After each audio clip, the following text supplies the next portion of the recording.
Hallelujah. ಸ್ವಲ್ಪ ಸಮಯ ಎದ್ದು ನಿಂತುಕೊಳ್ಳಿ, ನಾವು ಪ್ರಾರ್ಥಿಸುವ. Thank you Lord, thank you Lord, thank you Lord, thank you Jesus, thank you Jesus, thank you Jesus, thank you Jesus, thank you Jesus. Hallelujah.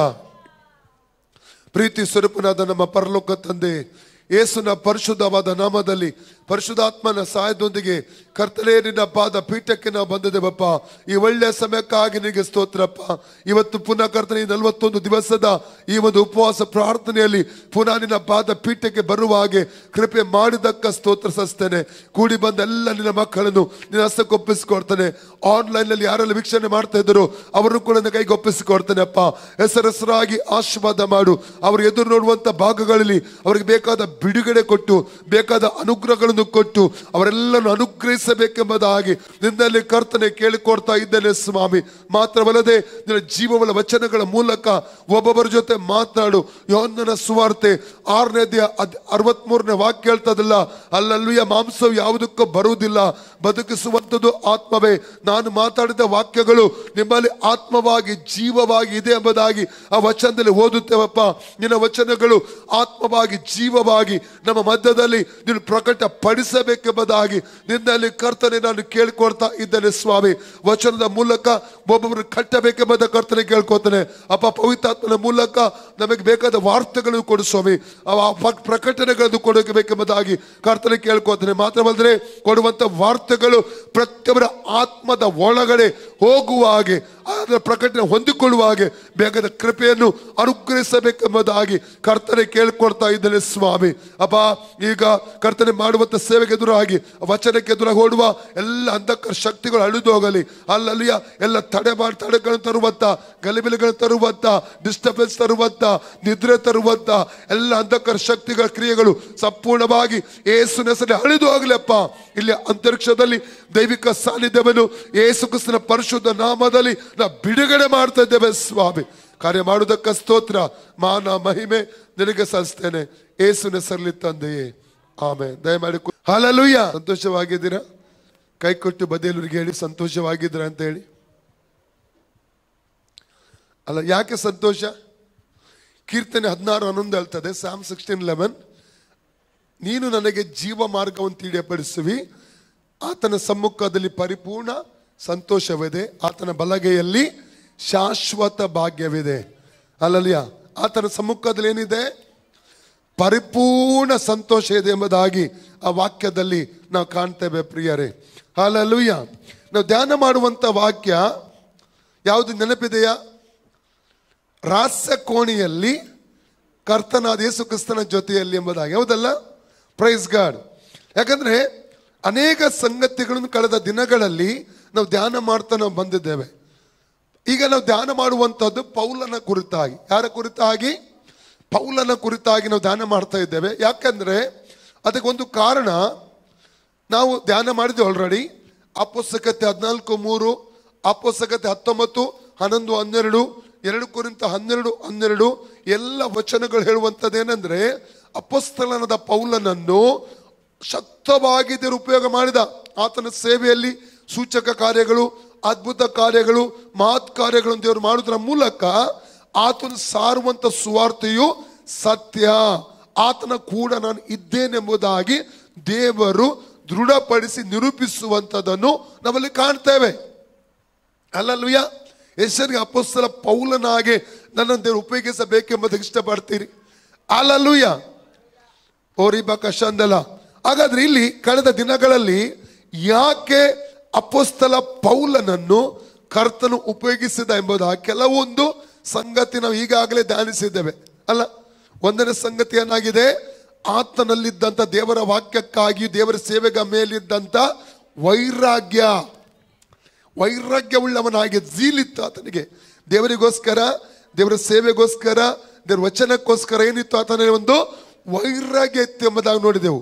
ಎರಡನೇದಾಗಿ ನಾವು ಕಲಿತುಕೊಂಡದ್ದು ಆತನಲ್ಲಿದ್ದಂಥ ಸಮರ್ಪಣ ಜೀವಿತ ಅಲ್ಲ, ಆತನಲ್ಲಿದ್ದಂಥ ಸಮರ್ಪಣ ಜೀವಿತ.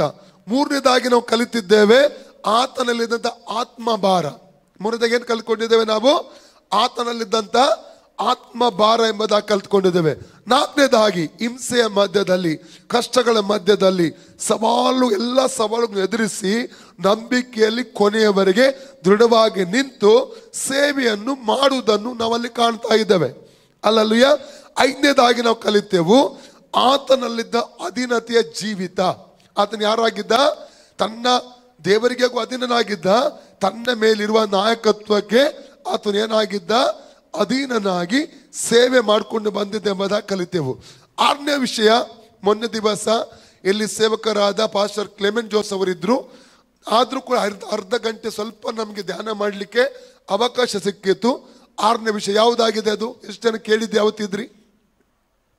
ಏನು? ತಗ್ಗಿಸುವಿಕೆ. Praise God, hallelujah. ಯಾವುದರ ಕುರಿತು ನಾವು ಧ್ಯಾನ ಮಾಡ್ತಾ ಬಂದಿದ್ದೆವು? ತಗ್ಗಿಸಿಕೊಳ್ಳುವುದು. ಪೌಲನಲ್ಲಿದ್ದಂಥ ತಗ್ಗಿಸುವಿಕೆ. 1 ಕೊರಿಂಥ 15:7-10, 2 ಕೊರಿಂಥ 12:11 ಮಾತ್ರವದೇ, ಎಫೆಸ 3:8-9 ಎಲ್ಲ, ಮತ್ತು 1 ತಿಮೋಥೆಯ 1:12-16 ಎಲ್ಲ ವಾಕ್ಯಗಳು ನಾವು ಕಳೆದ ಅವತ್ತಿನ ದಿನದಲ್ಲಿ ಧ್ಯಾನ ಮಾಡಿದೆವು. ಆತನಲ್ಲಿ ಏನಿತ್ತು? ತಗ್ಗಿಸಿಕೊಳ್ಳುವಂಥ ಗುಣ, ತಗ್ಗಿಸಿಕೊಳ್ಳುವ ಸ್ವಭಾವವು ಇರುವಂಥದ್ದನ್ನು ಅಲ್ಲಿ ನಾವು ಕಾಣ್ತೇವೆ. ಯಾಕಂದ್ರೆ ನಾವು ದೇವರ ವಾಕ್ಯದಲ್ಲಿ ಓದ್ತೇವೆ.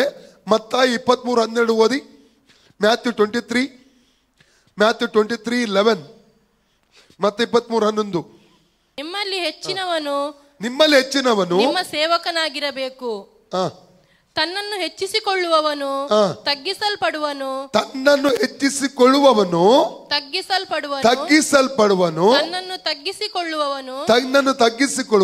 ಹೆಚ್ಚಿಸಲ್ಪಡುವನು. ಎಲ್ಲರಿ, ತನ್ನನ್ನು ಹೆಚ್ಚಿಸಿಕೊಳ್ಳುವವನು ತಗ್ಗಿಸಲ್ಪಡ್ತಾನೆ, ತನ್ನನ್ನು ತಗ್ಗಿಸಿಕೊಳ್ಳುವವನು ಹೆಚ್ಚಿಸಲು. ಲೂಕ್ 14:11 ಕೂಡ ಓದಿ. Luke 14:11, luke 14:11. ತನ್ನನ್ನು ಹೆಚ್ಚಿಸಿಕೊಳ್ಳುವ ಪ್ರತಿಯೊಬ್ಬನು ತಗ್ಗಿಸಲ್ಪಡುವನು, ತನ್ನನ್ನು ತಗ್ಗಿಸಿಕೊಳ್ಳುವವನು ಹೆಚ್ಚಿಸಲ್ಪಡುವನು. Praise God. ಇನ್ನೊಂದು ವಾಕ್ಯ, ಯಾಕೋಬ 4:6 ಓದಿ. Book of James chapter 4:6. ಯಾಕೋಬನ ಪತ್ರಿಕೆ 4:6. Book of James chapter 4:6. ಆತನು ನಮ್ಮ ಮೇಲೆ ಅತಿಶಯವಾದ ಕೃಪೆಯನ್ನು ಇಡುತ್ತಾನೆ. ಆದುದರಿಂದ ದೇವರು ಅಹಂಕಾರಿಗಳನ್ನು ಎದುರಿಸುತ್ತಾನೆ, ದೀನರಿಗಾದರೂ ಕೃಪೆಯನ್ನು ಅನುಗ್ರಹಿಸುತ್ತಾನೆ. ದೇವರು ದೀನರಿಗೆ, ಅಹಂಕಾರಿಗಳನ್ನು ದೇವರು ಎದುರಿಸುತ್ತಾನೆ. ನಮ್ಮ ಜೀವಿತದಲ್ಲಿ ಯಾವುದೇ ಕಾರಣಕ್ಕೂ ಅಹಂಕಾರ ಬರದ ಹಾಗೆ ನಮ್ಮನ್ನು ನಾವು ಕಾಪಾಡಿಕೊಳ್ಳುವ ಹಾಗೆ, ನಮ್ಮ ಮಾತಿನಲ್ಲಾಗಲಿ, ಜೀವಿತದ ಯಾವುದೇ ಭಾಗದಲ್ಲಾಗಲಿ, ಕ್ರಿಯೆಯಲ್ಲಾಗಲಿ ನಾವು ಅಹಂಕಾರ ಬರದಾಗೆ ನಮ್ಮನ್ನು ಕಾಪಾಡಿಕೊಳ್ಳಬೇಕು. ಏನ್ ಮಾಡ್ಬೇಕು? ನಾವು ನಮ್ಮನ್ನು ದೇವರ ಪ್ರೀತಿಯಲ್ಲಿ ನಮ್ಮ ಕಾಪಾಡಿಕೊಳ್ಳಬೇಕು. ಅಹಂಕಾರ ಬಂದ್ರೆ ನಮ್ಮನ್ನು ಎದುರಿಸುವುದು ಮನುಷ್ಯರಲ್ಲ, ದೇವರೇ ನಮ್ಮನ್ನು ಎದುರಿಸ್ತಾನೆ. ದೀನತೆ ಇದ್ರೆ ದೇವರೇನ್ ಮಾಡ್ತಾನೆ? ತನ್ನ ಕೃಪೆಯಂತ ವ್ಯಕ್ತಿಗಳಿಗಾಗಿ ಹೆಚ್ಚೆಚ್ಚಾಗಿ ಬಿಡುಗಡೆ ಮಾಡಿ. 10ನೇ ವಾಕ್ಯ ಓದಿ ಅದೇ ಅಧ್ಯಾಯದಲ್ಲಿ, ಯಾಕೋಬ 4:10, ಜೇಮ್ಸ್ ಚಾಪ್ಟರ್ 4:10. ಕರ್ತನ ಮುಂದೆ ನಿಮ್ಮನ್ನು ತಗ್ಗಿಸಿಕೊಳ್ಳಿರಿ. ಕರ್ತನ ಮುಂದೆ ಯಾರ ಮುಂದೆ ತಗ್ಗಿಸಿಕೊಳ್ಬೇಕು? ನಾವು ಕರ್ತನ ಮುಂದೆ. ನಮಗೆ ಹೆಚ್ಚಳ ಪಡ್ಲಿಕ್ಕೆ ಏನಿಲ್ಲ. ನಾವು ಏನಾಗಿದ್ದೇವೆ ಅಂತ ಹಿಂದೂಗಡೆ ನಮ್ಮ ಸ್ವಲ್ಪ ತಿರುಗಿ ನಾವು ನೋಡಿದ್ರೆ, ಎಲ್ಲಿಂದ ದೇವರು ನಮ್ಮನ್ನು ಎತ್ತಿದ್ದಾನೆ, ಎಲ್ಲಿಂದ ಕರ್ಕೊಂಡು ಬಂದಿದ್ದಾನೆ, ಯಾವ ರೋಗದಿಂದ ಬಿಡುಗಡೆ ಮಾಡಿದ್ದಾನೆ, ಯಾವ ಸ್ಥಿತಿಯಿಂದ ನಮ್ಮ ಬಿಡುಗಡೆ ಮಾಡಿದ್ದಾನೆ, ನಮ್ಮ ಪರಿಸ್ಥಿತಿ ಏನಾಗಿತ್ತು, ಸ್ವಲ್ಪ ಹಿಂದೂಗಡೆ ನಾವು ತಿರುಗಿ ನೋಡುವುದಾದರೆ ನಮಗೆ ಅರ್ಥ ಆಗುತ್ತದೆ. ಏನಂದ್ರೆ, ಕರ್ತನ ಮುಂದೆ ನಿಮ್ಮ ತಗ್ಗಿಸಿಕೊಳ್ಳಿ, ಆಗಲಾತನು ನಿಮ್ಮನ್ನು ಮೇಲಕ್ಕೆ. ಎಷ್ಟರಿಗೆ ಮೇಲಕ್ಕೆ ಎತ್ತಲ್ಪಡ್ಲಿಕ್ಕೆ ಮನಸ್ಸಿದೆ. ಏನ್ ಮಾಡಬೇಕು? ಸೀಕ್ರೆಟ್ ಏನು? ರಹಸ್ಯ ಏನು? ಕರ್ತನ ಮುಂದೆ ನಮ್ಮನ್ನು ನಾವೇ ತಗ್ಗಿಸಿಕೊಳ್ಳಬೇಕು. ಒಬ್ಬ ವ್ಯಕ್ತಿಯ ಬಳಿ ಸಾರಿ ಹೇಳಲಿಕ್ಕೆ ಕಷ್ಟ ಆಗ್ತದೆ ನಮಗೆ. ಗಂಡನಿಗೆ ಹೆಂಡತಿಗೆ ಸಾರಿ ಹೇಳಲಿಕ್ಕೆ ಕಷ್ಟ, ಹೆಂಡತಿ ಗಂಡನ ಬಳಿ ಸಾರಿ ಹೇಳಲಿಕ್ಕೆ ಕಷ್ಟ, ಮಕ್ಕಳಿಗೆ ತಂದೆ ತಾಯಿಯ ಬಳಿಯಲ್ಲಿ ಸಾರಿ ಹೇಳಲಿಕ್ಕೆ ಕಷ್ಟ, ತಂದೆ ತಾಯಿಗೆ ಮಕ್ಕಳ ಬಳಿಯಲ್ಲಿ ಸಾರಿ ಹೇಳಿಕೆ ಕಷ್ಟ, ವಿಶ್ವಾಸಿಗೆ ವಿಶ್ವಾಸಿಯ ಬಳಿ ಸಾರಿ ಹೇಳಿಕೆ ಕಷ್ಟ, ಒಂದು ವಿಶ್ವಾಸಿಗೆ ಸಭಾಪಾಲಕರಿಗೆ ಸಾರಿ ಹೇಳಿಕೆ ಕಷ್ಟ. ಹಲ್ಲೆಲೂಯಾ. ಕೆಲಸದ ಸ್ಥಳದಲ್ಲಿ ಅವಿಶ್ವಾಸಿಗಳಾದ್ರೂ ನಾವು ತಪ್ಪುಗಳನ್ನು ಮಾಡುವಾಗ ನಮಗೆ ಸಾರಿ ಹೇಳಿಕೆ ಕಷ್ಟ ಆಗ್ತದೆ. ನಮಗೆ ಈಗೋ ಮುಂದೆ ಬರ್ತದೆ, ಈಗೋ ಅಡ್ಡ ಬರ್ತದೆ. ನಾವು ತಗ್ಗಿಸಿಕೊಳ್ಳುವಾಗ ನಮ್ಮನ್ನೇ ನಾವು ಏನ್ ಮಾಡಿ ತಗ್ಗಿಸಿಕೊಳ್ಳುವಾಗ ದೇವರು ನಮ್ಮನ್ನು ಮೇಲೆ ಕೆತ್ತುತ್ತಾನೆ. ದೇವರು ನಮ್ಮನ್ನು ಆಶೀರ್ವಾದ ಮಾಡುವಾತನಾಗಿದ್ದಾನೆ ಎಂಬುದಾಗಿ ಇದರ ವಾಕ್ಯದಲ್ಲಿ ನಾವು ಕಾಣಲಿಕ್ಕೆ ನಮಗೆ ಸಾಧ್ಯವಾಗುತ್ತದೆ. ಪ್ರಿಯರೇ, ಪೌಲ ಎಂಬ ಹೆಸರಿನ ಅರ್ಥ ಏನು ಗೊತ್ತುಂಟ? ಎರಡು ಅರ್ಥ ಉಂಟು. ಒಂದು ಚಿಕ್ಕವನು, ಇನ್ನೊಂದು ದೀನತೆಯುಳ್ಳವನು. ಒಂದು ಚಿಕ್ಕವನು, ಇನ್ನೊಂದು ದೀನತೆ ಉಳ್ಳವನು. ಪೌಲನ ಹೆಸರಿನ ಅರ್ಥವೇ ದೀನತೆ. ಪೌಲ್ ಎಂಬ ಹೆಸರಿನ ಅರ್ಥ ಏನು? ದೀನತೆ, ತಗ್ಗಿಸಿಕೊಳ್ಳುವನು, ನಮ್ರತೆಯುಳ್ಳವನು, ಸ್ವಾದು ಸ್ವಭಾವದವನೆಂಬುದಾಗಿ ಅರ್ಥ ಬರ್ತದೆ. ನಾವು ಗಲಾತ್ಯ ಪುಸ್ತಕ 5ನೇ ಅಧ್ಯಾಯ 22ನೇ ವಾಕ್ಯದಲ್ಲಿ 9 ಪವಿತ್ರಾತ್ಮನ ಫಲಗಳನ್ನು ನೋಡಿ. ಅದರಲ್ಲಿ ಒಂದು ಸಾಧುತ್ವ. ಯಾವುದು ಹೇಳ್ತೀರಾ? ಬೈಬಲ್ ನೋಡೋದು ಹೇಳ್ಬೋದು 9 ಫಲಗಳ ಬಗ್ಗೆ. ಪ್ರೀತಿ, ಸಂತೋಷ, ಸಮಾಧಾನ, ದೀರ್ಘಶಾಂತಿ, ದಯೆ, ಉಪಕಾರ, ನಂಬಿಕೆ, ಸಾಧುತ್ವ, ಶಮದಮೆ. ಒಂದು ಏನಾಗಿದೆ? ಸಾಧುತ್ವ, ಸಾಧು ಗುಣ, ದೀನತೆ. ಅಲ್ಲಲುಯ್ಯ. ಮನೆಯಲ್ಲಿ ಗಂಡ ಸ್ವಲ್ಪ ಒಂದು ಮಾತಾಡಿದ ಕೂಡಲೇ ಹೆಂಡತಿ 10 ಮಾತಾಡಲಿ ಬಿಡ್ತಾರೆ. ಅಥವಾ ಹೆಂಡತಿ ಒಂದು ಮಾತು ಮಾತಾಡಿದಾಗ ಗಂಡ 10 ಮಾತಾಡಿ ಬಿಡುದು. ಅಲ್ಲಲುಯ್ಯ. ಅಂತ ಅರ್ಥ ಇವನ್ ಕೆಲಸದ ಸ್ಥಳದಲ್ಲಿ ಕೂಡ ಇವತ್ತು ವಿಶ್ವಾಸಿ ಯಾರು, ಲೋಕದವರು ಯಾರಂತ, ಕ್ರೈಸ್ತ ವಿಶ್ವಾಸಿ ಯಾರು, ಲೋಕದವರಂತ ನಮಗೆ ಗುರುತಿಸ್ಲಿಕ್ಕೆ ಸಾಧ್ಯವಾಗ್ತಾ ಇಲ್ಲ. ನಾನು ದುಬೈಯಲ್ಲಿಗೆ ಹೋದಾಗ ಅಲ್ಲಿ ಒಂದು ಡಾಕ್ಟರ್ ಇದ್ದಾರೆ, ವಿಶ್ವಾಸಿ. ಅವರು ತಮಿಳುನಾಡಿನವರು, ವಿಶ್ವಾಸಿ, ತುಂಬ ಒಳ್ಳೆ ಡಾಕ್ಟರ್. ಅವ್ರದ್ದು ಸುಮಾರು ಕಡೆ ದುಬೈಯಲ್ಲಿ ಕೆಲವು ಕಡೆ ಆಸ್ಪತ್ರೆ ಇತ್ತು, ಕೆಲವು ಕಡೆ ಆಸ್ಪತ್ರೆ ಅವ್ರ ಸ್ವಂತ ಆಸ್ಪತ್ರೆ ಇತ್ತು. ಅವ್ರ ಮಗ ಕೂಡ ಡಾಕ್ಟ್ರು. ಕೊರೋನಾದ ನಂತರ ಅವರ ಮಗ USA ಹೋಗಿ ಸೆಟ್ಲ್ ಆದರು. ಇವರು ಪ್ರಾಯ ಆಗಿದೆ, ತುಂಬ ಪ್ರಾಯ ಆಗಿದೆ. ಈಗ ಸಾಧಾರಣ ನಾನು ಎನಿಸ್ತೇನೆ 70+ ಆಗಿದೆ ಅವರಿಗೀಗ. ಆದರೆ ನನಗೆ ಅವರು, ನಾನು ಅವರ ಮನೆಗೆ ಅವ್ರ ಬಳಿ ಹೋಗ್ತೇನೆ, ಯಾವಾಗಲೂ ಪ್ರಾರ್ಥನೆ ಮಾಡ್ತೇನೆ, ಪ್ರಾರ್ಥನೆಗೋಸ್ಕರ ಕರೆಸ್ಕೊಳ್ತಾರೆ. ಅವರಲ್ಲಿ ನಾನು ನೋಡಿದಂಥ ಒಂದು ಗುಣ, ರಶ್ ಇರುವಾಗ ಕೆಲವೊಮ್ಮೆ ಆಸ್ಪತ್ರೆಗೆ ನಾನು ಹೋಗ್ತಾ ಇದ್ದೆ. ಅಲ್ಲಿ ಅವರ ಆಫೀಸಿಗೆ ನಾನು ಡೈರೆಕ್ಟಾಗಿ ಕರ್ಕೊಂಡು ಹೋಗ್ತಿದ್ರು ಆಫೀಸಿಗೆ. ಅಲ್ಲಿ ಹೋದಾಗ ಕೆಲವು ಡಾಕ್ಟರ್ಸ್ ಎಲ್ಲ ಬರ್ತಿದ್ದು ಅವ್ರ ಹತ್ರ ಬೇರೆ ಕೆಲಸಕ್ಕೋಸ್ಕರ, ಬೇರೆ ಬೇರೆ ಈವನ್ ಮೀಟಿಂಗ್ ಇದ್ರು ಕೂಡ ಎದ್ದು ನನ್ನ ಕರ್ಕೊಂಡು ಹೋಗಿ ಅವ್ರ ಪ್ರೇಯರ್ ಎಲ್ಲ ಮಾಡಿಸ್ಕೊಂಡು ಮಾತಾಡಿಸ್ಕೊಳ್ತಾ ಇದ್ರು. ತುಂಬ ಹೊರಗೆ ನಾನು ಬಿಡ್ಲಿಕ್ಕೆ ಅವರಲ್ಲಿ ನಾನು ಕಂಡಂಥ ಒಂದು ನಿಜವಾದ ಗುಣ, ಎಷ್ಟೇ ಇದಾದರೂ ತುಂಬ ಒಂದು ಪ್ರೀತಿಯಲ್ಲಿ ಅವರು ಮಾತಾಡೋದು, ತಗ್ಗಿಸ್ಕೊಳ್ಳೋದು. ಆ ಒಂದು ಇಷ್ಟು ದೊಡ್ಡ ವ್ಯಕ್ತಿ ಆದರೂ ಅವರ ಒಂದು ದೀನತೆ ನಾನು ಕಂಡಿದ್ದೇನೆ. ಅಲ್ಲಲ್ಯ. ಇವತ್ತಿನ ದಿನಮಾನಗಳಲ್ಲಿ ನಮಗೆ ವಿಶ್ವಾಸಿ ಯಾರು, ಅವಿಶ್ವಾಸಿ ಯಾರು ಅಂತ ಕಂಡು ಹಿಡಲಿಕ್ಕೆ ಭಾರಿ ಕಷ್ಟ ಆಗ್ತಾ ಇದೆ. ನಮಗೆ ಕೆಲವೊಮ್ಮೆ ತಪ್ಪು ಆಗ್ತದೆ. ತಪ್ಪು ನಮ್ಮಲ್ಲಿ ತಪ್ಪು ಕಂಡುಹಿಡಿಯುವುದರ ತಪ್ಪಾಗ್ತದೆ. ಅವಿಶ್ವಾಸನ ವಿಶ್ವಾಸ ಎಂದು ಎಣಿಸ್ತೇವೆ, ಅಥವಾ ವಿಶ್ವಾಸನ ಅವಿಶ್ವಾಸ ಎಣಿಸ್ತೇವೆ. ಆ ರೀತಿಲೇ ಆಗ್ತದೆ ಕೆಲವೊಮ್ಮೆ, ಕೆಲವು ಕಡೆ ಹೋದಾಗ. ನಮ್ಮ ಗುಣ ಸ್ವಭಾವಗಳಿಂದ ನಾವು ಯಾರು ಎಂಬುದಾಗಿ ನಾವು ತಿಳ್ಕೋಬೇಕು. ಕೆಲವರಿಗೆ ತಿದ್ದಿದಾಗ ಕಷ್ಟ, ತಿದ್ದಿರ್ರೆ ಗುರ್ರ ಬಂದು ಬಿಡ್ತದೆ. ಅಲ್ಲಲ್ಲಿಯ ತಿದ್ದುವುದೇ ಕಷ್ಟ ಕೆಲವೊಬ್ಬರಿಗೆ, ತಿದ್ದಿಸಿಕೊಳ್ಳಿಕ್ಕೆ ರೆಡಿ ಇರುವುದಿಲ್ಲ ಕೆಲವರು. ವಾಕ್ಯ ಹೇಳ್ತಾರೆ, ಕೀರ್ತನೆ 50:23, ಸಾಮ್ಸ್ 50:23 ಅನ್ನು ಹೇಳ್ತದೆ. ಅಲ್ಲಲ್ಲಿಯ 2 ವಿಷಯ ಉಂಟಲ್ಲಿ. ಎ ಭಾಗದಲ್ಲಿ ಆ 23ನೇ ವಾಕ್ಯದಲ್ಲಿ, ಯಾರು ಸ್ತುತಿ ಸ್ತೋತ್ರ ಎಂಬ ಯಜ್ಞವು ನನಗೆ ಸಮರ್ಪಿಸುತ್ತಾರೋ ಅವರೇ ನನಗೆ ಗೌರವಿಸ್ತಾರೆ. ಬಿ ಭಾಗ ಏನ್ ಹೇಳ್ತದೆ? ತನ್ನ ನಡತೆಯನ್ನು ಸರಿಪಡಿಸಿಕೊಳ್ಳುವವನಿಗೆ ನನ್ನ ವಿಶೇಷ ರಕ್ಷಣೆಯನ್ನು ತೋರಿಸುವುದು. ಯಾರಿಗೆ ವಿಶೇಷ ರಕ್ಷಣೆ ತೋರಿಸ್ತಾರೆ? ತನ್ನ ನಡತೆಯನ್ನು ಸರಿಪಡಿಸಿಕೊಳ್ಳುವಂತ ವ್ಯಕ್ತಿಗೆ. ಆ ಗುರ್ರ ಸ್ವಭಾವ ನಮ್ಮಿಂದ ಹೊರಗೆ ಹೋಗಬೇಕು. ಆ ಗುರ್ರುತನ ಹೋದ್ರೇನೆ ದೇವರು ನಮ್ಮನ್ನು ಆಶೀರ್ವಾದ. ಯಾಕೆ ನೋಡಿ, ನಾನು ಕಳೆದ ದಿನಗಳಲ್ಲಿ ನಾನು ಹುಚ್ಚನಾಗಿ ಸತ್ಯವೇದ ಓದ್ತೇನೆ, ಹುಚ್ಚನಾಗಿ ಪ್ರಾರ್ಥಿಸುವುದು. ನಾನು ಹುಚ್ಚನಾಗಿ, ಸಮಯ ಇಲ್ಲ ನನಗೆ. ಯಾವ ಸಮಯ ಬೇಕಾದರೂ ನಾನು ರಾತ್ರಿಯಲ್ಲಿ ಎದ್ದು ರಾತ್ರಿ ಮಲಗದೆ ಪ್ರೇಯರ್ ಮಾಡ್ತೇನೆ, ಬೈಬಲ್ ಓದ್ತೇನೆ. ನಾನು ಹುಚ್ಚನಾಗಿ ಒಂದು ವಾಕ್ಯ ತುಂಬ ಸಲ ಓದಿದ್ದೇನೆ. ವಾಕ್ಯ ನನಗೆ ವಾಕ್ಯ ಗೊತ್ತು. ಆದರೆ ಸತ್ಯವೇದ ಓದುವಾಗ ಒಂದು ವಾಕ್ಯದ ತೋರಿಸಿದ. ಯಾವುದದು? ಜ್ಞಾನೋಕ್ತಿ 4:23. ಅದು ಏನು ಹೇಳ್ತದೆ ಅಂದರೆ, ನಿನ್ನ ಹೃದಯವನ್ನು ಜಾಗರೂಕತೆಯಿಂದ ಕಾಪಾಡಿಕೋ, ಅದರಿಂದ ಜೀವಧಾರೆಗಳು. ಓದಿ ವಾಕ್ಯವನ್ನು ಓದಿ. ನಿನ್ನ ಹೃದಯವನ್ನು ಬಹು ಜಾಗರೂಕತೆಯಿಂದ ಕಾಪಾಡಿಕೋ. ಕಾಪಾಡಿಕೋ. ಅದರೊಳಗಿಂದ ಜೀವಧಾರೆಗಳು ಹೊರಡುವವು. ಇದರ ಒಳಗಡೆ ಕಹಿ ಬಂದು ಬಿಟ್ಟರೆ, ಕೈ ಹೇಗೆ ಬರುವುದು? ಆ ಬ್ರದರ್ನ ಹೀಗೆ ಹೇಳಿದ್ರ, ಆ ಸಿಸ್ಟರ್ ನನಗೆ ಹೀಗೆ ಹೇಳಿದ್ರಲ್ಲ, ಆ ಸೇವಕನ ಹೀಗೆ ಹೇಳಿದ್ರಲ್ಲ, ನನ್ನ ಬಾಸ್ ನನಗೆ ಹೀಗೆ ಮಾಡಿದ್ರಲ್ಲ, ಹೀಗೆ ಹೇಳಿದ್ರಲ್ಲ, ಆ ವಿಶ್ವಾಸ ನನಗೆ ಹೀಗೆ ಮಾಡಿದ್ರಲ್ಲ. ಅಲ್ಲಲ್ವಿಯ, ಕೈ ಬರ್ಲಿಕ್ಕೆ ನಾವು ಬಿಡಬಾರ್ದು. ಅಭಿಷೇಕ ಕಳ್ಕೊಳ್ತೇವೆ ನಾವು. ಎಫೆಸ 4:30 ಹೇಳ್ತದ, ಪವಿತ್ರಾತ್ಮನನ್ನು ದುಃಖಪಡಿಸಬೇಡ್ರಿ.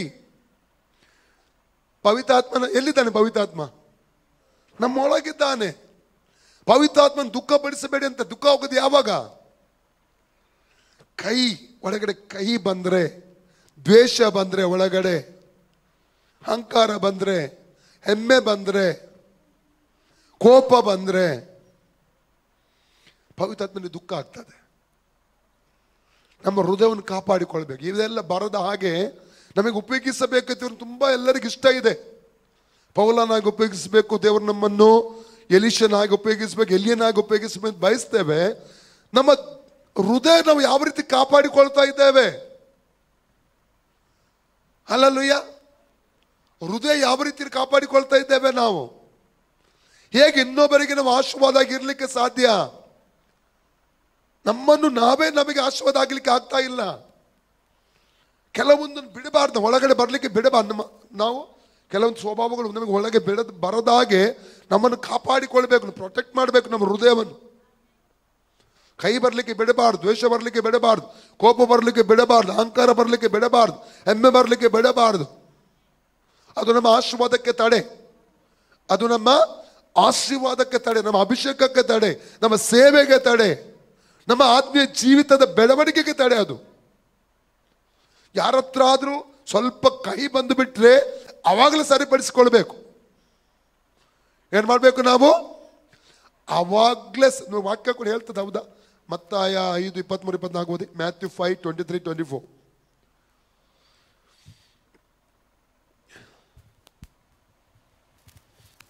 ಆದ ಕಾರಣ ನೀನು ನಿನ್ನ ಕಾಣಿಕೆಯನ್ನು ಯಜ್ಞವೇದಿಯ ಹತ್ತಿರಕ್ಕೆ ತಂದಾಗ ನಿನ್ನ ಸಹೋದರನ ಮನಸ್ಸಿನಲ್ಲಿ ನಿನ್ನ ಮೇಲೆ ಏನೋ ವಿರೋಧವಿದೆ ಎಂಬುದು ನಿನ್ನ ನೆನಪಿಗೆ ಬಂದರೆ ನಿನ್ನ ಕಾಣಿಕೆಯನ್ನು ಆ ಯಜ್ಞವೇದಿಯ ಮುಂದೆಯೇ ಬಿಟ್ಟು ಹೋಗಿ ಮೊದಲು ನಿನ್ನ ಸಹೋದರನ ಸಂಗಡ ಒಂದಾಗು, ಆಮೇಲೆ ಬಂದು ನಿನ್ನ ಕಾಣಿಕೆಯನ್ನು ಕೊಡು.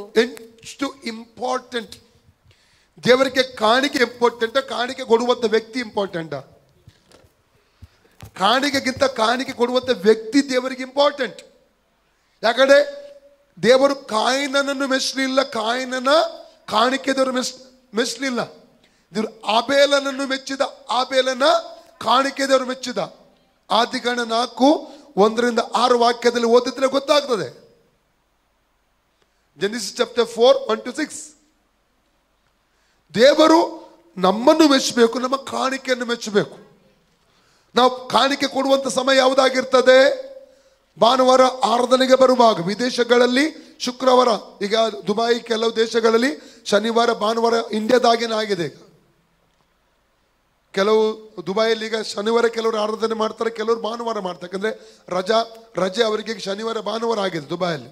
ಬೇರೆ ಗಲ್ಫ್ ಕಂಟ್ರೀಸ್ ಅಲ್ಲಿ ಇನ್ನೂ ಶುಕ್ರವಾರ ಶನಿವಾರನೇ ಇದೆ. ಹಲ್ಲೆಲೂಯಾ. ನಾವು ಆರಾಧನೆಗೆ ಬರುವ ಕಾಣಿಕೆ ಕೊಡ್ಲಿಕ್ಕೆ ಹೋಗುತ್ತ ಮುಂಚೆ ನಮ್ಮನ್ನು ಪರೀಕ್ಷೆ ಮಾಡಬೇಕು. ಆ ಕಾಣಿಕೆ ದೇವರ ಸಮ್ಮುಖದಲ್ಲಿ ಅಂಗೀಕೃತ ಆಗಬೇಕಾದ್ರೆ, ದೇವರ ಕಾಣಿಕೆಯನ್ನು ಅಂಗೀಕರಿಸಬೇಕಾದ್ರೆ ಮೊದಲು ನಮ್ಮನ್ನು ಪರೀಕ್ಷೆ ಮಾಡಿಕೊಂಡು ಬರಬೇಕು. ಎಲ್ಲಿ ಅದು ಕೈ ನನ್ನೊಳಗಿದೆಯಾ, ದ್ವೇಷ ನನ್ನೊಳಗಿದೆಯಾ, ಅಹಂಕಾರ ನನ್ನಲ್ಲಿದೆಯಾ, ಹೆಮ್ಮೆ ನನ್ನಲ್ಲಿದೆಯಾ, ಹಗೆತನ ನನ್ನಲ್ಲಿದೆಯಾ, ಹೊಟ್ಟೆ ಕಿಚ್ಚು ನನ್ನಲ್ಲಿದೆಯಾ? ನಮ್ಮನ್ನು ಪರೀಕ್ಷೆ ಮಾಡಿಕೊಂಡು ಬರಬೇಕು. ಯಾರಿಗೆ ವಿರುದ್ಧವಾಗಿ ನಾನು ಮಾತಾಡಿದ್ದೇನಾ? ನಮ್ಮ ಪರೀಕ್ಷೆಕೊಂಡು ಮಾಡಿಕೊಂಡು ಬಂದು, ಒಂದು ವೇಳೆ ಪವಿತ್ರಾತ್ಮ ಎಲ್ಲಿಯಾದ್ರೂ, ಯಾಕಂದ್ರೆ ತೋರಿಸಿದ್ರೆ, ಯಾಕಂದ್ರೆ ವಾಕ್ಯ ಹೇಳ್ತದೆ ಕೀರ್ತನೆ 19:12-13 ಪೌಲನ ಪ್ರಾರ್ಥನೆ ಏನಾಗಿತ್ತು? Psalms 19:12-13 ಮರೆಯಾದವುಗಳನ್ನು ನಿರ್ಮಲ ಮಾಡು, ಬೇಕೆಂದು ಪಾಪ ಮಾಡದಂತೆ ನಿನ್ನ ದಾಸನನ್ನು ಕಾಪಾಡು, ಅಂತ ಪಾಪಗಳು ನನ್ನನ್ನು ಆಳದು. ಮರೆಯಾದವುಗಳಿಂದ ನನ್ನನ್ನು, ತನ್ನ ತಪ್ಪುಗಳನ್ನು ಎಲ್ಲ ತಿಳಿದುಕೊಳ್ಳೋದು ಯಾರು? ಮರೆಯಾದವುಗಳು ನನ್ನನ್ನು ನಿರ್ಮಲ ಮಾಡು. ಮರೆಯಾದ ಪಾಪಗಳು ಅನೇಕ ಇವೆ ನಮಗೆ. ನಾವು ಪ್ರಾರ್ಥಿಸುವಾಗ ಪವಿತ್ರಾತ್ಮ ತೋರಿಸಿಕೊಡ್ತಾನೆ ನಮಗೆ. ಅದು ನಮ್ಮ ಆಶೀರ್ವಾದಕ್ಕೆ ಅಡ್ಡಿ ಆಗಿರ್ತದೆ. ನಾವು ಆಶೀರ್ವಾದ ಹೊಂದಕ್ಕೆ ಆಗ್ತಾ ಇಲ್ಲ. ಯಾಕೆ ಅನೇಕರ ವಾಗ್ದಾನಗಳು ಇನ್ನೂ ಲೇಟ್ ಆಗ್ತಾ ಇದೆ, ತಡೆ ಆಗ್ತಾ ಇದೆ? ಅನೇಕ ವಾಗ್ದಾನ ಇದೆ, ಎಷ್ಟೋ ಜನಕ್ಕೆ ವಾಗ್ದಾನ ವರ್ಷಗಳಿಂದ ವಾಗ್ದಾನ ಇದೆ. ಮೊನ್ನೆ ದಿವಸ ಬಂದ ಸೇವಕರು ಪಾಸ್ಟರ್ ಕ್ಲೆಮೆಂಟ್ ಜೋಸು, ನಾನು ಅನಿಸ್ತೇನೆ ನಾನು ಸ್ವಲ್ಪ ಮತ್ತೆ ಬಂದೆ ಅಂತ, ಸ್ವಲ್ಪ ಹೊರಗಡೆ ಹೋಗಿದ್ದೆ, ಲೇಟಾಗಿ ಸ್ವಲ್ಪ ಆರಂಭದಲ್ಲಿದ್ದೆ, ಮಧ್ಯದಲ್ಲಿ ಸ್ವಲ್ಪ ಲೇಟಾಗಿ ಒಳಗೆ ಬಂದೆ ನಾನು. ಆ ಸಮಯದಲ್ಲಿ ಅವರು ತೆಗೆದಂಥ ವಾಗ್ದಾನಗಳು ವರ್ಷಗಳಿಂದ ವಾಗ್ದಾನ ಇದೆ, ಅನೇಕರು ವಾಗ್ದಾನ ಹೊಂದಲಿಕ್ಕೆ ಆಗ್ತಾ ಇಲ್ಲ. ಹೌದಾ? ಎಷ್ಟು ಜನ ಇದ್ರಿ ಅವತ್ತು? ಕೆಲವರು ಇದ್ರಿ, ತುಂಬ ಜನ ಇದ್ರಿ. ಯಾಕೆ ವಾಗ್ದಾನ? ಕಾರಣ ನಮ್ಮ ವಾಗ್ದಾನ ನೆರವೇರಿಕೆ ನಾವೇ ಅಡ್ಡಿ ಆಗಿದ್ದೇವೆ. ಇವತ್ತು ನಮ್ಮನ್ನು ಪರೀಕ್ಷೆ ಮಾಡಿಕೊಳ್ಬೇಕು ದೇವರ ಸಮ್ಮುಖದಲ್ಲಿ. ಆತ್ಮಿಕವಾಗಿ ನನ್ನ ಜೀವನ ಆತ್ಮಿಕನಂತೆ ಜೀವಿಸ್ತಾ ಇದ್ದೇನೆ ನಾನು, ಅಥವಾ ಲೌಕಿಕನಾಗಿ ಜೀವಿಸ್ತಾ ಇದ್ದೇನಾ? ಹಲ್ಲೆಲೂಯಾ. ನಮ್ಮನ್ನು ಪರೀಕ್ಷೆ ಮಾಡಿ. ಉಪವಾಸ ಪ್ರಾರ್ಥನೆ ಎಂದರೆ ಏನು? ಉಪವಾಸ ಪ್ರಾರ್ಥನೆಯಲ್ಲಿ ದೇವರ ಸಮ್ಮುಖದಲ್ಲಿ ನಮ್ಮನ್ನು ಪರೀಕ್ಷೆ ಮಾಡ್ಕೋಬೇಕು. ಏಷ್ಯನ ಪುಸ್ತಕ 58ನೇ ಅಧ್ಯಾಯ 1-14 ವಾಕ್ಯ ಮತ್ತೆ ಈಗ ಓದೋದು ಬೇಡ. ನಿಜವಾದ ಉಪವಾಸ ಅಂದ್ರೆ ಏನು ಅಂತ ಕ್ಲಿಯರ್ ಆಗಿ ಅದರಲ್ಲಿ ಬರುತ್ತೆ. ಐಸೈಯಾ ಚಾಪ್ಟರ್ 58 1-14 ನಿಮಗೆ ಅದರಲ್ಲಿ ಕ್ಲಿಯರ್ ಉಪವಾಸ ಪ್ರಾರ್ಥನೆ ಕುರಿತಾಗಿ ಉಲ್ಲೇಖ ಮಾಡಲಾಗಿದೆ. ನಿಜವಾದ ಉಪವಾಸ ಪ್ರಾರ್ಥನೆ ಎಂದರೆ ಏನು? ನಮ್ಮನ್ನು ಪರೀಕ್ಷಿಸಿಕೊಂಡು ಹಾಲು ಏನ್ ಮಾಡಬೇಕು? ನಾವು ದೇವ್ರ ಸಮ್ಮುಖದಲ್ಲಿ ಒಪ್ಪಿಸಿಕೊಡಬೇಕು. ದೇವರು ಶುದ್ಧೀಕರಿಸ್ತಾನೆ. ಯೋಯೆಲ 2ನೇ ಅಧ್ಯಾಯದಲ್ಲಿ 12-13 ವಾಕ್ಯ ಓದುವಾಗ ನಾವು ನೋಡ್ತಾ ದೇವರು ಏನ್ ಹೇಳ್ತಾನಂದ್ರೆ, ನಿಮ್ಮ ವಸ್ತ್ರಗಳನ್ನ ಅರಿಯೋದಲ್ಲ, ನಿಮ್ಮ ಏನಾದ್ರೂ ಅರಿಯಬೇಕು, ಹೃದಯವನ್ನು ಅರಿಯಬೇಕಂತ ದೇವರು ಹೇಳ್ತಾನೆ. ವಸ್ತ್ರ ಅಲ್ಲ ಅರಿಯುವಂಥದ್ದು, ಏನು ಅರಿಯಬೇಕು? ಹೃದಯ ಅರಿಯಬೇಕು. ಅಂದ್ರೆ ಮಾನಸಾಂತರ ಪಡಬೇಕು.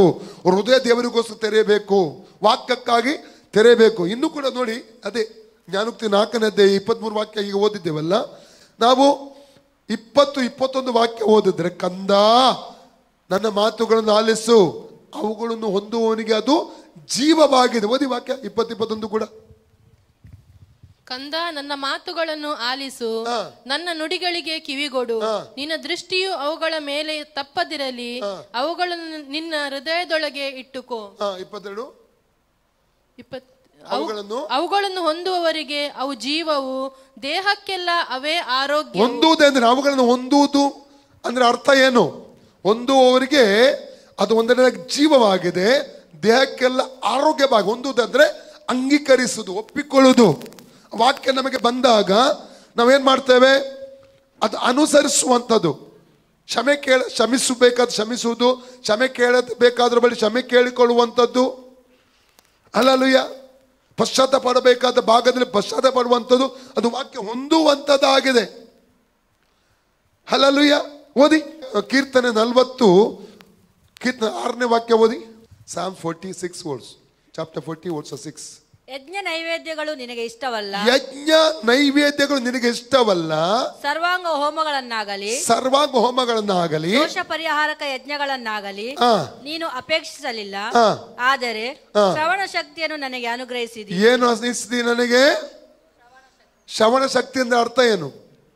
ಕೇಳುವಂಥದ್ದು. ಇಂಗ್ಲಿಷ್ ಅಲ್ಲಿ ಏನ್ ಹೇಳ್ತಾರೆ? Sacrifice and offering you did not desire, but my ears you have opened. But my ears you have opened. ನನ್ನ ಕಿವಿ ತೆರೆದಿ.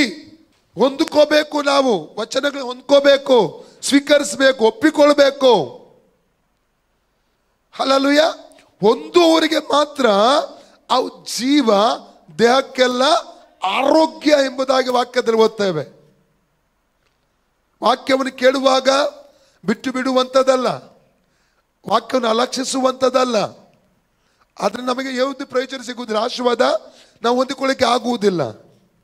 ಹಾಗಾದ್ರೆ ಪೌಲನ ಜೀವಿತವನ್ನು ನಾವು ಧ್ಯಾನಿಸುವಾಗ ಆತನು ದೇವರ ಮುಂದೆ ತನ್ನನ್ನು ಏನ್ ಮಾಡ್ಕೊಳ್ತಾ ಇದ್ದ?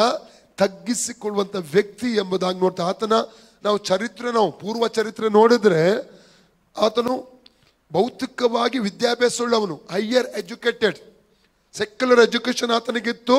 ಧರ್ಮಶಾಸ್ತ್ರದ ಕುರಿತಾದ ಎಜುಕೇಶನ್ ಇತ್ತು. ಗಮಾಲಿಯೇಲನ ಪಾದ ಸಮ್ಮುಖದಲ್ಲಿ ಅವನು ಏನ್ ಮಾಡ್ತಾ ಇದ್ದ? ಸತ್ಯವಾದ ಧರ್ಮಶಾಸ್ತ್ರವನ್ನು ಅಭ್ಯಾಸ ಮಾಡಿದಂತ ವ್ಯಕ್ತಿ ಅವನು. ಓದಿ ಅಪೊಸ್ತಲರು 22 1-4, Acts of Apostles chapter 22, 1-4. ಅಪೊಸ್ತಲರು 22, 1-4. ಸಹೋದರರೇ, ತಂದೆಗಳೇ, ಈಗ ನಾನು ನಿಮಗೆ ಮಾಡುವ ಪ್ರತಿವಾದವನ್ನು ಕೇಳಿರಿ ಎಂದು ಕೂಗಿ ಹೇಳಿದನು. ಅವನು ತನ್ನ ಸಂಗಡ ಇಬ್ರಿಯ ಭಾಷೆಯಲ್ಲಿ ಮಾತಾಡುವುದನ್ನು ಕೇಳಿ ಅವರು ಮತ್ತೂ ನಿಶಬ್ದವಾದರು. ಆಗ ಅವನು ಹೇಳಿದ್ದೇನೆಂದರೆ, ನಾನು ಯಹೂದ್ಯನು, ಕಿಲಿಕಿಯದ ತಾರ್ಸದಲ್ಲಿ ಹುಟ್ಟಿದವನು, ಆದರೆ ಈ ಪಟ್ಟಣದಲ್ಲೇ ಬೆಳೆದವನು. ಗಮಲಿಯೇಲನ ಪಾದ ಸನ್ನಿಧಿಯಲ್ಲಿ ನಮ್ಮ ಪಿತೃಗಳ ಧರ್ಮಶಾಸ್ತ್ರದಲ್ಲಿ ಪೂರ್ಣ ಶಿಕ್ಷಿತನಾದನು. ಗಮಲಿಯೇಲ ಅಂದ್ರೆ ಯಾರು? ಅವನೊಬ್ಬ ಧರ್ಮಶಾಸ್ತ್ರದ ಪಂಡಿತ. ಒಂದು ಪೊಸಿಷನ್ ಇತ್ತು ಯಹೂದ್ಯರ ಮಧ್ಯದಲ್ಲಿ ಆತನಿಗೆ. ಆ ವ್ಯಕ್ತಿಯ ಪಾದ ಸನ್ನಿಧಿಯಲ್ಲಿ ಧರ್ಮಶಾಸ್ತ್ರದಲ್ಲಿ ಪೂರ್ಣ ಶಿಕ್ಷಿತನಾದಂತ ವ್ಯಕ್ತಿ. ಮುಂದೆ ಓದಿ. ಪೂರ್ಣ ಶಿಕ್ಷಿತನಾದೆನು. ನೀವೆಲ್ಲರೂ ಈ ಹೊತ್ತು ದೇವರ ವಿಷಯದಲ್ಲಿ ಅಭಿಮಾನಿಗಳಾಗಿರುವಂತೆ ನಾನು ಅಭಿಮಾನಿಯಾಗಿದ್ದೆನು. ಕ್ರಿಸ್ತ ಮಾರ್ಗದವರನ್ನು ಹಿಂಸಿಸುವವನಾಗಿ. ಕ್ರೈಸ್ತ ಮಾರ್ಗದವರು ಏನ್ ಮಾಡ್ತಾ ಇದ್ದ ಆತನು? ಯಾರೆಲ್ಲ ಯೇಸು ಸ್ವಾಮಿ ಹಿಂಬಾಲಿಸ್ತಾ ಇದ್ದಾರೋ ಅವರು ಹಿಂಸಿಸ್ತಾ ಇದ್ದ. ಇವತ್ತು ಕೂಡ ನಾವು ನೋಡ್ತಾ ಇದ್ದೇವೆ. ಯಾರೆಲ್ಲ ಯೇಸು ಸ್ವಾಮಿ ಹಿಂಬಾಲಿಸ್ಲಿಕ್ಕೆ ಆರಂಭ ಮಾಡ್ತಾರೆ, ಒಂದು ವೇಳೆ ಪಾಪದ ಮಾರ್ಗದಲ್ಲಿ ಹೋದ ಅವರ ಬಗ್ಗೆ ತೊಂದರೆ ಇಲ್ಲ. ಅಲ್ಲಲ್ಲಿ ಬಿಆರ್ ಬಾರಿಗೆ ಹೋಗೋದು, ಜಗಳ ಮಾಡೋದು, ಗುಂಡಾಗಿರಿ ಮಾಡೋದು, ಅಥವಾ ಇದೆಲ್ಲ ಮೋಸ ವಂಚನೆ ಯಾರು ಮಾಡ್ತಾರೆ ಅವರ ಬಗ್ಗೆ ಯಾರು ತಲೆ ಕೆಡಿಸಿಕೊಳ್ಳುವುದಿಲ್ಲ. ಆದರೆ ಯೇಸು ಸ್ವಾಮಿ ಯಾರಲ್ಲಿ ಹಿಂಬಾಲಿಸ್ತಾರಲ್ಲ ಅಂಥವ್ರನ್ನ ಇವತ್ತು ಹಿಂಸಿಸುವಂಥವ್ರನ್ನ ನೋಡ್ತೇವೆ. ಓಕೆ, ಮುಂದೆ ಓದಿ. ಕ್ರಿಸ್ತ ಮಾರ್ಗದವರನ್ನು ಹಿಂಸಿಸುವನಾಗಿ ಗಂಡಸರಿಗೂ ಹೆಂಗಸರಿಗೂ ಬೇಡಿ ಹಾಕಿಸುತ್ತಾ ಅವರನ್ನು ಸೆರೆಮನೆಗಳಿಗೆ ಕೂಡಿಸುತ್ತಾ ಇದ್ದೆನು. ಅವರ ಕೊಲೆಗಾದರೂ ಹಿಂತೆಗೆಯಲಿಲ್ಲ. ಕೊಲೆ ಮಾಡುವಷ್ಟು ಮಟ್ಟಿಗೆ ಯೇಸುನ ಯಾರು ಹಿಂಬಾಲಿಸ್ತಾರಲ್ಲ ಅಂತ ಕೊಲೆ ಮಾಡುವಷ್ಟು ಮಟ್ಟಿಗೆ ಆತನು ಕಾರ್ಯಗಳನ್ನು ಮಾಡ್ತಾ ಇದ್ದ.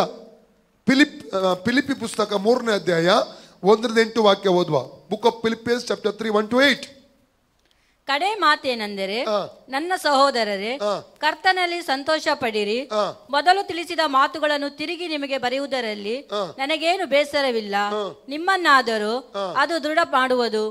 ಆ ನಾಯಿಗಳಿಗೆ ಎಚ್ಚರಿಕೆಯಾಗಿರಿ, ದುರ್ಮನಸ್ಸಿನಿಂದ ಕೆಲಸ ಮಾಡುವವರಿಗೆ ಎಚ್ಚರಿಕೆಯಾಗಿರಿ.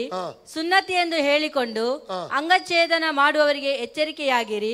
ನಿಜವಾದ ಸುನ್ನತಿಯವರು ಯಾರೆಂದರೆ ದೇವರಾತ್ಮನಿಂದ ಪ್ರೇರಿತರಾಗಿ ಆರಾಧಿಸುವವರು, ಕ್ರಿಸ್ತ ಯೇಸುವಿನಲ್ಲಿ ಹರ್ಷಗೊಳ್ಳುವವರು, ಶರೀರ ಸಂಬಂಧವಾದವುಗಳಲ್ಲಿ ಭರವಸೆ ಇಲ್ಲದವರು ಆಗಿರುವ ನಾವೇ. ನಾನಾದರೂ ಶರೀರ ಸಂಬಂಧವಾದವುಗಳಲ್ಲಿಯೂ ಭರವಸೆವಿಟ್ಟರೂ ಇಡಬಹುದು. ಬೇರೆ ಯಾವನಾದರೂ ಶರೀರ ಸಂಬಂಧವಾದವುಗಳಲ್ಲಿ ಭರವಸೆವಿಡಬಹುದೆಂದು ಯೋಚಿಸುವುದಾದರೆ ನಾನು ಅವನಿಗಿಂತಲೂ ಹೆಚ್ಚಾಗಿ ಹಾಗೆ ಯೋಚಿಸಬಹುದು. ಹುಟ್ಟಿದ 8ನೇ ದಿನದಲ್ಲಿ ನನಗೆ ಸುನ್ನತಿಯಾಯಿತು. ನಾನು ಇಸ್ರೇಲ್ ವಂಶದವನು, ಬೆನ್ಯಾಮಿನನ ಕುಲದವನು, ಇಬ್ರಿಯರಿಂದ ಹುಟ್ಟಿದ ಇಬ್ರಿಯನು. ನೇಮನಿಷ್ಠಗಳನ್ನು ನೋಡಿದರೆ ನಾನು ಫರಿಸಾಯನು, ಮತಾಸಕ್ತಿಯನ್ನು ನೋಡಿದರೆ ನಾನು ಕ್ರೈಸ್ತ ಸಭೆಯ ಹಿಂಸಕನು. ಧರ್ಮಶಾಸ್ತ್ರದಲ್ಲಿ ನೇಮನಿಷ್ಠಗಳನ್ನು ನೋಡಿದ್ರೆ ಅವನು ನಾನು ಯಾರು? ಫರಿಸಾಯ. ಮತಾಸಕ್ತಿ ನೋಡಿದರೆ ನಾನು ಕ್ರೈಸ್ತ ಸಭೆ ಹಿಂಸಕ. ಧರ್ಮಶಾಸ್ತ್ರದಲ್ಲಿ ಹೇಳಿರುವ ನೀತಿ ನೋಡಿದ್ರೆ ನಾನು ನಿರ್ದೋಷಿ. ಮುಂದೆ ಓದಿ 7 ವಾಕ್ಯ. ಆದರೆ ನನಗೆ ಲಾಭವಾಗಿದ್ದಂತವುಗಳನ್ನು ಕ್ರಿಸ್ತರ ನಿಮಿತ್ತ ನಷ್ಟವೆಂದೆಣಿಸಿದ್ದೇನೆ. ಇಷ್ಟೇ ಅಲ್ಲದೆ ನನ್ನ ಕರ್ತನಾದ ಕ್ರಿಸ್ತ ಯೇಸುವನ್ನು ಅರಿಯುವುದೇ ಅತಿ ಶ್ರೇಷ್ಠವಾದದೆಂದು ತಿಳಿದು ನಾನು ಎಲ್ಲವನ್ನು ನಷ್ಟವೆಂದೆಣಿಸುತ್ತೇನೆ. ಎಲ್ಲ ನಷ್ಟವೆಂದೆಣಿಸುತ್ತೇನೆ ಆತನ ನಿಮಿತ್ತ, ಯೇಸುವಿನ ನಿಮಿತ್ತ ನಾನು ಎಲ್ಲವನ್ನು ಕಳಕೊಂಡು ಅದನ್ನು ಕಸವೆಂದೆಣಿಸುತ್ತೇನೆ. ಕಸ, ಮುಂಚಿನ ಪದವಿ, ಸ್ಥಾನ, ಮಾನ, ಕಲಿತ ವಿದ್ಯೆ ಎಲ್ಲವನ್ನು ಕ್ರಿಸ್ತನ ನಿಮಿತ್ತ ಆತನು ಏನೇನು ನಡೆಸ್ತಾ ಇದ್ದಾನೆ? ಕಸವೆಂದೆಣಿಸ್ತಾ ಇದ್ದಾನೆ. ಇನ್ನೊಂದು ವಾಕ್ಯ ಓದುವ. ಅಪೊಸ್ತಲರ ಕೃತ್ಯ 7ನೇ ಅಧ್ಯಾಯ 58-60 ವಾಕ್ಯ. Book of Acts of apostle chapter 7, 58-60. ಇಲ್ಲಿ ಸ್ತೆಫನನ ಕುರಿತು ಓದ್ತೇವೆ. ಸ್ತೆಫನ ಯಾರಾಗಿದ್ದಾನೆ? ಅಪೊಸ್ತಲರ ಕೃತ್ಯ 6ನೇ ಅಧ್ಯಾಯ 1-5 ವಾಕ್ಯದಲ್ಲಿ ಹೇಳಲ್ಪಟ್ಟಂತ 7 ಜನ ಸಹಸೇವಕರು ಈ ವಿಧವೆಯರ ಆಶ್ರಮದಲ್ಲಿ ಸೇವೆ ಮಾಡೋದಾಗ ಆರಿಸಲ್ಪಟ್ಟಂತ 7 ಒಬ್ಬ. ನಾವು 8-10 ವಾಕ್ಯ ಓದಿದ್ರೆ ನಾವು 6ನೇ ಅಧ್ಯಾಯ ಅಪೊಸ್ತಲರ ಕೃತ್ಯ ಈ ಸ್ತೆಫನನನ್ನು ಶಕ್ತವಾಗಿ ದೇವರು ಉಪಯೋಗ ಮಾಡಿದ. ಸೂಚಕ ಅದ್ಭುತ ಕಾರ್ಯಗಳ ಮೂಲಕ ಸೇವೆ ಶಕ್ತವಾಗಿ ದೇವರು ಅವನು ಉಪಯೋಗಿಸುವಂಥದ್ದನ್ನು ಕಾಣ್ತೇವೆ. ಇದರಿಂದ ಅವನಲ್ಲಿ ಕಂಡು ಬಂದ ಜ್ಞಾನವನ್ನು ಎದುರಿಸಲಿಕ್ಕೆ ಅಲ್ಲಿರುವಂತ ಯಹೂದ್ಯರಿಗೂ ಯಾರು ಕೂಡ ಸಾಧ್ಯವಾಗಲಿಲ್ಲ ಅಂತ ಓದ್ತೇವೆ. ಕೊನೆಗೆ ಅವನ ಮೇಲೆ ಸುಳ್ಳು ಆರೋಪ ಹೊರಿಸಿ ಅವನು ಕಲ್ಲೆಸೆದು ಕೊಲ್ಲುವಂಥದ್ದನ್ನು ನಾವು ಕಾಣ್ತೇವೆ. ಇದಕ್ಕೆ ಯಾರು ಸಮ್ಮತಿಸಿದ್ದ? ಪೌಲನ ಸಮ್ಮತಿ ಇತ್ತು. ಕಾರಣ ಒಂದು ಪೊಸಿಷನ್ ಅಲ್ಲಿ ಆತನಿದ್ದ, ಒಂದು ಸ್ಥಾನದಲ್ಲಿ ಆತನಿದ್ದ, ಅಧಿಕಾರದ ಒಂದು ಸ್ಥಾನದಲ್ಲಿ ಆತನಲ್ಲಿ ಇರುವುದು ನೋಡ್ತೇವೆ. 58ರಿಂದ 60 ವಾಕ್ಯ ಓದಿ 7ನೇ ಅಧ್ಯಾಯದಲ್ಲಿ ಅಪೊಸ್ತಲಕೃತ್ಯ. ಆದರೆ ಅವರು ಮಹಾಶಬ್ದದಿಂದ ಕೂಗಿ ಕಿವಿಗಳನ್ನು ಮುಚ್ಚಿಕೊಂಡು ಒಟ್ಟಾಗಿ ಅವನ ಮೇಲೆ ಬಿದ್ದು ಅವನನ್ನು ಊರ ಹೊರಕ್ಕೆ ನೂಕಿಕೊಂಡು ಹೋಗಿ ಕೊಲ್ಲುವುದಕ್ಕೆ ಕಲ್ಲೆಸೆದರು. ಸಾಕ್ಷಿಯವರು ತಮ್ಮ ಬಟ್ಟೆಗಳನ್ನು ತೆಗೆದು ಸೌಲನೆಂಬ ಒಬ್ಬ ಯೌವನಸ್ಥನ ಕಾಲುಗಳ ಬಳಿಯಲ್ಲಿ ಇಟ್ಟರು. ಅವರು ಸ್ತೆಫನನ ಮೇಲೆ ಕಲ್ಲೆಸೆಯುತ್ತಾ ಇರಲು ಅವನು ಕರ್ತನ ಹೆಸರನ್ನು ಹೇಳಿ, ಯೇಸು ಸ್ವಾಮಿಯೇ, ನನ್ನ ಆತ್ಮವನ್ನು ಸೇರಿಸಿಕೋ ಎಂದು ಪ್ರಾರ್ಥಿಸಿ ಮೊಣಕಾಲೂರಿ, ಕರ್ತನೇ, ಈ ಪಾಪವನ್ನು ಅವರ ಮೇಲೆ ಹೊರಿಸಬೇಡವೆಂದು ಮಹಾಶಬ್ದದಿಂದ ಕೂಗಿದರು. ಹಲ್ಲೆಲೂಯಾ. ಆಯ್ತಾ? ಮಹಾಶಬ್ದದಿಂದ ಕೂಗಿದನು. ಅದರ ಅರ್ಥ 1ನೇ ವಾಕ್ಯದಿಂದ ಓದಿ 8ನೇ ಅಧ್ಯಾಯ 1ರಿಂದ 3. ಇದನ್ನು ಹೇಳಿ ನಿದ್ರೆ ಹೋದನು. ಸೌಲನು ಅವನ ಕೊಲೆಗೆ ಸಮ್ಮತಿಸುವವನಾಗಿದ್ದನು. ಸೌಲನು ಅವನ ಕೊಲೆಗೆ ಸಮ್ಮತಿಸುವವನಾಗಿದ್ದನು. 1ರಿಂದ 3 ಓದಿ 8ನೇ ಅಧ್ಯಾಯ. ಆ ದಿವಸದಲ್ಲಿ ಯೆರೂಸಲೇಮಿನಲ್ಲಿದ್ದ ಸಭೆಗೆ ದೊಡ್ಡ ಹಿಂಸೆ ಉಂಟಾಯಿತು. ಅಪೊಸ್ತಲರು ಹೊರತಾಗಿ ಎಲ್ಲರೂ ಯೂದಾಯ ಸಮಾರ್ಯ ಸೀಮೆಗಳಲ್ಲಿ ಚದರಿ ಹೋದರು. ಭಕ್ತರಾದ ಜನರು ಸ್ತೆಫನನನ್ನು ಹೂಣಿಟ್ಟು ಅವನಿಗೋಸ್ಕರ ಬಹಳವಾಗಿ ಗೋಳಾಡಿದರು. ಆದರೆ ಸೌಲನು ಮನೆ ಮನೆಗಳಲ್ಲಿ ಹೊಕ್ಕು ಗಂಡಸರನ್ನು ಹೆಂಗಸರನ್ನು ಎಳೆದುಕೊಂಡು ಬಂದು ಸೆರೆಮನೆಗೆ ಹಾಕಿಸಿ ಸಭೆಯನ್ನು ಹಾಳು ಮಾಡುತ್ತಿದ್ದನು. ಸಭೆಯನ್ನು ಏನ್ ಮಾಡ್ತಾ ಇದ್ದ? ಹಾಳು ಮಾಡ್ತಾ ಇದ್ದ. ಸೆರೆಮನೆ, ಯೇಸುವನ್ನು ಯಾರು ಹಿಂಬಾಲಿಸಿ ಅವರು ಸೆರೆಮನೆಗೆ ಆಗ್ತಾ ಇದ್ದ ಎಂಬುದಾಗಿ ನಾವಲ್ಲಿ ಕಾಣ್ತೇವೆ. ಅಂದ್ರೆ ಅಷ್ಟು ಮತ ಅಭಿಮಾನಿ, ಮತದ ಮೇಲೆ ಪ್ರೀತಿ, ದೇವರ ಮೇಲೆ ಪ್ರೀತಿ ಅಲ್ಲ, ಯಾವುದರ ಮೇಲೆ ಪ್ರೀತಿ? ಅವನ ಮತದ ಮೇಲೆ, ಆತನ ಧರ್ಮದ ಮೇಲೆ ಪ್ರೀತಿ ಇರುವ ನಿಮಿತ್ತ ಈ ಎಲ್ಲ ಕೆಲಸ ಮಾಡ್ತಾ ಇದ್ದ. ಅಲ್ಲಯ್ಯ, ಮತ ಒಬ್ಬ ವ್ಯಕ್ತಿಯನ್ನು ರಕ್ಷಣೆ ಮಾಡುವುದಿಲ್ಲ, ಕರ್ತನ ಯೇಸು ಸ್ವಾಮಿ ಮಾತ್ರ ರಕ್ಷಿಸಲಿಕ್ಕೆ ಸಾಧ್ಯ ಅಲ್ಲಲ್ಲಿಯ. ಆದ್ರೆ ಮತದ ಮೇಲೆ ಅವನಿಗೇನಿತ್ತು? ಪ್ರೀತಿ ಇರುವಂಥದ್ದನ್ನು. ಅದರಿಂದಾಗಿ ಯೇಸುವನ್ನು ಯಾರಲ್ಲಿ ಹಿಂಬಾಲಿಸ್ತಾರಲ್ಲ ಅವರಿಗೆ ಹಿಂಸೆ ಕೊಡುವಂಥದ್ದನ್ನು, ಸೆರೆಮನೆಗೆ ಹಾಕುವಂಥದ್ದನ್ನು ಅಲ್ಲಿ ನಾವು ಕಾಣ್ತಾ. ಅಂತ ವ್ಯಕ್ತಿ 9ನೇ ಅಧ್ಯಾಯ 1ರಿಂದ 9 ವಾಕ್ಯ ಓದಿ. Acts of apostles chapter 9 1-9. ಸೌಲನು ಇನ್ನು ಕರ್ತನ ಶಿಷ್ಯರ ಮೇಲೆ ರೌದ್ರನಾಗಿದ್ದು. ಯಾರ ಮೇಲೆ ರೌದ್ರನಾಗಿದ್ದ? ಯೇಸು ಕ್ರಿಸ್ತನ ಶಿಷ್ಯರ ಮೇಲೆ ರೌದ್ರ, ದ್ವೇಷ, ರೌದ್ರ, ಹಗೆತನ. ಮುಂದೆ ಬೆದರಿಕೆಯ ಮಾತುಗಳನ್ನಾಡುತ್ತಾ, ಬೆದರಿಕೆಯ ಮಾತುಗಳನ್ನು ಬೆದರಿಸ್ತಾ ಇದ್ದ, ತೊಟ್ಟು ಕೊಡ್ತಾ ಇದ್ದ. ಯೇಸು ಹಿಂಬಾಲಿಸಿದ್ರೆ ಜಾಗ್ರತೆ, ಯೇಸುವನ್ನು ಆರಾಧಿಸಿದ್ರೆ ಜಾಗ್ರತೆ, ಸ್ವಾರ್ಥ ಕೊಟ್ಟರೆ ಜಾಗ್ರತೆ, ಬೆದರಿಸ್ತಾ ಇದ್ದ. ಮುಂದೆ ಓದಿ. ಅವರನ್ನು ಸಂಹರಿಸಬೇಕೆಂದು, ಅವರನ್ನು ಕೊಲೆ ಮಾಡಬೇಕೆಂದು, ನಾಶ ಮಾಡಬೇಕೆಂದು ಆಸೆ ಪಡುತ್ತಾ ಮಹಾಯಾಜಕನ ಬಳಿಗೆ ಹೋಗಿ. ಯಾಕೆ ಗೊತ್ತುಂಟಾ? 16:4 ಓದಿ. ಯೋಹನ್ನನ ಸುವಾರ್ತೆ 16:4. Book of John gospel chapter 16 verses 4 1-4. 1ರಿಂದ 4 ಓದಿ. ನೀವು ಧೈರ್ಯಗೆಟ್ಟು ಹಿಂಜರಿಯಬಾರದೆಂದು ಇದನ್ನೆಲ್ಲ ನಿಮಗೆ ಹೇಳಿದ್ದೇನೆ. ನಿಮಗೆ ಬಹಿಷ್ಕಾರ ಹಾಕುವರು, ಅದಲ್ಲದೆ ನಿಮ್ಮನ್ನು ಕೊಲ್ಲುವವನು ತಾನು ದೇವರಿಗೆ, ಅವನ ದೇವರಿಗೆ ಯಜ್ಞವನ್ನು ಮಾಡಿದ್ದೇನೆಂದು ನೆನೆಸುವ ಕಾಲ ಬರುತ್ತದೆ. ಯಾರು ಯೇಸು ಸ್ವಾಮಿ ಹಿಂಬಾಲಿಸುತ್ತಾರಲ್ಲ, ನಂಬ್ತಾರಲ್ಲ, ಅವರನ್ನು ಕೊಲ್ಲುವವನು ಅವನ ದೇವರಿಗೆ ಯಜ್ಞ ಮಾಡಿದನೆಂಬುದು ನೆನೆಸುವ ಕಾಲ ಬರ್ತದೆ ಅಂತ. ಸಂವರಿಸುವುದಕ್ಕೋಸ್ಕರ ಹೊಡ್ತಾ ಇದ್ದಾನೆ ಯಾರನ್ನು? ಯೇಸು ಕ್ರಿಸ್ತನ ಹಿಂಬಾಲಿಸುವವನು ಆಸೆ ಪಡುತ್ತಾ. ಮುಂದೆ ಓದಿ ಅಪೊಸ್ತಲಕೃತ್ಯ 9 ಆಕ್ಟ್ಸ್ ಚಾಪ್ಟರ್ 9. ಸೌಲನು ಇನ್ನು ಕರ್ತನ ಶಿಷ್ಯರ ಮೇಲೆ ರೌದ್ರನಾಗಿದ್ದು ಬೆದರಿಕೆಯ ಮಾತುಗಳನ್ನಾಡುತ್ತಾ ಅವರನ್ನು ಸಂಹರಿಸಬೇಕೆಂದು ಆಶೆ ಪಡುತ್ತಾ ಮಹಾಯಾಜಕನ ಬಳಿಗೆ ಹೋಗಿ, ಆ ಮಾರ್ಗವನ್ನು ಹಿಡಿದವರು ಯಾರಾದರೂ ಸಿಕ್ಕಿದರೆ ಅವರು ಗಂಡಸರಾದರೂ ಸರಿಯೇ ಹೆಂಗಸರಾದರೂ ಸರಿಯೇ ನಾನು ಅವರಿಗೆ ಬೇಡಿ ಹಾಕಿಸಿ ಯೆರೂಸಲೇಮಿಗೆ ತರುವಂತೆ ದಮಸ್ಕದಲ್ಲಿರುವ ಆಯಾ ಸಭಾಮಂದಿರದವರಿಗೆ ನೀನು ಕಾಗದವನ್ನು ಕೊಡಬೇಕು ಎಂದು ಅವನನ್ನು ಬೇಡಿಕೊಂಡನು. ಅವನು ಪ್ರಯಾಣ ಮಾಡುತ್ತಾ ದಮಸ್ಕದ ಹತ್ತಿರಕ್ಕೆ ಬರಲು ಪಕ್ಕನೆ ಆಕಾಶದೊಳಗಿಂದ ಒಂದು ಬೆಳಕು ಅವನ ಸುತ್ತಲೂ ಮಿಂಚಿತು. ಅವನು ನೆಲಕ್ಕೆ ಬಿದ್ದು, ಸೌಲನೇ, ಸೌಲನೇ, ನನ್ನನ್ನು ಯಾಕೆ ಹಿಂಸೆ ಪಡಿಸುತ್ತಿ ಎಂದು ಹೇಳುವ ವಾಣಿಯನ್ನು ಕೇಳಿದನು. ಅವನು, ಕರ್ತನೇ, ನೀನಾರು ಎಂದು ಕೇಳಿದ್ದಕ್ಕೆ ಕರ್ತನು, ನೀನು ಹಿಂಸೆ ಪಡಿಸುವ ಯೇಸುವೆ ನಾನು. ನೋಡಿ, ಯೇಸು ಕ್ರಿಸ್ತನನ್ನು ನೇರವಾಗಿ ಹಿಂಸೆ ಪಡಿಸಿದ್ದಾನ? ಸಭೆ ಏನಾಗಿದೆ? ಸಭೆ ಯೇಸು ಕ್ರಿಸ್ತನ ದೇಹ. ಸಭೆ ಏನಾಗಿದೆ? ಸಭೆ ಅಂದ್ರೆ ಏನು? ರಕ್ಷಣೆ ಹೊಂದಿದ ದೇವ ಜನರ ಗುಂಪು. ಸಭೆ ಅಂದ್ರೆ ಏನು? ರಕ್ಷಣೆ ಹೊಂದಿದ ದೇವ ಜನರ ಗುಂಪು. ಅಲ್ಲಲುಯ್ಯ. ಸಭೆ ಅಂದ್ರೆ ಏನು? ಸಭೆ ಅಂದ್ರೆ ಯೇಸು ಕ್ರಿಸ್ತನ ಸಭೆ ಅಂದ್ರೆ ಧರ್ಮವಲ್ಲ, ಕ್ರೈಸ್ತ ಧರ್ಮವಲ್ಲ, ರಕ್ಷಣೆ ಹೊಂದಿದ ದೇವ ಜನರ ಗುಂಪೇ ಸಭೆಯಾಗಿದೆ.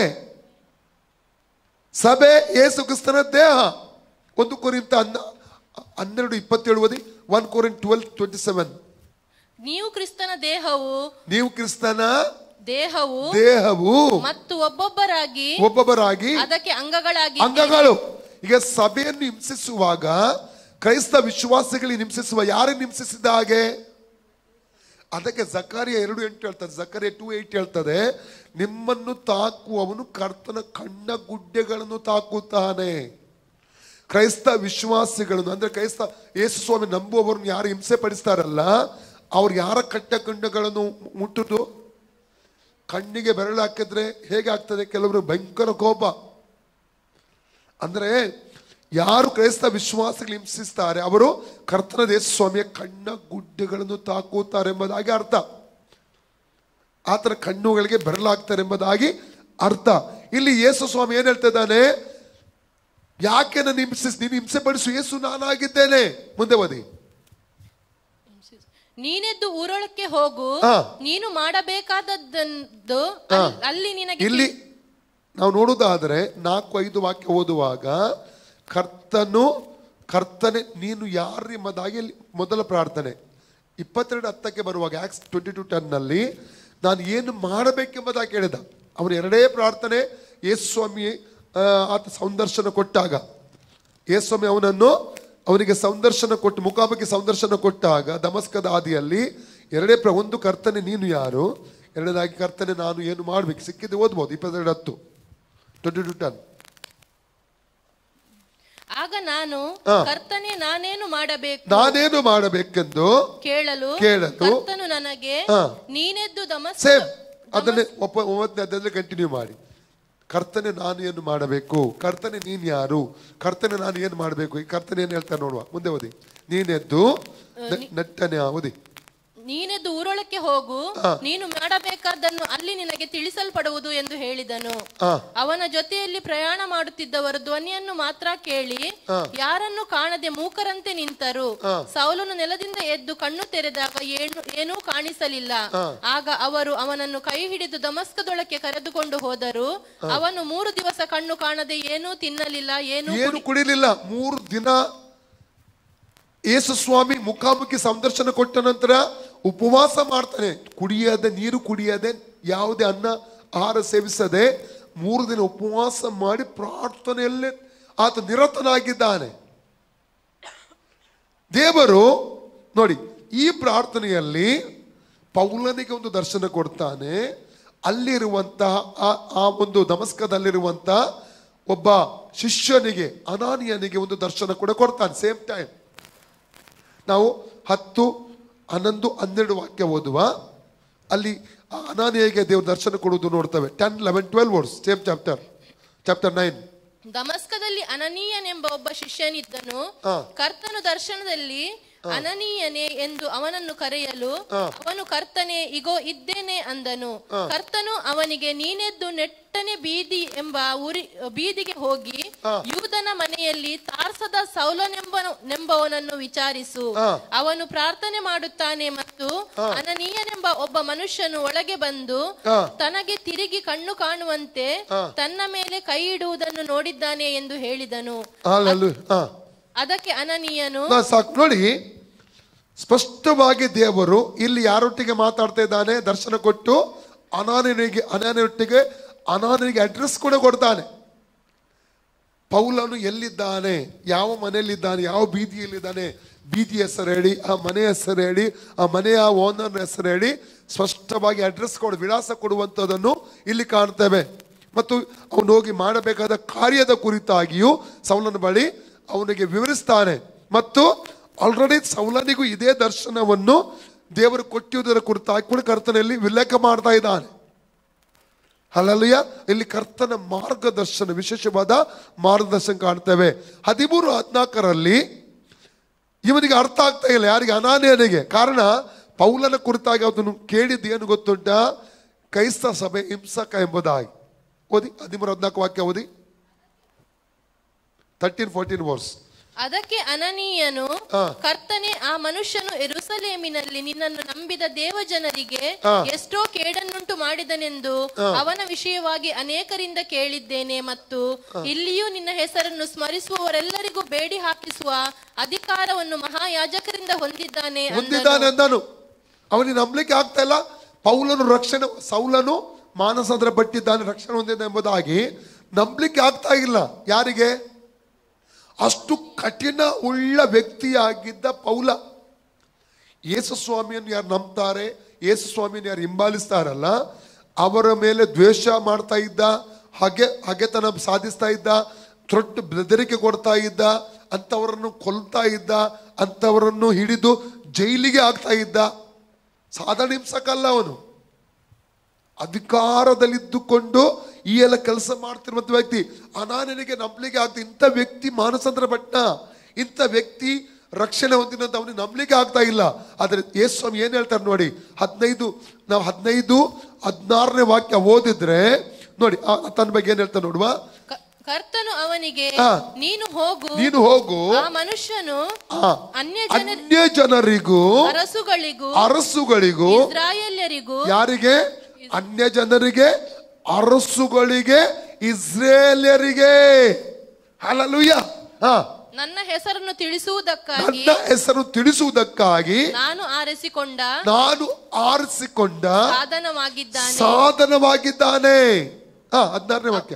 ಅವನು ನನ್ನ ಹೆಸರಿನ ನಿಮಿತ್ತ ಎಷ್ಟು ಹಿಂಸೆ ಅನುಭವಿಸಬೇಕೆಂಬುದನ್ನು ನಾನೇ ಅವನಿಗೆ ತೋರಿಸುವೆನು ನೋಡಿ ಹೇಳಿದನು. ಪೌಲನ ಕುರಿತಾಗಿರುವ ದೇವರ ಉದ್ದೇಶವನ್ನು ಇಲ್ಲಿ ನಾವು ಕಾಣ್ತಾ ಇದ್ದೇವೆ. ಅನ್ಯ ಜನರಿಗೆ, ಅರಸುಗಳಿಗೆ, ಇಸ್ರೇಲ್ ಜನರಿಗೆ ಯೇಸು ಕ್ರಿಸ್ತನ ಹೆಸರನ್ನು ಹೇಳುವುದಕ್ಕಾಗಿ, ಸುವಾರ್ತೆ ಹೇಳುವುದಕ್ಕಾಗಿ ಅವನನ್ನು ನಾನು ಆರಿಸಿದ್ದೇನೆ. ನನ್ನ ಹೆಸರು ನಿಮಿತ್ತ, ಅದು ಯೇಸು ಕ್ರಿಸ್ತನ ಹೆಸರು ನಿಮಿತ್ತ ಎಷ್ಟು ಹಿಂಸೆ ಅನುಭವಿಸಬೇಕೆಂಬುದಾಗಿ ಅವರಿಗೆ ನಾನು ತೋರಿಸ್ತೇನೆ. ದೇವರೊಂದು ದೊಡ್ಡ ಯೋಜನೆ. ಇವತ್ತು ಯಾರೆಲ್ಲ ಕ್ರೈಸ್ತ ಸಭೆ ಹಿಂಸಿಸ್ತಾರಲ್ಲ, ಯೇಸು ಕ್ರಿಸ್ತ ನಂಬುವವರು, ಹಿಂಬಾಲಿಸುವವರನ್ನು, ಅವರ ಕುರಿತಾಗಿ ದೇವರಿಗೆ ಒಂದು ದೊಡ್ಡ ಯೋಜನೆ ಇದೆ. ಇವತ್ತಲ್ಲ ನಾಳೆ ಅವರು ರಕ್ಷಣೆ ಹೊಂದುತ್ತಾರೆ, ಯೇಸುವನ್ನು ಅಂಗೀಕಾರ ಮಾಡ್ತಾರೆ. ಮಾತ್ರವಲ್ಲ, ಯೇಸು ಕ್ರಿಸ್ತನ ಸ್ವಾರ್ಥಿಯನ್ನು ಸಾರುವಂತ ವ್ಯಕ್ತಿಗಳಾಗಿ ದೇವರು ಮಾರ್ಪಡಿಸ್ತಾನೆ ಅವರನ್ನು. ದೇವರಿಗೆಲ್ಲವೂ ಸಾಧ್ಯ. ದೇವರಿಗೆ ಎಲ್ಲವೂ ಎಂಥ ವ್ಯಕ್ತಿಯನ್ನು, ಯಾಕಂದ್ರೆ ಯೋಹನ್ನನ ಸುವಾರ್ತೆ 1:9 ವಾಕ್ಯ ಹೇಳ್ತದೆ, ಎಂಥ ವ್ಯಕ್ತಿಯನ್ನಾದರೂ ಬೆಳಕನ್ನು ಕೊಡುವಂತ, ಎಂಥ ವ್ಯಕ್ತಿಗಾದ್ರೂ ಬೆಳಕು ಕೊಡುವಂತ ಬೆಳಕೇ ಯೇಸು ಕ್ರಿಸ್ತನು. ಸಿಕ್ಕಿದ್ರೆ ಓದಬಹುದು. ನಿಜವಾದ ಬೆಳಕು ಲೋಕಕ್ಕೆ ಬರುವುದಾಗಿತ್ತು, ಆ ಬೆಳಕೆ ಪ್ರತಿ ಮನುಷ್ಯನಿಗೂ ಬೆಳಕನ್ನು ಕೊಡುವ. ಇನ್ನೊಂದು ಟ್ರಾನ್ಸ್ಲೇಷನ್ ಹೇಳ್ತದೆ, ಯಾವ ವ್ಯಕ್ತಿಯನ್ನು ಬೆಳಕನ್ನಾಗಿ ಮಾರ್ಪಡಿಸುವಂತ ಬೆಳಕು ಯೇಸು ಕ್ರಿಸ್ತನು. ಎಂಥ ವ್ಯಕ್ತಿಯನ್ನು ಬೆಳಕನ್ನಾಗಿ ಮಾರ್ಪಡಿಸಲಿಕ್ಕೆ ಯಾರಿಗೆ ಸಾಧ್ಯ? ಯೇಸುವಿಗೆ ಸಾಧ್ಯವಿದೆ. ಎಂಥ ಕಠಿಣ ವ್ಯಕ್ತಿಯನ್ನು ಕೂಡ ಮಾರ್ಪಡಿಸಲಿಕ್ಕೆ ಯೇಸುವಿಗೆ ಸಾಧ್ಯ ಇದೆ. ಹಲ್ಲೆಲೂಯಾ. ನಮ್ಮ ಕೊಳ್ಳೆಗಾಲ ಸಭೆಯಲ್ಲಿ, ನಮ್ಮ ಬ್ರಾಂಚ್ ಸಭೆಯ ಕೊಳ್ಳೆಗಾಲದಲ್ಲಿ ಒಂದು ತಾಯಿ ರಕ್ಷಣೆ ಹೊಂದಿ ಸಭೆಗೆ ಬರ್ತಾ ಇದ್ರು. ಅವರ ಮಗ, ಅವನಿಗೆ ಕೊಲೆಯ ಕೇಸಲ್ಲಿ ಜೀವಾವಧಿ ಶಿಕ್ಷೆ ಆಗಿತ್ತು. ಅವ್ರು ತುಂಬ ಪ್ರಾರ್ಥನೆ ಮಾಡ್ತಾರೆ ಅವನ ರಕ್ಷಣೆಗಾಗಿ ಮತ್ತು ಸೆರೆಮನೆಯಿಂದ ಬಿಡುಗಡೆ ಹೊಂದೋದಕ್ಕಾಗಿ. ಕೊನೆಗೆ ಒಂದು ಸೇವಕರಲ್ಲಿ ಹೋದಂಥ ಸಂದರ್ಭದಲ್ಲಿ ಅವರ ಸಭೆಯಲ್ಲಿ ಸ್ಪಷ್ಟವಾಗಿ ಹೇಳಿದ್ರು, ಎಷ್ಟು 3-4 ತಿಂಗಳ ಒಳಗಡೆ ನಿನ್ನ ಮಗ ಬಿಡುಗಡೆ ಹೊಂದಿ ಬರ್ತಾನೆ. ಅಲ್ಲಿ ಜೈಲಲ್ಲಿ ಒಳಗಡೆ ಅವನಿಗೆ ಸುವಾರ್ತೆ ಸಿಕ್ಕಿದೆ. ಯಾರ ಮೂಲಕ ಸುವಾರ್ತೆ ಸಿಕ್ಕಿ ಅಲ್ಲಿ ಯೇಸುವನ್ನು ನಂಬಿದ್ದಾನೆ. ಇದು ಈ ತಾಯಿಗೆ ಗೊತ್ತಿರಲಿಲ್ಲ. ಎಕ್ಸಿಟ್ ದೇವರ ಆತ್ಮ ಹೇಳಿದಾಗ ಅವನಿಗೆ ಬಿಡುಗಡೆ ಆಯಿತು. ಬಂದ, ಅವನ ಮದುವೆ ಆಯಿತು. ಮದುವೆ ಮಾಡಲಿಕ್ಕೆ ನಾನೇ ಹೋಗಿದ್ದೆ. ಅಲ್ಲಲ್ವಿಯ ಮದುವೆ ಮಾಡಲಿಕ್ಕೆ ಸ್ಟೆನ್ಸನ್ ಪಾಸ್ಟರ್ ಇದ್ದಾರಲ್ಲ, ಅವರ ಸಭೆಯ ಹುಡುಗಿ, ಆ ಹುಡುಗನೊಟ್ಟಿಗೆ ಮದುವೆ ಆದದ್ದು. ಅಲ್ಲ, ದೇವರಿಗೆ ಅಸಾಧ್ಯ ಯಾವುದಿಲ್ಲ. ಎಂಥ ವ್ಯಕ್ತಿಯನ್ನು ಬೇಕಾದ ದೇವರು ಬದಲಾಯಿಸ್ತಾನೆ, ಚೇಂಜ್ ಮಾಡ್ತಾನೆ. ಹಲ್ಲೆಲೂಯಾ. ಇಲ್ಲಿ ಪೌಲನ ಕುರಿತಾಗಿ 17ನೇ ವಾಕ್ಯ ನೋಡಿ. ಅನನೀಯ ಹೋಗಿ ಏನಂತ, ಒಂದು ನಿನ್ನ ಕಣ್ಣು ಕಾಣುವಂತೆ, ಎರಡನೇದಾಗಿ ನೀ ಪವಿತ್ರಾತ್ಮನನ್ನು ಹೊಂದುವುದಕ್ಕಾಗಿ ಅವನ ಯೇಸುವಿನ ಕಳಿಸಿದ ತಲೆ ಮೇಲೆ ಕೈ ಇಟ್ಟು ಅಲ್ಲಿ ಪ್ರಾರ್ಥಿಸಿ ನೋಡ್ತಾ 18ನೇ ವಾಕ್ಯದಲ್ಲಿ ಅವನು ಎದ್ದು ದೀಕ್ಷೆ ತೆಗೆದುಕೊಳ್ಳೋದು ನೋಡ್ತಾ 17 ಸೇರಿಸಿ ಓದಿ. ಆಗ ಅನನೀಯನು ಹೊರಟು ಆ ಮನೆಯೊಳಗೆ ಹೋಗಿ ಅವನ ಮೇಲೆ ತನ್ನ ಕೈಗಳನ್ನಿಟ್ಟು, ಸಹೋದರನಾದ ಸೌಲನೇ, ನೀನು ಬಂದ ದಾರಿಯಲ್ಲಿ ನಿನಗೆ ಕಾಣಿಸಿಕೊಂಡ ಕರ್ತನಾದ ಯೇಸು ನಿನಗೆ ಕಣ್ಣು ಕಾಣುವಂತೆಯೂ ನೀನು ಪವಿತ್ರಾತ್ಮ ಭರಿತನಾಗುವಂತೆಯೂ ನನ್ನನ್ನು ನಿನ್ನ ಬಳಿಗೆ ಕಳುಹಿಸಿದ್ದಾನೆ ಎಂದು ಹೇಳಿದನು. ಹಲ್ಲೆಲೂಯಾ. ಅವನೇನ್ ಮಾಡಿದ? ಕೂಡಲೇ ಅವನ ಕಣ್ಣುಗಳಿಂದ ಪರೆಗಳಂತೆ ಏನೋ ಬಿದ್ದು ಅವನ ಕಣ್ಣು ಕಾಣಿಸಿದವು. ಅವನು ಎದ್ದು ದೀಕ್ಷಾಸ್ನಾನ ಮಾಡಿಸಿಕೊಂಡನು. ಅಷ್ಟು ಮಾತ್ರ 19ರಿಂದ 23 ಹೇಳ್ತದೆ, ಎಲ್ಲಾ ಕಡೆ ಸ್ವಾರ್ಥ ಸಾರಿ ಯೇಸುವೆ ದೇವಕುಮಾರನೆಂದು ಸ್ಥಾಪಿಸಿ ವಚನದ ಆಧಾರದಲ್ಲಿ ಯಹೂದ್ಯರೆಲ್ಲರ ಬಾಯಿಯನ್ನು ಮುಚ್ಚಿಬಿಟ್ಟ ಅಂತೆ ಅವನು. ಅದಕ್ಕೆ ಅವರು ಕೊಲ್ಲುವುದಕ್ಕೆ ಅವನನ್ನು ಏನ್ ಮಾಡ್ತಾರೆ, ಪ್ಲಾನ್ ಮಾಡುವಂಥದ್ದು ನೋಡ್ತವೆ, ಕೊಲ್ಲುವುದಕ್ಕೆ. ಕೊನೆಗೆ ಈ ಎಲ್ಲ ಶಿಷ್ಯರೆಲ್ಲ ಸೇರಿ ಏನ್ ಮಾಡ್ತಾರೆ ಗೊತ್ತುಂಟ, ಅವ್ರು ಕಾಯ್ತಿದ್ರು ಈ ವಾಕ್ಯ ಎಲ್ಲಿದೆ ಅಂದ್ರೆ 2 ಕೊರಿಂಥ 11 32 33 ಓದಿ. 2 ಕೊರಿಂಥ ಚಾಪ್ಟರ್ 11 32-23 ಓದಿ.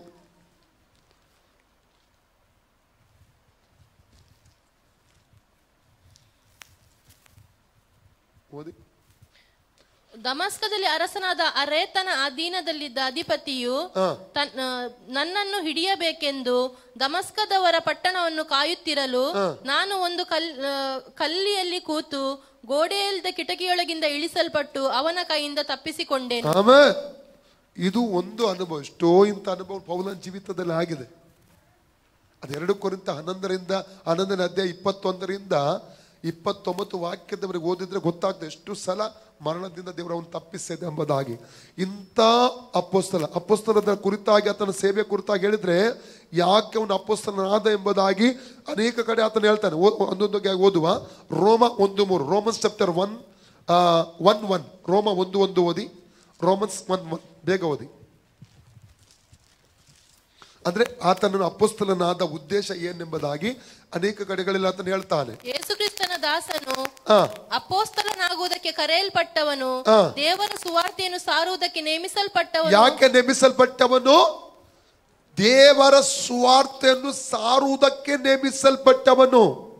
ಯಾಕೆ ಅಪೊಸ್ತಲನಾಗಿದ್ದವನು? ಸುವಾರ್ತೆಯನ್ನು ಸಾರುವುದಕ್ಕೆ. ಪ್ರತಿಯೊಂದು ಕ್ರೈಸ್ತ ವಿಶ್ವಾಸಿಗಳು ಸುವಾರ್ತೆ ಸಾರುವುದಕ್ಕಾಗಿ ನೇಮಿಸಲ್ಪಟ್ಟವರು. ಸುವಾರ್ತೆ ಸಾರಲೇಬೇಕೆಂಬ ನಿರ್ಬಂಧ ನಮಗಿದೆ. ಸುವಾರ್ತೆ ಸಾರದಿದ್ರೆ ನಮಗೆ ಅಯ್ಯೋ. 1 ಕೊರಿಂಥ 9 16 17 ಓದಿ. 1 ಕೊರಿಂಥ ಚಾಪ್ಟರ್ 9 16 17 18 ಓದಿ ಬೇಗ.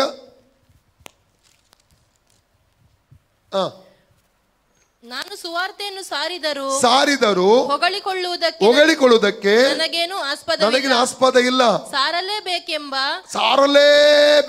ಸಾರಲೇಬೇಕೆಂಬ ನಿರ್ಬಂಧ ನನಗುಂಟು. ಸಾರದಿದ್ದರೆ ನನ್ನ ಗತಿಯನ್ನು ಏನು ಹೇಳಲಿ? ಒಂದು ಹೊತ್ತು ಬದಲು ಕೈ ಕೊಟ್ಟು ಹೇಳಿ, ಸುವಾರ್ತೆ ಸಾರಬೇಕೆಂಬ ನಿರ್ಬಂಧ ನಿಮಗಿದೆ. ಸುವಾರ್ತೆ ಸಾರದಿದ್ದರೆ ನಿಮ್ಮ ಗತಿ ಅಯ್ಯೋ, ಏನು ಹೇಳಲಿ? ಸುವಾರ್ತೆ ಸಾರಲೇಬೇಕೆಂಬ ನಿರ್ಬಂಧ ಪ್ರತಿಯೊಬ್ಬರಿಗಿದೆ. ಪ್ರತಿಯೊಬ್ಬರು ಸುವಾರ್ತೆ ಸಾರಲೇಬೇಕು, ಸಾಕ್ಷಿ ಹೇಳಬೇಕು, ಸುವಾರ್ತೆ ಸಾರಬೇಕು. ಪ್ರತಿಯೊಬ್ಬರಿಗೆ ನಿರ್ಬಂಧ ಇದೆ. ಇದು ಸಾರಲೇಬೇಕು. ಪುನಃ ಕೈ ಕೊಟ್ಟು ಸಾರಲೇಬೇಕು.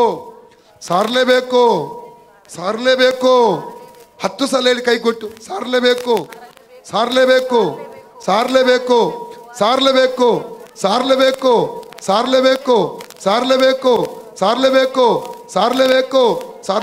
ಹೊಯ್ಗೆ ಅಲ್ಲ ಸುವಾರ್ತೆ. ಏನು ಹೊಯ್ಗೆ ಅಲ್ಲ, ಸುವಾರ್ತೆ ಸಾರಬೇಕು. ಹಲ್ಲೆಲೂಯಾ. ಅದು ತುಂಬಾ ಸುಲಭ ಹೊಯ್ಗೆ ಸಾರಲಿಕ್ಕೆ. ಹಲ್ಲೆಲೂಯಾ. ಕೆಲವರು ಹೊಯ್ಗೆ ಸಾರ್ತಾರೆ, ಕೆಲವರು ಅಕ್ಕಿ ಸಾರ್ತಾರೆ, ಬೇರೆ ಬೇರೆ ಸಾರ್ತಾರೆ. ಅದಲ್ಲ ಸಾರೋದು. ಸುವಾರ್ತೆ ಸಾರಲಿ. ಅದು ಸಾರದ್ದು ಪರವಾಗಿಲ್ಲ, ಮನೆ ಕಟ್ತದೋ ಕಟ್ಟಲ್ಪಡುವುದಿಲ್ಲೋ ಗೊತ್ತಿಲ್ಲ, ಅಕ್ಕಿ ಸಾರಲ್ಪಡ್ತದೋ ಇಲ್ಲೋ ಗೊತ್ತಿಲ್ಲ, ಅದು ಬೇರೆ ವಿಚಾರ. ಊಟ ಮಾಡಿದ್ರೆ ಪರವಾಗಿಲ್ಲ, ಸುವಾರ್ತೆ ಸಾರಬೇಕು. ಅಷ್ಟು ಗಂಭೀರವಾಗಿ ಈ ವಿಷಯ ತಗೋಬೇಕು ನಾವು. ಪೌಲ ಏನ್ ಹೇಳ್ತಾ ಇದ್ದಾನೆ? ಸುವಾರ್ತೆ ಸಾರುವುದಕ್ಕಾಗಿ ಕರ್ತನಾದ ಯೇಸು ಸ್ವಾಮಿಯಿಂದ ನಾನು ನೇಮಿಸಲ್ಪಟ್ಟೆ. ರೋಮ 1:1 ಹೇಳ್ತಾನೆ. ಎರಡನೇದಾಗಿ ರೋಮ 1:5, ರೋಮನ್ಸ್ ಚಾಪ್ಟರ್ 1:5 ರೋಮನ್ಸ್ 1:5. ರೋಮ 1:5. ಆತನ ಹೆಸರಿನ ಪ್ರಸಿದ್ಧಿಗಾಗಿ, ಆತನ ಯಾರ ಹೆಸರಿನ ಪ್ರಸಿದ್ಧಿಗಾಗಿ? ಯೇಸು ಕ್ರಿಸ್ತನ ಹೆಸರಿನ ಪ್ರಸಿದ್ಧಿ. ಎಲ್ಲರೂ ನನ್ನ ಹೆಸರಿನ ಪ್ರಸಿದ್ಧಿಗಾಗಿ ಅಲ್ಲ, ಯೇಸು ಕ್ರಿಸ್ತನ ಹೆಸರಿನ ಪ್ರಸಿದ್ಧಿಗಾಗಿ. ಯಾರ ಹೆಸರು ನಮ್ಮ ಮೂಲಕ ಪ್ರಸಿದ್ಧಿ ಆಗಬೇಕು? ಯೇಸು ಕ್ರಿಸ್ತನ ಹೆಸರು ಪ್ರಸಿದ್ಧಿ ಆಗಬೇಕು. ಮುಂದೆ ಓದಿ. ಎಲ್ಲ ಅನ್ಯ ಜನಗಳಲ್ಲಿ ನಂಬಿಕೆ ಎಂಬ ವಿಧೇಯತ್ವ ಉಂಟಾಗುವುದಕ್ಕೋಸ್ಕರ, ಯಾವುದು ಉಂಟಾಗುವುದಕ್ಕಾಗಿ? ನಂಬಿಕೆ ಎಂಬ ಎಲ್ಲಾ ಅನ್ಯ ಜನಗಳಲ್ಲಿ ನಂಬಿಕೆ ಎಂಬ ವಿಧೇಯತ್ವ ಉಂಟಾಗುವುದಕ್ಕೋಸ್ಕರ ನಾವು ಆತನ ಮೂಲಕವಾಗಿ, ನಾವು ಯೇಸು ಕ್ರಿಸ್ತನ ಮೂಲಕವಾಗಿ ಕೃಪೆಯನ್ನು ಅಪೊಸ್ತಲತನವನ್ನು ಹೊಂದಿದೆವು. ಎಲ್ಲರೂ ಹೇಳಿ, ಎಲ್ಲಾ ಅನ್ಯ ಜನಗಳಲ್ಲಿ ನಂಬಿಕೆ ಎಂಬ ವಿಧೇಯತ್ವ ಉಂಟಾಗುವುದಕ್ಕಾಗಿ ನಾವು ನೇಮಕ ಮಾಡಲ್ಪಟ್ಟಿದ್ದೇವೆ, ಅಪಾಯಿಂಟೆಡ್. ಓಕೆ, ಮೂರನೇದಾಗಿ ನಾವು ಓದುವ 1 ತಿಮೋಥೆಯ 1ನೇ ಅಧ್ಯಾಯ 12-13 ವಾಕ್ಯ. 1 Timothy 1:12-13.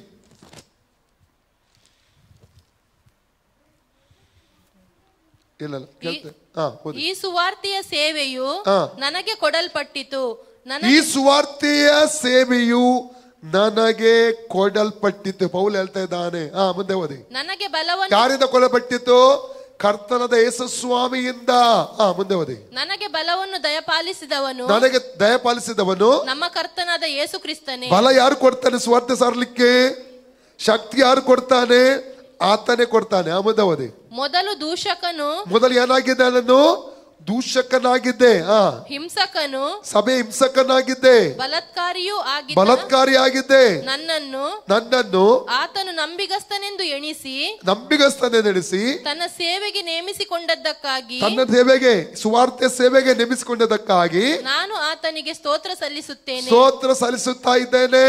ನಾನು ಅವಿಶ್ವಾಸಿಯಾಗಿ ತಿಳಿಯದೆ ಹಾಗೆ ಮಾಡಿದ್ದರಿಂದ ನನ್ನ ಮೇಲೆ ಕರುಣೆ ಉಂಟಾಯಿತು. ನಮ್ಮ ಕರ್ತನ ಕೃಪೆಯು ಅತ್ಯಧಿಕವಾಗಿದ್ದು ಕ್ರಿಸ್ತ ಯೇಸುವಿನಲ್ಲಿರುವ ನಂಬಿಕೆಯನ್ನು, ಪ್ರೀತಿಯನ್ನು. ಹಾಗಾದ್ರೆ ಈ ಸುವಾರ್ಥ ಸೇವೆಯು ಪೌಲನ ಹೇಳ್ತಾ ನನಗೆ ಕೊಡಲ್ಪಟ್ಟಿತು. ಓಕೆ, ನಾಲ್ಕನೇದಾಗಿ ಎಫೆಸ 3:8-9, ಎಫೆಸ 3:8-9, ಎಫೆಸ 3:8-9, ಎಫೆಸ 3:8-9.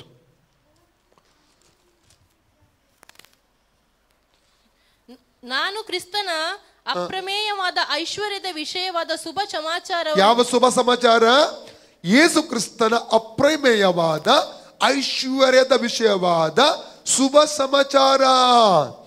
ಯೇಸು ಕ್ರಿಸ್ತನ ವಿಷಯವಾದ, ಯೇಸು ಕ್ರಿಸ್ತನ ಐಶ್ವರ್ಯದ ವಿಷಯವಾದ, ಎಲ್ಲರಡಿ, ಯೇಸು ಕ್ರಿಸ್ತನ ಐಶ್ವರ್ಯದ ವಿಷಯವಾದ ಶುಭ ಸಮಾಚಾರ. ಅದನ್ನು ಸಾರುವವರು, ಪ್ರಸಿದ್ಧಿಪಡಿಸುವವರು ನಾವು. ಮುಂದೆ ಓದಿ. ಅನ್ಯ ಜನರಿಗೆ ಪ್ರಸಿದ್ಧಿಪಡಿಸುವ ಹಾಗೆಯೂ ಸಮಸ್ತವನ್ನು ಸೃಷ್ಟಿಸಿದ ದೇವರಲ್ಲಿ ಆದಿಯಿಂದ ಆರಂಭದಿಂದ ಮರೆಯಾಗಿದ್ದ ಹಳೆ ಒಡಂಬಡಿಕೆ ಅವರಿಗೆ ಇದು ಮರೆಯಾಗಿತ್ತು. ಹಳೆ ಒಡಂಬಡಿಕೆ ಭಕ್ತರಿಗೆ ಇದು ಏನಾಗಿತ್ತು? ಈ ಸುವಾರ್ಥ ಸೇವೆ ಮರೆಯಾಗಿತ್ತು. ಸಭೆಯ ಅವರಿಗೆ ಮರೆಯಾದ ಮರ್ಮವಾಗಿತ್ತು. ಮುಂದೆ ಓದಿ. ಮರ್ಮವು ಪ್ರಕಟವಾಗುವ ವಿಧ ಎಂತದೆಂದು ತಿಳಿಸುವ ಹಾಗೆ ದೇವಜನರೊಳಗೆ ಅತ್ಯಲ್ಪನಾದ ನನಗೆ ಅನುಗ್ರಹಿಸುವ ನನಗೆ. ಆಗ 2 ವಿಷಯ ಉಂಟು ಇಲ್ಲಿ ಪೌಲನನ್ನು ಅಪೊಸ್ತಲ ಮಾಡಲಿಕ್ಕೆ. ಒಂದು, ಯೇಸು ಕ್ರಿಸ್ತನ ಅಪ್ರಮೇಯವಾದ, ಯಾವುದು? 8ನೇ ವಾಕ್ಯ ತೆಗೆಯಿರಿ. ಅಪ್ರಮೇಯವಾದ ಐಶ್ವರ್ಯದ ಕುರಿತು ಶುಭ ಸಮಾಚಾರವನ್ನು ಅನ್ಯ ಜನರಿಗೆ ಪ್ರಸಿದ್ಧಿ ಪಡಿಸುವ ಹಾಗೆ.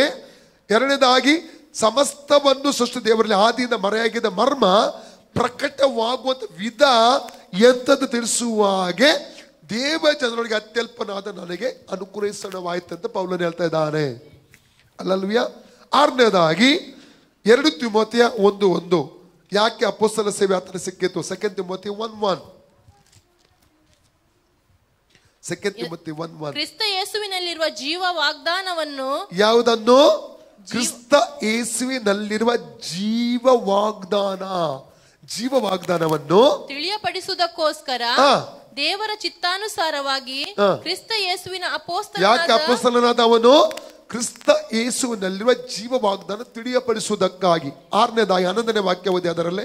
2 ತಿಮೋಥಿ 1:11, 2 ತಿಮೋಥಿ 1:11. ಆ ಸುವಾರ್ತಾಭಿವೃದ್ಧಿಗೋಸ್ಕರ ನಾನು ಸಾರುವವನಾಗಿ. ನಾನು ಯಾವುದಕ್ಕಾಗಿ? ಸುವಾರ್ತೆಯ ಅಭಿವೃದ್ಧಿಗಾಗಿ. ಯಾವುದಕ್ಕೆ ನೇಮಿಸಲ್ಪಟ್ಟಿದ್ದೇನೆ ನಾನು? ಸಾರುವವನಿಗೆ, ಅಪೊಸ್ತಲನಾಗಿ, ಸುವಾರ್ತೆಯ ಅಭಿವೃದ್ಧಿಗಾಗಿ. ಹಲ್ಲೆಲೂಯಾ. 7ನೇದಾಗಿ ತೀತನ ಪುಸ್ತಕ 1:1-4, ಟೈಟಸ್ ಚಾಪ್ಟರ್ 1:1-4. ತೀತ 1:1-4. ದೇವರ ದಾಸನು ಯೇಸು ಕ್ರಿಸ್ತನ ಅಪೊಸ್ತಲನೂ ಆಗಿರುವ ಪೌಲನು ನಮ್ಮೆಲ್ಲರಿಗೆ ಹುದುವಾಗಿರುವ ನಂಬಿಕೆಯ ಸಂಬಂಧದಲ್ಲಿ ನನ್ನ ನಿಜ ಕುಮಾರನಾದ ತೀತನಿಗೆ ಬರೆಯುವುದೇನೆಂದರೆ, ತಂದೆಯಾದ ದೇವರಿಂದಲೂ ನಮ್ಮ ರಕ್ಷಕನಾದ ಯೇಸು ಕ್ರಿಸ್ತನಿಂದಲೂ ನಿನಗೆ ಕೃಪೆಯೂ ಶಾಂತಿಯೂ ಆಗಲಿ. ದೇವರಾದುಕೊಂಡವರ ನಂಬಿಕೆ. ಎಷ್ಟು ಜನ ಇಲ್ಲಿ ದೇವರು ಆದುಕೊಂಡವರಿದ್ದೀರಿ? ನೀವೆಲ್ಲ ದೇವರು ಆದುಕೊಂಡವರ? ಕೆಲವರು ಕೈ ಎತ್ತಿಲ್ಲ, ಅವ್ರಿಗೆ ಡೌಟ್ ಇದೆ ಅಂದಾಗ ಅಂತ ಸ್ವಲ್ಪ ಸಂಶಯ. ಡೌಟ್ ಇದೆಯಾ? ದೇವರು ಆದುಕೊಂಡಾದ್ರೆ ಇಲ್ಲಿ ಕೂತ್ಕೊಂಡಿದ್ದೀರಿ, ನೀವು ವಾಕ್ಯ ಕೇಳ್ತಾ ಇದ್ದೀರಿ, ಪ್ರಾರ್ಥನೆ ಮಾಡ್ತಾ ಇದ್ದೀರಿ. ಹಲ್ಲೆಲೂಯಾ. ದೇವರು ಆದುಕೊಂಡವರ ನಂಬಿಕೆಯು ಭಕ್ತಿಯನ್ನುಂಟು ಮಾಡುವ ಸತ್ಯದ ಪರಿಜ್ಞಾನ. ಹಲ್ಲೆಲೂಯಾ. ಭಕ್ತಿಯನ್ನುಂಟು ಮಾಡುವಂಥದ್ದು ಯಾವುದು? ಸತ್ಯದ ಪರಿಜ್ಞಾನ. ಅದು ನಮ್ಮಲ್ಲಿ ಭಕ್ತಿ ಉಂಟು ಮಾಡ್ತದೆ. ಯಾಕಂದ್ರೆ 1 ತಿಮೋಥಿ 2:4 ಹೇಳ್ತದೆ. 1 ತಿಮೋಥಿ 2:4 ಓದೋದು ಬೇಡ. ಎಲ್ಲರೂ ರಕ್ಷಣೆ ಹೊಂದಿ ಸತ್ಯದ ಪರಿಜ್ಞಾನಕ್ಕೆ ಸೇರಬೇಕೆಂಬುದು ದೇವರ ಚಿತ್ತ. ರಕ್ಷಣೆ ಹೊಂದುದು ಮಾತ್ರ ಅಲ್ಲ, ಮಗು ಹುಟ್ಟಿದ್ರೆ ಸಾಕಾಗಲ್ಲ. ಹುಟ್ಟಿದ್ರೆ ಸಾಕ? ಮಗು ಬೆಳೆಯುವುದು ಬೇಡವಾ? ಬೆಳವಣಿಗೆ ಬೇಕಲ್ಲ. Praise God. ಅಥವಾ ಮಗು 1ನೇ ಕ್ಲಾಸಲ್ಲಿ ಇದ್ರೆ ಸಾಕ? ತಂದೆ ತಾಯಿ ಆಸೆ ಪಡಲ್ಲ ಅವನು ಮುಂದಿನ ಕ್ಲಾಸ್ಗೆ ಹೋಗ್ಬೇಕು, ಹೈಯರ್ ಎಜುಕೇಶನ್ ಮಾಡ್ಬೇಕಂತ. ಎಲ್ಲರೂ ರಕ್ಷಣೆ ಹೊಂದಿ ಸತ್ಯದ ಪರಿಜ್ಞಾನಕ್ಕೆ ಸೇರಬೇಕೆಂಬುದು ದೇವರ ಚಿತ್ತ. ಅರ್ಥ ಆಯ್ತಾ? ಹಾಗೆ ಇಲ್ಲಿ ಏನಿರ್ತದೆ? ಸತ್ಯದ ಪರಿಜ್ಞಾನವು ವೃದ್ಧಿಯಾಗುವುದಕ್ಕೋಸ್ಕರವೇ ಅಪೊಸ್ತಲನಾಗಿದ್ದೇನೆ. ಪುನಃ ಓದು. ದೇವರಾದುಕೊಂಡವರ ನಂಬಿಕೆ, ಭಕ್ತಿಯನ್ನುಂಟು ಮಾಡುವ ಸತ್ಯದ ಪರಿಜ್ಞಾನವು ವೃದ್ಧಿಯಾಗುವುದಕ್ಕೋಸ್ಕರ ಅಪೊಸ್ತಲನಾಗಿದ್ದೇನೆ. ಅಲ್ಲಲ್ಲಿ ಮುಂದೆ ಓದಿ. ಆ ನಂಬಿಕೆಗೂ ಸತ್ಯದ ಪರಿಜ್ಞಾನಕ್ಕೂ ನಿತ್ಯ ಜೀವದ ನಿರೀಕ್ಷೆಯೇ ಆಧಾರವಾಗಿದೆ. ಸುಳ್ಳಾಡದ ದೇವರು ಆ ನಿತ್ಯ ಜೀವವನ್ನು ಕೊಡುತ್ತೇನೆಂದು ಅನಾದಿ ಕಾಲದಲ್ಲಿ ವಾಗ್ದಾನ ಮಾಡಿ ತನ್ನ ಕ್ಲುಪ್ತ ಸಮಯದಲ್ಲಿ ವಾಗ್ದಾನ ನೆರವೇರಿಸಿ ಪ್ರಸಂಗದ ಮೂಲಕ ಪ್ರಕಟಿಸಿದನು. ಯಾವುದರ ಮೂಲಕ? ಸುಳ್ಳಾಡದ ದೇವರು ನಿತ್ಯ ಜೀವ ಕೊಡುತ್ತೇನೆಂದು ಅನಾದಿ ಕಾಲದಲ್ಲಿ, ಯಾವಾಗ? ಭೂಮಿಗೆ ಅಸ್ಥಿವಾರ ಹಾಕಕ್ಕೆ ಮುಂಚೆ ವಾಗ್ದಾನ ಮಾಡಿ, ಹಲ್ಲೆಲೂಯಾ, ಏನ್ ಮಾಡಿದ ದೇವರು? ತನ್ನ ಕ್ಲುಪ್ತ ಸಮಯದಲ್ಲಿ ವಾಗ್ದಾನ ನೆರವೇರಿಸಿ, ಅಂದ್ರೆ ತನ್ನ ಮಗನನ್ನು ಯೇಸು ಸ್ವಾಮಿ ಲೋಕಕ್ಕೆ ಮಾನವ ರೂಪದಲ್ಲಿ ಕಳಿಸಿ ತನ್ನನ್ನು ಶಿಲುಬೆಗೆ ಒಪ್ಪಿಸಿಕೊಟ್ಟು ಸತ್ತು ಹುಣಲ್ಪಟ್ಟು ಉಳಿಸಿ ಎದ್ದು ಬರೋದ್ರ ಮೂಲಕ ಆ ವಾಗ್ದಾನ ನೆರವೇರಿಸಿ ಅದನಿಗೆ ಏನ್ ಮಾಡ್ತಾ ಇದ್ದಾನೆ? ನಮ್ಮ ಪ್ರಸಂಗದ ಮೂಲಕ ಪ್ರಕಟಿಸಿದನು. ಅರ್ಥ ಆಯ್ತಾ? ಯಾಕೆ ಅಪೊಸ್ತಲನಾಗಿದ್ದ?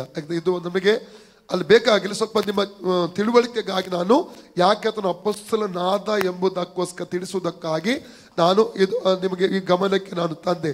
ಇಷ್ಟು ದೊಡ್ಡ ಅಪೊಸ್ತಲ ಪೌಲ, ಜ್ಞಾನಿಗಳಲ್ಲಿ ಜ್ಞಾನಿ, ಸೆಕ್ಯುಲರ್ ಅಂದರೆ ಲೌಕಿಕ ವಿದ್ಯಾಭ್ಯಾಸದಲ್ಲಿ ಶ್ರೇಷ್ಠ ವಿದ್ಯಾಭ್ಯಾಸ ಉಳ್ಳವನು, ಧರ್ಮಶಾಸ್ತ್ರದ ವಿದ್ಯಾಭ್ಯಾಸದಲ್ಲಿ ಶ್ರೇಷ್ಠ ವಿದ್ಯಾಭ್ಯಾಸ ಉಳ್ಳವನು, ಪದವಿಯಲ್ಲಿ ಶ್ರೇಷ್ಠನಾಗಿದ್ದ, ಪರಿಸಾಯರಲ್ಲಿ ಪರಿಸಾಯ, ಹಲಲ್ಲಿ ಯಹೂದ್ಯರಲ್ಲಿ ಯಹೂದ್ಯ, ರೋಮಪುರದ ಹಕ್ಕುಳ್ಳವನು, ಇಷ್ಟು ದೊಡ್ಡ ಐಶ್ವರ್ಯವಂತರಲ್ಲಿ ಐಶ್ವರ್ಯವಂತನಾಗಿದ್ದ.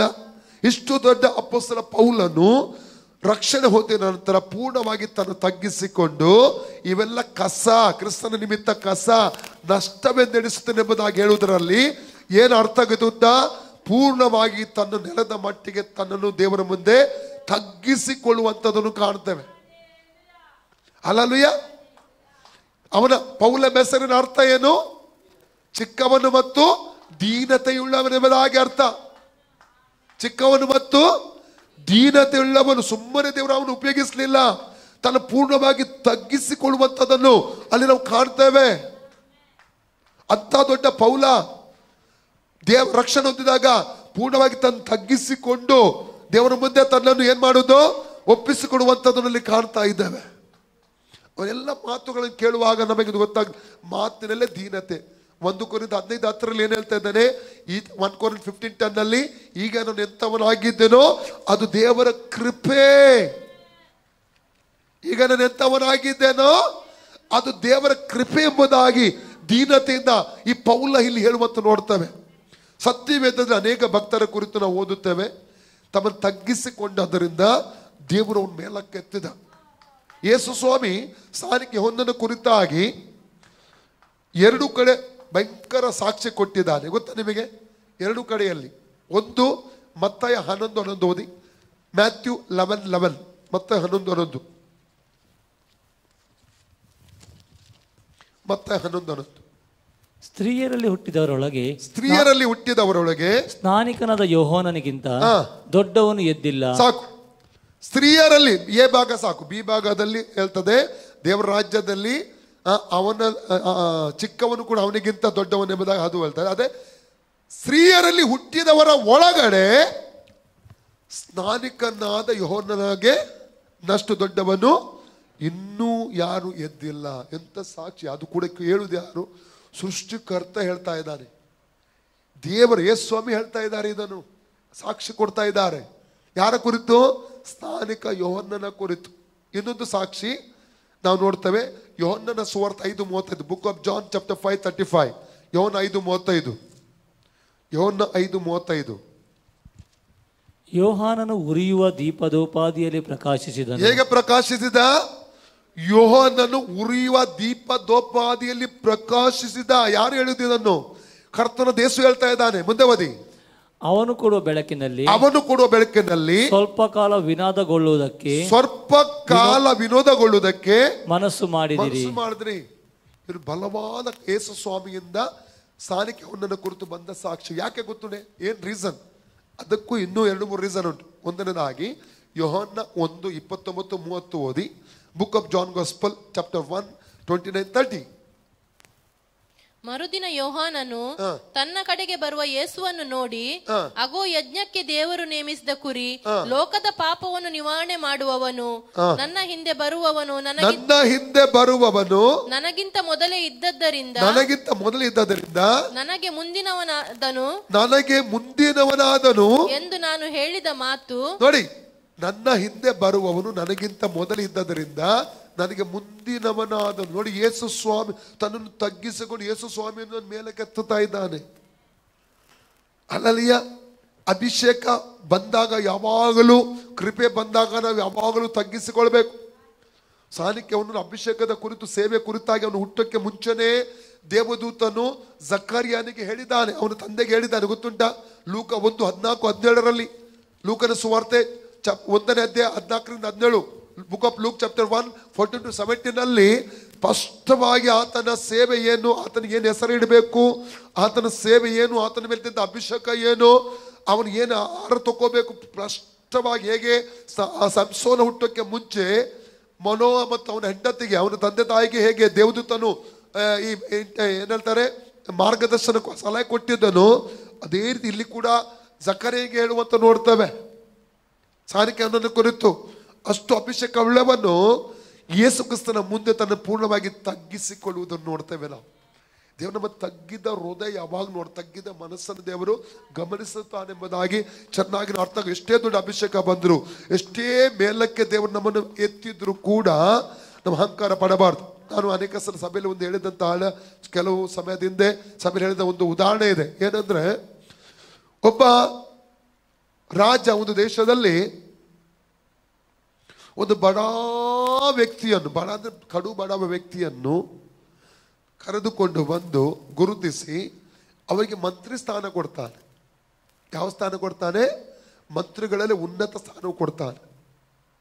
ಇದು ಕೆಲವರಿಗೆ ಹೊಟ್ಟೆ ಕಿಚ್ಚು ಕಾರಣ ಆಯಿತು.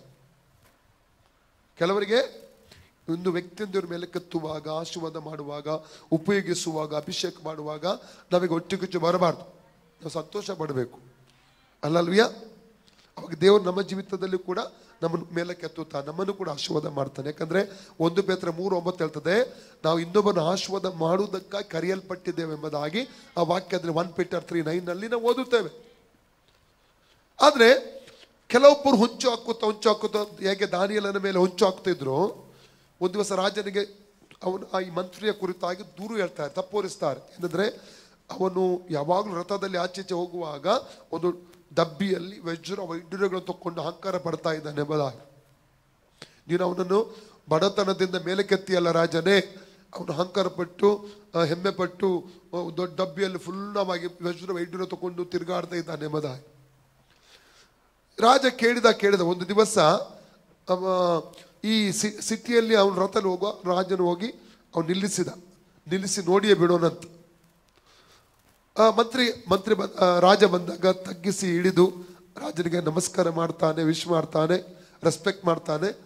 ಏನು ಎಂಬುದಾಗಿ ರಾಜನಿಗೆ ಏನು ಮಹಾರಾಜರೇ ಎಂಬುದಾಗಿ ಕೇಳಿದಾಗ, ನಿನ್ನ ಡಬ್ಬಿಯಲ್ಲೇನೆ ಸರ್, ದಯಮಾಡಿ ಡಬ್ಬಿ ಕೊಡಲೇಬೇಕಾಗುತ್ತೆ, ಡಬ್ಬಿ ನನಗೆ ಓಪನ್ ಮಾಡಿ ತೋರಿಸು ಅಂತ ಹೇಳಿದಾಗ ವಿಧಿ ಇಲ್ಲದೆ ಮಂತ್ರಿ ಡಬ್ಬಿ ಓಪನ್ ಮಾಡಿದಾಗ ಅವನ ಹಳೆಯ ಜೀವಿತದಲ್ಲಿ ಚಿಂದಿಯಾದ ಹಳೆ ಬಟ್ಟೆಗಳನ್ನು ಎಲ್ಲ ಹಾಕ್ತಾ ಇದ್ದಲ್ಲ, ಆ ಚಿಂದಿ ಬಟ್ಟೆಗಳು ಹಾಕಿದ. ಇದೇನಂತ ರಾಜ ಕೇಳಿದಾಗ, ರಾಜನ ಏನಿಲ್ಲ, ನನ್ನನ್ನು ನೀನು ತುಂಬ ಬಡತನದಲ್ಲಿದ್ದ ನನ್ನನ್ನು ಈ ಸ್ಥಿತಿಗೆ ನೀನು ತಂದಿಯಲ್ಲ, ಅದಕ್ಕಾಗಿ ಯಾವತ್ತು ನನ್ನ ಒಳಗಡೆ ಅಹಂಕಾರ ಬರಬಾರದೆಂಬ ಕಾರಣಕ್ಕೋಸ್ಕರ ನಾನೇನು ಮಾಡ್ತೇನೆ, ಈ ಚಿಂದಿ ಬಟ್ಟೆಯನ್ನು ನನ್ನ ಜೊತೆಯಲ್ಲೇ ಡಬ್ಬಿಲಿ ಇಟ್ಟುಕೊಂಡು ತಿರುಗಾಡ್ತಾ ಇದ್ದೇನೆ. ಯಾವಾಗಾದ್ರೆ ಅಹಂಕಾರ ಬಂತಂತ ಹೇಳುವಾಗ ಈ ಡಬ್ಬಿಯನ್ನು ಓಪನ್ ಮಾಡಿ ನೋಡ್ತೇನೆ, ಆವಾಗ ನನ್ನ ಹಿಂದಿನ ಜೀವಿತ ನೆನಪು ಬರ್ತದೆ, ನೀನು ಆ ಸ್ಥಿತಿಯಲ್ಲಿ ಇದ್ದೀಯಲ್ಲ ಎಂಬುದು ಹೇಳಿದಾಗ ರಾಜನ ಕಣ್ಣಲ್ಲಿ ಕಣ್ಣೀರು ಬಂತು. ಆ ಮಂತ್ರಿಯನ್ನು ಇನ್ನೂ ಉನ್ನತ ಪದವಿಗೆ ಆತನ ಏರಿಸಿದ. ಯಾವಾಗ ದೇವರ ಮುಂದೆ, ಯಾಕೆ ಒಂದು ವಾಕ್ಯ ಓದಿ ತಗ್ಗಿಸಿಕೊಳ್ತೇವೆ, ದೇವನ ಮೇಲಕ್ಕೆ 1 ಪೇತ್ರ 5ನೇ ಅಧ್ಯಾಯ 6ನೇ ವಾಕ್ಯ ಓದಿ, 5, 6 ಸೇರಿಸಿ ಓದಿ. 1 Peter chapter 5, 5 and 6. ಯವನಸ್ಥರೇ ಅದೇ ರೀತಿಯಾಗಿ, ಯವನಸ್ಥರೇ ಅಂದ್ರೆ ಕಳೆದ ಮೊನ್ನೆ ದಿವಸ ಹೇಳಿದ್ದೇನೆ, ಯವನಸ್ಥರಿಗೆ ಇರುವಂತ ವಾಕ್ಯ ಮಾತ್ರವಲ್ಲ, ಇದರಲ್ಲಿ ಗಂಡಸರು ಬಂದ್ರು, ಮದುವೆ ಆದವರು ಬಂದ್ರು, ಮದುವೆ ಆಗದವರು ಬಂದ್ರು, ಸಹೋದರಿ ಎಲ್ಲ ಬಂದ್ರು. ಯಾಕಂದ್ರೆ 1 ಕೊರಿಂಥ 12:1 ಸಹೋದರರೇ ಪವಿತ್ರಾತ್ಮನ ವರಗಳ ಗುರುತು ತಿಳಿಯದಿರಬಾರದೆಂದು ನಿಮಗೆ ತಿಳಿತಂದ್ರೆ, ಸಹೋದರರಿಗೆ ಮಾತ್ರ ಪವಿತ್ರಾತ್ಮ ವರ ಅಲ್ಲ, ಅದು ಸಹೋದರಿಗಿದೆ, ಮಕ್ಕಳಿಗೆ ಎಲ್ಲರಿಗಿದೆ. ಆದ ಕಾರಣ ಯವನಸ್ಥರೆಂಬ ಪದದಲ್ಲಿ ಬಂದ ಕೂಡಲೇ ಕೇವಲ ಯವನಸ್ಥರಿಗೆ ಮಾತ್ರ ಅಲ್ಲ ಈ ವಾಕ್ಯ, ಎಲ್ಲರಿಗೆ, ಸಭೆಯಲ್ಲಿ ಎಲ್ಲರಿಗೆ. ಆಯ್ತಾ, ಓದಿ. ಯವನಸ್ಥರೇ ಅದೇ ರೀತಿಯಾಗಿ ಹಿರಿಯರಿಗೆ ಅಧೀನರಾಗಿರಿ, ನೀವೆಲ್ಲರೂ ದೀನ ಮನಸ್ಸು. ಏನಾಗಬೇಕು ನೋಡಿ, ಅಧೀನತೆ ಮತ್ತು ವಿಧೇಯತೆಗೆ ಒಂದು ವ್ಯತ್ಯಾಸ ಇದೆ. ಅಧೀನತೆ ಮತ್ತು ವಿಧೇಯತೆಯ ವ್ಯತ್ಯದಲ್ಲಿ ವ್ಯತ್ಯಾಸ ತಿಳ್ಕೋಬೇಕು. ಕೆಲವರು ತುಂಬಾ ವಿಧೇಯತೆ, ಭಯಂಕರ ವಿಧೇಯತೆ, ಅಧೀನರಾಗುವುದಿಲ್ಲ. ಅರ್ಥ ಆಗ್ತಾ ಇದೆ? ಈಗ ಒಂದು ಪತ್ನಿ ಆದವಳು, ಮನೆಯಲ್ಲಿ ಪತ್ನಿ ಆದವಳು ಏನ್ ಮಾಡ್ತಾಳೆ, ಗಂಡ ಹೇಳಿದ ಅಡುಗೆ ಮಾಡ್ತಾಳೆ, ಹೇಳಿದೆಲ್ಲ ಕೆಲಸ ಮಾಡ್ತಾಳೆ. ಆದ್ರೆ ಗಂಡನಿಗೆ ಹೇಳದೆ ಎಲ್ಲ ಕಡೆ ಹೋಗೋದು, ಗಂಡ ಹೇಳದೆ ಎಲ್ಲ ಕೆಲಸ ಮಾಡೋದು, ಗಂಡನಿಗೆ ಮತ್ತೆ ಗೊತ್ತಾಗೋದು. ಅವಳು ಅಧೀನಳಾಗಿದ್ದಾಳ? ಅರ್ಥ ಆಯ್ತಾ? ಗಂಡನ ಯಜಮಾನತ್ವವನ್ನು ಇಂಡೈರೆಕ್ಟ್ಲಿ ತಿರಸ್ಕಾರ ಮಾಡಿ ಅವಳು ಅಡಗಿಕೊಂಡು ತಗ್ಗಿಕೊಂಡು ಗಂಡನ ಅಧೀನದಲ್ಲಿ ಇರುವುದಿಲ್ಲ. ಹಲ್ಲೆಲೂಯಾ. ಒಂದು ಮಗ ಮನೆಯಲ್ಲಿದ್ದಾನೆ, ತಂದೆ ಪೇಟೆಗೆ ಹೋಗಿ ಇದ್ದುಕೊಂಡು ಬಾ, ಹೋಗಿದ್ದ ಡ್ಯಾಡಿ ತರ್ತೇನೆ, ಈ ಕೆಲಸ ಎಲೆಕ್ಟ್ರಿಸಿಟಿಗೆ ಬಿಲ್ ತಗೊಂಡು ಕಟ್ಕೊಂಡು ಬಾ, ಆಯ್ತು ಡ್ಯಾಡಿ ಹೋಗ್ತಾನೆ, ಬ್ಯಾಂಕ್ಗೆ ಹೋಗಿ ಬಾ ಮಾಡ್ತಾನೆ. ಆದರೆ ಎದ್ದ ಕೂಡಲೇ ಖುಷಿ ಬಂದ ಹಾಗೆ ಸ್ಕೂಲ್ಗೆ ಹೋಗೋದೆ, ಕಾಲೇಜಿಗೆ ಹೋಗೋದು, ಬೇರೆ ಕಡೆ ಹೋಗೋದು, ನೆಕ್ಸ್ಟ್ ಡೇ ಬರುವುದು, ರಾತ್ರಿ ಲೇಟ್ ಆಗಿ ಬರುವುದು ಎಲ್ಲ ಮಾಡ್ತಾ ಇದ್ದಾನೆ. ಅವನು ಅಧೀನನಾಗಿದ್ದಾನೆ? ನಿಜವಾಗಿಯೂ ಇಲ್ಲ. ತಂದೆ ಕರೆಕ್ಷನ್ ಮಾಡಿದಾಗ ಭಾರಿ ಕೋಪ ಬರ್ತದೆ ಅವನಿಗೆ. ಆದರೆ ಅಲ್ಲಿ ಹೋಗಿ ಇಲ್ಲಿ ಹೋಗತ್ತೆ ಹೇಳುವಾಗ ಭಾರಿ ವಿಧೇಯತೆ ತೋರಿಸೋದು. ಅಧೀನನಾಗಿದ್ದಾನೆ ಅವನು? ಅದಕ್ಕೆ ತುಂಬಾ ಜನ ಸಭೆಗಳಲ್ಲಿ ಇವತ್ತು ವಿಧೇಯರಾಗಿದ್ದಾರೆ, ಅಧೀನತೆ ಇರುವುದಿಲ್ಲ. ಈಗ ಅರ್ಥ ಆಯ್ತಾ? ಕವರಿಂಗ್ ಅಲ್ಲಿ ಅಧೀನತೆಯಲ್ಲಿ ಇರುವುದು ನಮಗೆ ಆಶೀರ್ವಾದ. ಅದು ಓಕೆ, ಈ ವಾಕ್ಯ ಬಂದದ್ರಿಂದ ಹೇಳಿದ್ದಾನೆ. ಮುಂದೆ ಓದಿ. ನೀವೆಲ್ಲರೂ ದೀನ ಮನಸ್ಸೆಂಬ ವಸ್ತ್ರದಿಂದ. ಯಾವ ವಸ್ತ್ರದಿಂದ? ದೀನ ಮನಸ್ಸು. ಎಲ್ಲರಲ್ಲಿ ದೀನ ಮನಸ್ಸೆಂಬ ವಸ್ತ್ರ, ದೀನ ಮನಸ್ಸೆಂಬ ವಸ್ತ್ರ. 10 ಸಾರಿ ಹೇಳುವ. ದೀನ ಮನಸ್ಸೆಂಬ ವಸ್ತ್ರ, ದೀನ ಮನಸ್ಸೆಂಬ ವಸ್ತ್ರ, ದೀನ ಮನಸ್ಸೆಂಬ ವಸ್ತ್ರ, ದೀನ ಮನಸ್ಸೆಂಬ ವಸ್ತ್ರ, ದೀನ ಮನಸ್ಸೆಂಬ ವಸ್ತ್ರ, ದೀನ ಮನಸ್ಸೆಂಬ ವಸ್ತ್ರ, ದೀನ ಮನಸ್ಸೆಂಬ ವಸ್ತ್ರ, ದೀನ ಮನಸ್ಸೆಂಬ ವಸ್ತ್ರ, ದೀನ ಮನಸ್ಸೆಂಬ ವಸ್ತ್ರ, ದೀನ ಮನಸ್ಸೆಂಬ ವಸ್ತ್ರ. ಹಲ್ಲೆಲೂಯ. ಸೊಂಟ ಕಟ್ಟಿಕೊಂಡು ಏನ್ ಮಾಡ್ಬೇಕು? ಒಬ್ಬರಿಗೊಬ್ಬರು ಸೇವೆ ಮಾಡಿರಿ. ಮುಂದೆ ಓದಿ. ದೇವರು ಅಹಂಕಾರಿಗಳನ್ನು ಎದುರಿಸುತ್ತಾನೆ, ದೀನರಿಗಾದರೂ ಕೃಪೆಯನ್ನು ಅಹಂಕಾರಿಗಳನ್ನು ದೇವರು ಎದುರಿಸುತ್ತಾನೆ. ಅವಾಗ ಓದಿದ್ದೇವೆ ನಾವು ಯಾಕೋಬ 4:6 ಅಹಂಕಾರಿಗಳು ಎದುರಿಸುತ್ತಾನೆ, ದೀನರಿಗಾದರೂ ಕೃಪೆಯನ್ನು ಅನುಗ್ರಹಿಸ್ತಾನೆ. 6ನೇ ವಾಕ್ಯ ಓದಿ. ಹೀಗಿರುವುದರಿಂದ ದೇವರ ತ್ರಾಣವುಳ್ಳ ಹಸ್ತದ ಕೆಳಗೆ ನಿಮ್ಮನ್ನು ತಗ್ಗಿಸಿಕೊಳ್ಳಿರಿ. ಆತನು ತಕ್ಕ ಕಾಲದಲ್ಲಿ ನಿಮ್ಮನ್ನು ಮೇಲಕ್ಕೆ ತರುವನು. ಎಸ್, ನಾವು ಎಷ್ಟು ತಗ್ಗಿಸಿಕೊಳ್ತೇವೆ, ಎಷ್ಟು ಅಧೀನತೆಯಲ್ಲಿ ಇರ್ತೇವೆ, ಅಷ್ಟು ದೇವರು ನಮ್ಮನ್ನು ಮೇಲಕ್ಕೆ ಎತ್ತುವ ಒಂದು ಟೈಮ್ ಬರ್ತದೆ. ನಮ್ಮನ್ನು ದೇವರು ಮೇಲಕ್ಕೆ ಎತ್ತುವಂತ ಟೈಮ್ ಬರ್ತದೆ. ಎಲಿಷ ಏನ್ ಮಾಡ್ತಿದ್ದ? ಎಲಿಯನ ಕೈಗೆ ನೀರು ಕೊಡುವಂತ ಸೇವೆ ಮಾಡ್ತಾ ಇದ್ದ. ಅಷ್ಟು ತಗ್ಗಿದ. ಟೈಮ್ ಬಂತು, ಎಲಿಯನ ಮೇಲಿದ್ದ ಕಂಬಳಿ ಅವನ ಮೇಲೆ ಬಿತ್ತು. ಎಲಿಯನ ಮೇಲಿದ್ದ ಕಂಬಳಿ ಅದು ಕೂಡ ತನ್ನ ಗುರುವಿಗಿಂತ ದ್ವಿಗುಣವಾದ ಅಭಿಷೇಕದೊಂದಿಗೆ ಅವನು ಸೇವೆ ಮಾಡಿದ. ರೈಟ್ ಟೈಮ್ ಅಲ್ಲಿ ದೇವರು ನಮ್ಮ ಮೇಲಕ್ಕೆ ಎತ್ತುತ್ತಾನೆ. ರೈಟ್ ಟೈಮ್ ಅಲ್ಲಿವರೆಗೆ ದೀನತೆಯೊಂದಿಗೆ ನಾವು ನಿಲ್ಬೇಕು, ತಗ್ಗಿ ಬಗ್ಗಿ ನಾವು ನಿಲ್ಬೇಕು. ಅದು ನಮಗೆ ಆಶೀರ್ವಾದ. ಎಲ್ಲ ತಗ್ಗಿ ಬಗ್ಗಿ ನಾವು ಮಾಡಬೇಕು. ಮನುಷ್ಯ ನೋಡುವುದಕ್ಕೋಸ್ಕರ ಅಲ್ಲ, ಯಾರು ನೋಡುದಾಗ ಅದಕ್ಕೋಸ್ಕರ ಅಲ್ಲ. ಹಲ್ಲೆಲೂಯಾ. ಯಾರು ಕೊಲೊಸ್ಸೆ 3:22-23 ಓದಿ. ಕೊಲೊಸ್ಸೆ 3:22-23 ಬೇಗ ಓದಿ. ಕೊಲೊಸ್ಸೆ 3:22-23 ಸಿಗ್ತಾ ಇಲ್ವಾ? ದಾಸತ್ವದಲ್ಲಿರುವವರೇ, ಈ ಲೋಕದಲ್ಲಿನ ನಿಮ್ಮ ಯಜಮಾನರಿಗೆ ಎಲ್ಲಾ ವಿಷಯಗಳಲ್ಲಿ ವಿಧೇಯರಾಗಿರಿ. ಮನುಷ್ಯರನ್ನು ಮೆಚ್ಚಿಸುವವರು ಮಾಡುವ ಪ್ರಕಾರ ನಿಮ್ಮ ಯಜಮಾನರು ನೋಡುತ್ತಿರುವಾಗ ಮಾತ್ರ ಸೇವೆ ಮಾಡದೆ, ಕರ್ತನಿಗೆ ಭಯಪಡುವವರಾಗಿ ಕರ್ತನಿಗೆ ಯಜಮಾನ ನೋಡುತ್ತಿರುವಾಗ ಮಾತ್ರ ಸೇವೆ ಮಾಡದೆ. ಕೆಲವೊಬ್ಬರು ಇರ್ತಾರೆ, ಪಟ್ಟಂಗ ಹೊಡಿಕೊಂಡು ಕೂತ್ಕೊಳ್ಳುತ್ತಾ ಇರ್ತಾರೆ, ಬೇರೆ ಅವರ ವೈಯಕ್ತಿಕ ಕೆಲಸ ಮಾಡ್ಕೊ. ಎಲ್ಲಿಯಾದ್ರೂ ಓನರ್ ಬಂದ್ರು, ಮ್ಯಾನೇಜರ್ ಬಂದ್ರು, ಎಲ್ಲ ಗೊತ್ತಾಯ್ತು, ದೂರ ನೋಡ್ತಾ ಇರ್ತಾರೆ. ಗೊತ್ತಾಯ್ತಲ್ಲ, ಅವರಷ್ಟು ಕೆಲಸ ಮಾಡೋರು ಯಾರಿಲ್ಲ ಅಂತ ಎಣಿಸ್ಬೇಕು. ವಿಶ್ವಾಸಿಗಳಿಲ್ಲದೆ ಬರಬಾರದು. ವಿಶ್ವಾಸಿಗಳಿಗೆ ವ್ಯತ್ಯಾಸ. ಯಾಕಂದ್ರೆ ನೋಡಿ, ದಾನಿಯೇಲನ ಕುರಿತು ಏನು ಹೇಳ್ತಾರೆ ಇಲ್ಲಿ ಪುನಃ ಬರುವ ದಾನಿಯೇಲ 6:1-4 ಓದಿ. ಡ್ಯಾನಿಯಲ್ 6:1-4. ದಾನಿಯೇಲ 6:1-4 ಓದಿ. ದಾನಿಯೇಲ 6:1-4. ದರ್ಯಾವೇಶನು ತನ್ನ ರಾಜ್ಯಭಾರವನ್ನು ನಿರ್ವಹಿಸುವುದಕ್ಕೋಸ್ಕರ ರಾಜ್ಯದ ಆಯಾ ಭಾಗಗಳ ಮೇಲೆ 120 ಮಂದಿ ದೇಶಾಧಿಪತಿಗಳನ್ನು, ರಾಜನಿಗೆ ನಷ್ಟವಾಗದಂತೆ ಆ ದೇಶಾಧಿಪತಿಗಳ ಮೇಲೆ ಅವರಿಂದ ಲೆಕ್ಕ ತೆಗೆದುಕೊಳ್ಳುವ 3 ಮುಖ್ಯಾಧಿಕಾರಿಗಳನ್ನು ನೇಮಿಸಬೇಕೆಂದು ನಿಶ್ಚಯಿಸಿಕೊಂಡನು. ಆ ಮುಖ್ಯಾಧಿಕಾರಿಗಳಲ್ಲಿ ದಾನಿಯೇಲನು ಒಬ್ಬನು. ಇದು ಬೇರೆ ಅಧಿಕಾರಿಗಳಿಗೆ ಸಹಿಸಲಿಲ್ಲ, ಹೊಟ್ಟೆಗೆ ಸ್ಟಾರ್ಟ್ ಆಯ್ತು. ಇದೇನಾಯ್ತು? ಹೊಟ್ಟೆ ಕಿಚ್ಚು ಕಾರಣ ಆಯ್ತು. ಮುಂದೆ ಓದಿ. ಈ ದಾನಿಯೇಲನಲ್ಲಿ, ಯಾಕಂದ್ರೆ ಪ್ರಸಂಗಿ 4:4 ಓದಿ, ಎಕ್ಲೇಶಿಯ 4:4 ಓದಿ ನೋಡುವ. ಯಾಕೆ?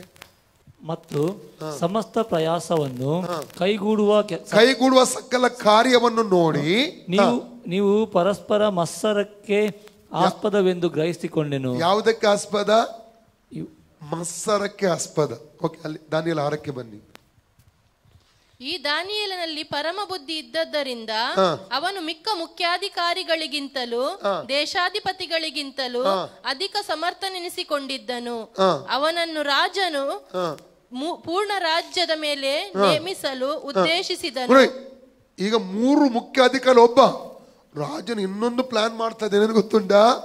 ಪೂರ್ಣ ರಾಜ್ಯದ ಮೇಲೆ ಅವನನ್ನು ನೇಮಿಸ್ಲಿಕ್ಕೆ ಪ್ಲಾನ್. ಇದೆಲ್ಲ ಅವ್ರಿಗೆ ಗೊತ್ತಾದಾಗ ಹೇಗೆ ಆಗ್ತದೆ? ಹೊಟ್ಟೆ ಕಿಚ್ಚು. ಸಭೆಯಲ್ಲಿ ಹೊಟ್ಟೆ ಕಿಚ್ಚು ಇರಬಾರ್ದು. ಒಬ್ಬರ ಮಕ್ಕಳು ಮುಂದೆ ಬರುವಾಗ, ಒಬ್ಬರ ಮಕ್ಕಳು ವಿದ್ಯಾಭ್ಯಾಸ ಆಗುವಾಗ, ಒಬ್ಬರ ಮಕ್ಕಳು ಹೊರದೇಶಕ್ಕೆ ಹೋಗುವಾಗ, ಅಥವಾ ಒಬ್ಬರಿಗೆ ಇನ್ಕ್ರಿಮೆಂಟ್ ಆಗುವಾಗ, ಪ್ರಮೋಷನ್ ಆಗುವಾಗ, ಒಬ್ಬರ ಕೆಲಸದಲ್ಲಿ ಮುಂದೆ ಬರುವಾಗ, ಬಿಸ್ನೆಸ್ ಹೆಚ್ಚುವಾಗ, ಒಬ್ಬರು ಮನೆ ಕಟ್ಟುವಾಗ, ವೆಹಿಕಲ್ ತಗೊಳ್ಳುವಾಗ ನಾವು ಸಂತೋಷ ಮಾಡಬೇಕು. ಹೊಟ್ಟೆ ಕಿಚ್ಚು ಮಾಡುವುದಲ್ಲ. ಹೊಟ್ಟೆ ಕಿಚ್ಚು ಏನು ಮಾಡ್ತದೆ? ನಮ್ಮನ್ನು ಮೇಲಕ್ಕೆ ಬರಲಿಕ್ಕೆ ಬಿಡಲ್ಲ. ಅದು ನಮ್ಮ ಆಶೀರ್ವಾದಕ್ಕೆ ತಡೆ. ಹೊಟ್ಟೆ ಕಿಚ್ಚಿನ ಪರಿಣಾಮ ಏನು ಗೊತ್ತುಂಟ? ಅದ್ರ ಫಲ ಏನು ಗೊತ್ತುಂಟ? ಆ ವ್ಯಕ್ತಿಗೆ ವಿರೋಧವಾಗಿ ಮಾತಾಡಲಿಕ್ಕೆ ಸ್ಟಾರ್ಟ್ ಮಾಡ್ತೇವೆ, ಕೋಪ ಮಾಡಲಿಕ್ಕೆ ಸ್ಟಾರ್ಟ್ ಮಾಡ್ತೇವೆ, ದೂಷಿಸ್ಲಿಕ್ಕೆ ಸ್ಟಾರ್ಟ್ ಮಾಡ್ತೇವೆ, ಅವರೊಟ್ಟಿಗೆ ಸರಿಯಾಗಿ ಮಾತಾಡುವುದಿಲ್ಲ, ಮುಖ ಕೊಡುವುದಿಲ್ಲ. ಇದೆಲ್ಲ ಗುರುತುಗಳು. ಅವನಿಗೆ ಹೊಟ್ಟೆ ಕಿಚ್ಚು ಇದೆ ಎಂಬುದಾಗಿ ಎನ್ಕರೇಜ್ ಮಾಡಲ್ಲ, ಮುಂಚಿನ ಹಾಗೆ ಪ್ರೋತ್ಸಾಹ ಮಾಡಲ್ಲ, ಅವರಿಗೋಸ್ಕರ ಪ್ರೇಯರ್ ಮಾಡಲಿಕ್ಕೆ ಇಷ್ಟ ಆಗಲ್ಲ. ಇದಕ್ಕೆ ಅವಾಗಲೇ ಹೇಳಿದಿಲ್ಲ, ಜ್ಞಾನೋಕ್ತಿ 4:23. ಇದು ವಾಕ್ಯ ನೆನಪಿಟ್ಕೊಳ್ಳಿ, ಸಾಯುವವರೆಗೆ ನೆನಪಿಟ್ಕೊಳ್ಬೇಕು. ಜ್ಞಾನೋಕ್ತಿ 4:23 ಏನು ಹೇಳ್ತದೆ? ಏನು ಹೇಳ್ತದೆ? ನಿನ್ನ ಹೃದಯವನ್ನು ಏನು ಹೇಳ್ತದೆ?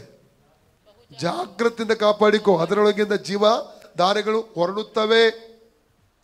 ಜಾಗೃತಿಯಿಂದ ಹೊಟ್ಟೆ ಕಿಚ್ಚು, ಕೋಪ, ದ್ವೇಷ, ಹಗೆತನ, ಕೈ ಬರಲಿಕ್ಕೆ ಬಿಡಬಾರದು. ಓಕೆ, ದಾನಿಯೇಲ 6ಕ್ಕೆ ಬನ್ನಿ. ಹೀಗಿರಲು ಮುಖ್ಯಾಧಿಕಾರಿಗಳು, ದೇಶಾಧಿಪತಿಗಳು ರಾಜ್ಯಭಾರದ ವಿಷಯವಾಗಿ ದಾನಿಯೇಲನ ಮೇಲೆ ತಪ್ಪು ಹೊರಿಸುವುದಕ್ಕೆ ಸಂದರ್ಭ ಹುಡುಕುತ್ತಿದ್ದರು. ಸಂದರ್ಭ ಹುಡುಕ್ತಾ ಇದ್ದ, ಹೊಂಚಾಗ್ತಾ ಇದ್ದ, ಕಾಯ್ತಾ ಇರ್ತಾರೆ. ಕೆಲವೊಬ್ಬರು ಅದೇ ಕೆಲಸ, ಎಲ್ಲಿ ಅವನು ತಪ್ಪು ಮಾಡ್ತಾನೆ, ಎಲ್ಲಿ ಇವಳು ತಪ್ಪು ಮಾಡ್ತಾನೆ, ಕಾಯ್ತಾ ಇರೋದು. ಎಲ್ಲಿ ಹಿಡ್ಕೋಬೇಕು ಇವನನ್ನು, ಇವಳನ್ನು ಹಿಡ್ಕೋಬೇಕು. ತಪ್ಪು ಮಾತುಗಳಲ್ಲಿ ಸಿಗ್ತಾನ ಅಥವಾ ಯಾವುದೇ ಇದರಲ್ಲಿ ಕಾಯ್ತಾ ಇರ್ತಾರೆ ಕೆಲವರು. ಸಭೆಗಳಲ್ಲಿ ಅಂಥವರಿಗೆ ಕೆಲವೊಬ್ಬರು ಇರ್ತಾರೆ. 100 ಜನರಲ್ಲಿ ಒಬ್ಬರಿಬ್ಬರಾದ್ರೂ ಇರದೇ ಇರ್ತಾರೆ. ನಮ್ಮ ಸಭೆ ಬಗ್ಗೆ ಮಾತಾಡ್ತಾರೆ. ಎಲ್ಲ ಸಭೆಗಳು, ಲೋಕದ ಎಲ್ಲ ಸಭೆಗಳಲ್ಲಿ ನಾವು ನೋಡಿದ್ರೆ ಕೆಲವೊಬ್ಬರು ಅದಕ್ಕಾಗಿ ಅಪಾಯಿಂಟ್ ಮಾಡೋದಾಗಿರ್ತಾರೆ. ಅಪಾಯಿಂಟ್ ಮಾಡು, ಯೇಸೊಮ್ಮೆ ಅಲ್ಲ ಅಪಾಯಿಂಟ್ ಮಾಡೋದು, ಇನ್ನೊಬ್ಬ. ಈ ರೀತಿ ದೂರ ಹೇಳುವುದು, ತಪ್ಪುಗಳು ಯಾರ ಕೆಲಸ? ಪ್ರಕಟಣೆ 12 11ನೇ ವಾಕ್ಯದಿಂದ 10ನೇ ವಾಕ್ಯ, 12:10, ರೆವಲ್ಯೂಷನ್ 12:10 ಓದಿ ನೋಡುವ. ಆಗ ಪರಲೋಕದಲ್ಲಿ ಮಹಾಶಬ್ದವನ್ನು ಕೇಳಿದೆನು. ಅದು, ಈಗ ಜಯವೂ ಶಕ್ತಿಯೂ ರಾಜ್ಯವೂ ನಮ್ಮ ದೇವರಿಗೆ ಉಂಟಾಯಿತು. ಆತನು ಅಭಿಷೇಕಿಸಿದವನ ಅಧಿಕಾರವು ಈಗ ಸ್ಥಾಪಿತವಾಯಿತು. ಹಗಲಿರುಳು ನಮ್ಮ ಸಹೋದರನ ಮೇಲೆ ನಮ್ಮ ದೇವರ ಮುಂದೆ ದೂರು ಹೇಳಿದ್ದ ದೂರುಗಾರನು ದೊಬ್ಬಲ್ಪಟ್ಟಿದ್ದಾನೆ. ಯಾರು ದೂರುಗಾರ? ನಾ ರೀತಿ ಇರಬಾರ್ದು. ಸಭೆಯಲ್ಲಿ ಡಿಫ್ರೆಂಟ್ ವ್ಯಕ್ತಿಗಳಿರ್ತಾರೆ. ನಾವು ಇನ್ನೂ ಯೇಸು ಕ್ರಿಸ್ತನ ಪರಂಪರೆ ಬರಲ್ಲ. ಒಬ್ಬೊಬ್ಬರಿಗೆ ಒಂದೊಂದು ಸ್ವಭಾವದಲ್ಲಿ ಇರ್ತಾರೆ. ಇನ್ನು ಪರ್ಫೆಕ್ಟ್ ನಾನು ಯಾಕೂ ಆಗಿಲ್ಲ. ನಾವು ಪರಿಶುದ್ಧವಾಗಿರ್ಬೇಕು, ಪರಿಶುದ್ಧತೆಯಿಂದ ಪರಿಶುದ್ಧ ಹೋಗ್ತಾ ಇರಬೇಕು. ಹೌದಲ್ಲ? ಕರೆಕ್ಟ್ ಅಲ್ಲ? ಅದು ಕೆಲವೊಬ್ಬರು ಹೊಸಬರು ಬರ್ತಾರೆ, ಅವರು ಸಿಗರೆಟ್ಸ್ ಸೇದವರು ಇರ್ತಾರೆ, ಸರಾಯಿ ಕುಡಿಯೋರು ಇರ್ತಾರೆ. ಹೊಸಬರು, ನಾನು ಹೇಳುದು ಹೊಸಬರ ಬಗ್ಗೆ ಹೇಳುದು. ಕೆಲವು ಹಳಬರಲ್ಲಿ ಕೂಡ ಕೆಲವೊಂದು ಸ್ವಭಾವಗಳು ಇನ್ನು ಬದಲಾಗ, ಅವರಿಗೋಸ್ಕರ ನಾವು ಪ್ರೇಯರ್ ಮಾಡಬೇಕು ಆ ಸ್ವಭಾವದ ಬಿಡುಗಡೆ ಆಗಲಿಕ್ಕೆ. ಬದಲಿಗೆ ತಪ್ಪು ಹೊರಿಸಿ, ತಪ್ಪು ಹುಡುಕಿ, ಇನ್ನೊಬ್ಬರಿಗೆ ಅವ್ರ ಜೊತೆ ವಿಷಯದಲ್ಲಿ ಮಾತನಾಡಿ ಹಾಗೆ ನಾವು ಮಾಡುವುದಲ್ಲ. ಎಷ್ಟು ಅರ್ಥ ಆಯ್ತು? ಭಾರ ತಗೋಬೇಕು. ಈ ವ್ಯಕ್ತಿಯ ಬದಲಾವಣೆ ಬರ್ಲಿಕ್ಕೆ ನಾವು ಪ್ರೇಯರ್ ಮಾಡ್ತಾನೆ ಅಂತ ತಗೊಂಡು ತೀರ್ಮಾನ, ಅವರಿಗೋಸ್ಕರ ಪ್ರೇಯರ್ ಮಾಡ್ತಾ ಇರಬೇಕು ನಾವು. ದೇವರು ಖಂಡಿತ ಅವರನ್ನು ಬದಲಾಯಿಸ್ತಾನೆ. ಅದಕ್ಕೆ ಬದಲು ಅವರ ಬಗ್ಗೆ ಇನ್ನೊಬ್ಬರಿಗೆ ಹೇಳಿ ಏನಾಗ್ತದೆ? ಅವನು ಹಾಗೆ, ಅವಳು ಹೀಗೆ ಇದ್ದಾಳೆ, ಹಾಗೆ ತಪ್ಪು ಹುಡುಕುತ್ತಾ ಇರುವಂಥದ್ದು ಇದು ಸೈತಾನ ಕೆಲಸ. ಇದು ತಪ್ಪು ಹುಡುಕೋದು, ತಪ್ಪು ಹೊರಿಸುವಂಥ ಕೆಲಸ ಸೈತಾನರದು ಅಲ್ಲಲ್ಲಿ. ಓಕೆ, ದಾನಿಯೇಲ 6ನೇ ಅದಕ್ಕೆ ಬನ್ನಿ. ಆದರೆ ತಪ್ಪು ಹೊರಿಸುವ ಯಾವ ಸಂದರ್ಭವನ್ನು, ಯಾವ ತಪ್ಪನ್ನು ಕಾಣಲಾರದೆ ಹೋದರು. ಅವನು ನಂಬಿಗಸ್ತನೇ ಆಗಿದ್ದ. ಅವನೇನಾಗಿದ್ದ? ನಂಬಿಗಸ್ತನೇ ಆಗಿದ್ದ. ಅವನಲ್ಲಿ ಆಲಸ್ಯವಾಗಲಿ ಅಕ್ರಮವಾಗಲಿ ಸಿಕ್ಕಲಿಲ್ಲ. ನೋಡಿ, ತಾನಲ್ಲಿ ಗೊತ್ತಿಲ್ಲ. ಯಾರೋ ಹಿಂದುಗಡೆ ನಿಂತು ಹೊಂಚು ಹಾಕೊಂಡಿದ್ದು ಅವನಿಗೆ ಗೊತ್ತೇ ಇಲ್ಲ. ನಮಗೆ ಗೊತ್ತಿದ್ರೆ ಸ್ವಲ್ಪ ಅಲರ್ಟ್ ಆಗ್ತೇವೆ ಅಲ್ಲ? ಗೊತ್ತೇ ಇಲ್ಲ ಅವನಿಗೆ. ಅದರ ಅರ್ಥ ಅವನ ಗುಣ, ಅವನ ಜೀವಿತ ಹೇಗೆ ಅಂತ ನಮಗೆ ಗೊತ್ತಾಗ್ತದ? ನಟನೆ ಅಲ್ಲ ಅದು. ದಾನಿಯೇಲ ನಟನೆ ಮಾಡ್ತಾ ಇಲ್ಲ. ರಿಯಲ್ ಆಗಿ ಒಬ್ಬ ಆತ್ಮಿಕನಾಗಿ ಜೀವನ ಮಾಡ್ತಾ ಇದ್ದಾನೆ. ಅದಾಗಿರುವ ಒಬ್ಬ ಕ್ರೈಸ್ತ ವಿಶ್ವಾಸಿಯ ನಿಜ ಜೀವಿತ ಅದಾಗಿರಬೇಕು. ನಟನೆ ಅಲ್ಲ, ರೇಲೇಪದಾಗಿರಬೇಕು. ಎಷ್ಟು ಬೇಕೆ ಹೊಂಚ ಹಾಕೊಳ್ರಿ. ನಾವು ದೂರು ಹೇಳುವವರು, ತಪ್ಪು ಹುಡುಕುವವರು, ಇನ್ನೊಬ್ಬರ ಬಗ್ಗೆ ಮಾತಾಡುವವರು, ಅಥವಾ ಹೊಟ್ಟೆ ಕಿಚ್ಚು ಮಾಡುವವರು, ದೂಷಿಸುವವರು, ಅಹಂಕಾರ ಪಡುವ, ಹೆಮ್ಮೆ ಪಡುವಂಥವ್ರು ನಾವು ಆಗಿರಬಾರ್ದು. ನಮ್ಮ ನೋಡುವಾಗ ಇನ್ನೊಬ್ಬರು ಹೇಳಬೇಕು, ನೀವು ಇನ್ನೊಬ್ಬರು ಹಾಗೆಲ್ಲ, ನಿಮ್ಮಲ್ಲಿ ವ್ಯತ್ಯಾಸ ವ್ಯಕ್ತಿ ನೀವು ಅಂತ ಹೇಳಬೇಕು. ಆ ರೀತಿ ನಾವು ಇರಬೇಕು. ಅಲ್ಲಲ್ಲೂಯ, ಅದು ನಿಜ ಕ್ರೈಸ್ತ ಜೀವಿತವಾಗಿದೆ. ಓಕೆ, ಕೊಲೊಸ್ಸೆ 3:27-23 ಬನ್ನಿ. ಕೊಲೊಸ್ಸೆ 3. ದಾಸತ್ವದಲ್ಲಿರುವವರೇ, ಈ ಲೋಕದಲ್ಲಿನ ನಿಮ್ಮ ಯಜಮಾನರಿಗೆ ಎಲ್ಲಾ ವಿಷಯಗಳಲ್ಲಿ ವಿಧೇಯರಾಗಿರಿ. ಮನುಷ್ಯರನ್ನು ಮೆಚ್ಚಿಸುವವರು ಮಾಡುವ ಪ್ರಕಾರ ನಿಮ್ಮ ಯಜಮಾನರು ನೋಡುತ್ತಿರುವಾಗ ಮಾತ್ರ ಸೇವೆ ಮಾಡದೆ ಕರ್ತನಿಗೆ ಭಯಪಡುವವರಾಗಿ ಸರಳ ಮನಸ್ಸಿನಿಂದ ಕೆಲಸ ಮಾಡಿರಿ. ಹಾಗಾದ್ರೆ ನಾವೇನ್ ಮಾಡ್ಬೇಕು? ನಾವು ಏನ್ ಸೇವೆ ಮಾಡಿದ್ರು, ಏನ್ ಕೆಲಸ ಮಾಡಿದ್ರು, ಕೆಲಸ ಎಲ್ಲಿ ಮಾಡ್ತೇವೆ? ಕೆಲಸದ ಸ್ಥಳದಲ್ಲಿ. ನಾವು ಎಲ್ಲಿ ಹೋಗ್ತೇವೆ ಕೆಲಸಕ್ಕೆ, ಭೌತಿಕ ಅಲ್ಲಿ. ಸೇವೆಯಲ್ಲಿ ಮಾಡ್ತೇವೆ, ಸಭೆಯಲ್ಲಿ ಕೂಡ ಮಾಡ್ತೇವೆ, ಹೋದ ಕಡೆಗಳಲ್ಲಿ ಕೂಡ ಸೇವೆ ಮಾಡುವಂತ ಅವಕಾಶ ನಮಗೆ ಸಿಗುತ್ತದೆ. ಅದು ಯಾರಿಗೋಸ್ಕರ ಮಾಡ್ತೇವೆ ಅಂತ ಮಾಡಬೇಕು, ನಾವು ಕರ್ತನಿಗಾಗಿ ಮಾಡ್ತೇವೆ ಎಂಬ ಭಾವನೆಯೊಂದಿಗೆ ನಾವು ಮಾಡುವುದಾದರೆ ಅದು ಏನಾಗಿರ್ತದೆ, ಅದು ನಮಗೆ ಆಶೀರ್ವಾದಕ್ಕೆ ಕಾರಣ ಆಗಿರ್ತದೆ. ಅದು ನಮಗೆ ಏನಾಗಿರ್ತದೆ, ಆಶೀರ್ವಾದ ಆಗಿರ್ತದೆ. ಓಕೆ, 1 ಪೇತ್ರ 5ನೇ ಅಧ್ಯಾಯ 5, 6, 6ನೇ ವಾಕ್ಯ ಅಲ್ಲ, 6ನೇ ವಾಕ್ಯ ನಿಲ್ಲಿಸಿದಲ್ಲ ನಾವು, 6ನೇ ವಾಕ್ಯಕ್ಕೆ ಬನ್ನಿ. ದೇವರ ತ್ರಾಣವುಳ್ಳ ಹಸ್ತದ ಕೆಳಗೆ ನಿಮ್ಮನ್ನು ತಗ್ಗಿಸಿಕೊಳ್ಳಿರಿ, ಆತನು ತಕ್ಕ ಕಾಲದಲ್ಲಿ ನಿಮ್ಮನ್ನು ಮೇಲಕ್ಕೆ ಆತನು ತಕ್ಕ ಕಾಲದಲ್ಲಿ ನಿಮ್ಮನ್ನು ಮೇಲಕ್ಕೆ ರೈಟ್ ಟೈಮ್ ಅಲ್ಲಿ ದೇವರು ನಮ್ಮನ್ನು ಏನ್ ಮಾಡ್ತಾನಂತೆ, ಮೇಲಕ್ಕೆ ತರುತ್ತಾನೆ. ಈಗ ಸ್ಥಾನಿಕ ಯೆಹೋವನನ ಕುರಿತಾಗಿ 1ನೇ ಸಾಕ್ಷಿ ಯೇಸು ಸ್ವಾಮಿಯನ್ನು ಕೊಟ್ಟದ್ದು. 1ನೇ ಸಾಕ್ಷಿ, ಅವನು ನನಗಿಂತ ನಂತರ ಬಂದು ನನಗಿಂತ ಮುಂದಿನವನಾದ, ಯೋನ 1:29-30. ಎರಡನೇದಾಗಿ ಎಲ್ಲಿ ಸಾಕ್ಷಿ ಕೊಟ್ಟ, ಯೋನ ಎರಡನೇದಾಗಿ ಕೊಡ್ಲಿಲ್ಲ, ಹೇಳಲಿಲ್ಲ ನಾನು. ಎರಡನೇದಾಗಿ ಯೋನ 1:36, ಜಾನ್ 1:36 ಯೋನನು ಸಾಕ್ಷಿ ಕೊಡುವಂಥದ್ದು ಯೇಸುವಿನ ಬಗ್ಗೆ. ಯಾಕೆ ಯೇಸು ಆತನ ಬಗ್ಗೆ 2 ವಿಧವಾಗಿ ಸಾಕ್ಷಿ ಕೊಟ್ಟ ಎಂಬುದಾಗಿ ಧ್ಯಾನಿಸ್ತಿದ್ದ ನಾವಲ್ಲ. ಜಾನ್ 1:36 ಯೋನನ ಶಿಷ್ಯರ ಬಳಿ ಆತನ ಮಾತಾಡ್ತಾ ಇದ್ದಾನೆ. ಈಗ ಅಗೋ ಯಜ್ಞಕ್ಕೆ ದೇವರು ನೇಮಿಸಿದ ಕುರಿ ಅಂದನು. ಅಗೋ ಯಜ್ಞಕ್ಕೆ ದೇವರು ನೇಮಿಸಿದ ಯೇಸು ಸ್ವಾಮಿಯ ಬಗ್ಗೆ ಅವನು ಸಾಕ್ಷಿ ಕೊಡ್ತಾ ಇದ್ದಾನೆ. ಮೂರನೇದಾಗಿ ಜಾನ್ 3:30 ಯೋನ 3:30 28ರಿಂದ 30 ಓದಿದ್ರು ತೊಂದರೆ ಇಲ್ಲ, 28, 29, 30 ಓದಿದ್ರು ತೊಂದರೆ ಇಲ್ಲ. ಚಾಪ್ಟರ್ 3 ಅಲ್ಲಿ ಆತನ ಮುಂದೆ ಕಳುಹಿಸಲ್ಪಟ್ಟವನಾಗಿದ್ದೇನೆ ಎಂದು ನಾನು ಹೇಳಿದ್ದಕ್ಕೆ ನೀವೇ ಸಾಕ್ಷಿ. ನಾನು ಕ್ರಿಸ್ತನಲ್ಲ, ಆತನ ಮುಂದೆ ಕಳಿಸಲ್ಪಟ್ಟವನಿಂದ ಹೇಳಿದಕ್ಕೆ ನೀವೇ ಸಾಕ್ಷಿ. ಮೊದಲಗಿತ್ತಿಯುಳ್ಳವನೇ ಮೊದಲಿಂಗನು. ಯಾರು ಮೊದಲಗಿತ್ತಿ? ಸಭೆ ಮೊದಲಗಿತ್ತಿ. ನಾನು ಯೇಸು ಕ್ರಿಸ್ತನ ಕನ್ನಿಕೆ. ಹಲ್ಲೆಲೂಯಾ. ನಾವು ಯಾರಾಗಿದ್ದ? ಯೇಸು ಕ್ರಿಸ್ತನ ಕನ್ನಿಕೆ. ಯೇಸು ಕ್ರಿಸ್ತನ ಮೊದಲಿಂಗ ಯಾರು? ಯೇಸು ಸ್ವಾಮಿ. ಮುಂದವದಿ. ಆದರೂ ಮೊದಲಿಂಗನ ಗೆಳೆಯನು ಅವನ ಹತ್ತಿರ ನಿಂತುಕೊಂಡು ಅವನ ಮಾತುಗಳನ್ನು ಕೇಳಿ ಮೊದಲಿಂಗನ ಧ್ವನಿಗೆ ಬಹು ಸಂತೋಷ ಪಡುತ್ತಾನಲ್ಲವೇ? ಇದರಂತೆ ನನಗಿರುವ ಸಂತೋಷ ಅದು ನೆರವೇರಿತು. ಆತನು ವೃದ್ಧಿಯಾಗಬೇಕು. ಯೇಸು ಕ್ರಿಸ್ತ ಎಲ್ಲರಡಿ, ಯೇಸು ಕ್ರಿಸ್ತನು ವೃದ್ಧಿಯಾಗಬೇಕು, ನಾನು ಕಡಿಮೆ ಆಗಬೇಕು. ಎಲ್ಲರಡಿ, ಯೇಸು ಕ್ರಿಸ್ತನು ನನ್ನ ಜೀವಿತದ ಮೂಲಕವೂ ವೃದ್ಧಿಯಾಗಬೇಕು, ನಾನು ಕಡಿಮೆ ಪುನಃ ಹೇಳಿ, ಯೇಸು ಕ್ರಿಸ್ತನು ವೃದ್ಧಿಯಾಗಬೇಕು, ನಾನು ಕಡಿಮೆ ಆಗಬೇಕು. ಎಂತ ಟೆಸ್ಟಿಮನಿ ನೋಡಿ. ಯಾರದ್ದು? ತಗ್ಗಿದ ಬಗ್ಗಿದ ದೀನತೆಯುಳ್ಳ ವ್ಯಕ್ತಿಯ ಬಾಯಿಂದ ಬರುವಂತ ಮಾತಿದು. ಇದೊಂದು ಸಾಕ್ಷಿ ಕೊಡ್ತಾನೆ ಅವನು. ಎಲ್ಲಿ ಗೊತ್ತುಂಟ ಸಾನಿಕ್ಯವನ್ನ? ಮತ್ತಾಯ 3:11-12, ಮ್ಯಾಥ್ಯೂ 3:11-12, ಮತ್ತೆ 3:11-12. ನಾನಂತೂ ನಿಮ್ಮ ಮನಸ್ಸು ತಿರುಗಿಕೊಳ್ಳಬೇಕೆಂಬುದಕ್ಕೆ ನಿಮಗೆ ನೀರಿನಲ್ಲಿ ಸ್ನಾನ ಮಾಡಿಸುತ್ತೇನೆ. ಆದರೆ ನನ್ನ ಹಿಂದೆ ಬರುವವನು ನನಗಿಂತ ಶಕ್ತನು, ಆತನ ಕೆರಗಳನ್ನು ಹೊರಲಿಕ್ಕೂ ನಾನು ಯೋಗ್ಯನಲ್ಲ, ಆತನು ಪವಿತ್ರಾತ್ಮನಲ್ಲಿಯೂ ಬೆಂಕಿಯಲ್ಲಿಯೂ ನಿಮಗೆ ಸ್ನಾನ ಮಾಡಿಸುವನು.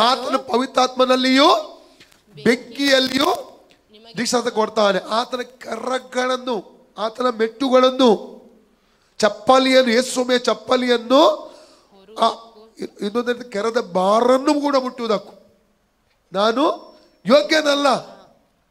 ಎಂತ ತಗ್ಗಿಸುವಿಕೆ, ಎಂತ ದೀನತೆಯಲ್ಲಿ ನಾವು ಕಾಣ್ತಾ ಇದ್ದೇವೆ. ಹಲ್ಲೆಲೂಯಾ. ಸ್ಥಾನಿಕ ಯೋಹನ್ನನೇ ದೊಡ್ಡ ಪ್ರವಾದಿ ಎಂಬುದಾಗಿ ಆ ಜನಾಂಗದವರೆಲ್ಲ ಅವನನ್ನು ಗೌರವಿಸ್ತಿದ್ರು. ಆತನ ಬಳಿಗೆ ಬಂದು ವಾಕ್ಯ ಕೇಳ್ತಾ ಇದ್ರು ಮತ್ತು ದೀಕ್ಷೆ ತೆಗೆದುಕೊಳ್ತಾ ಇದ್ರು.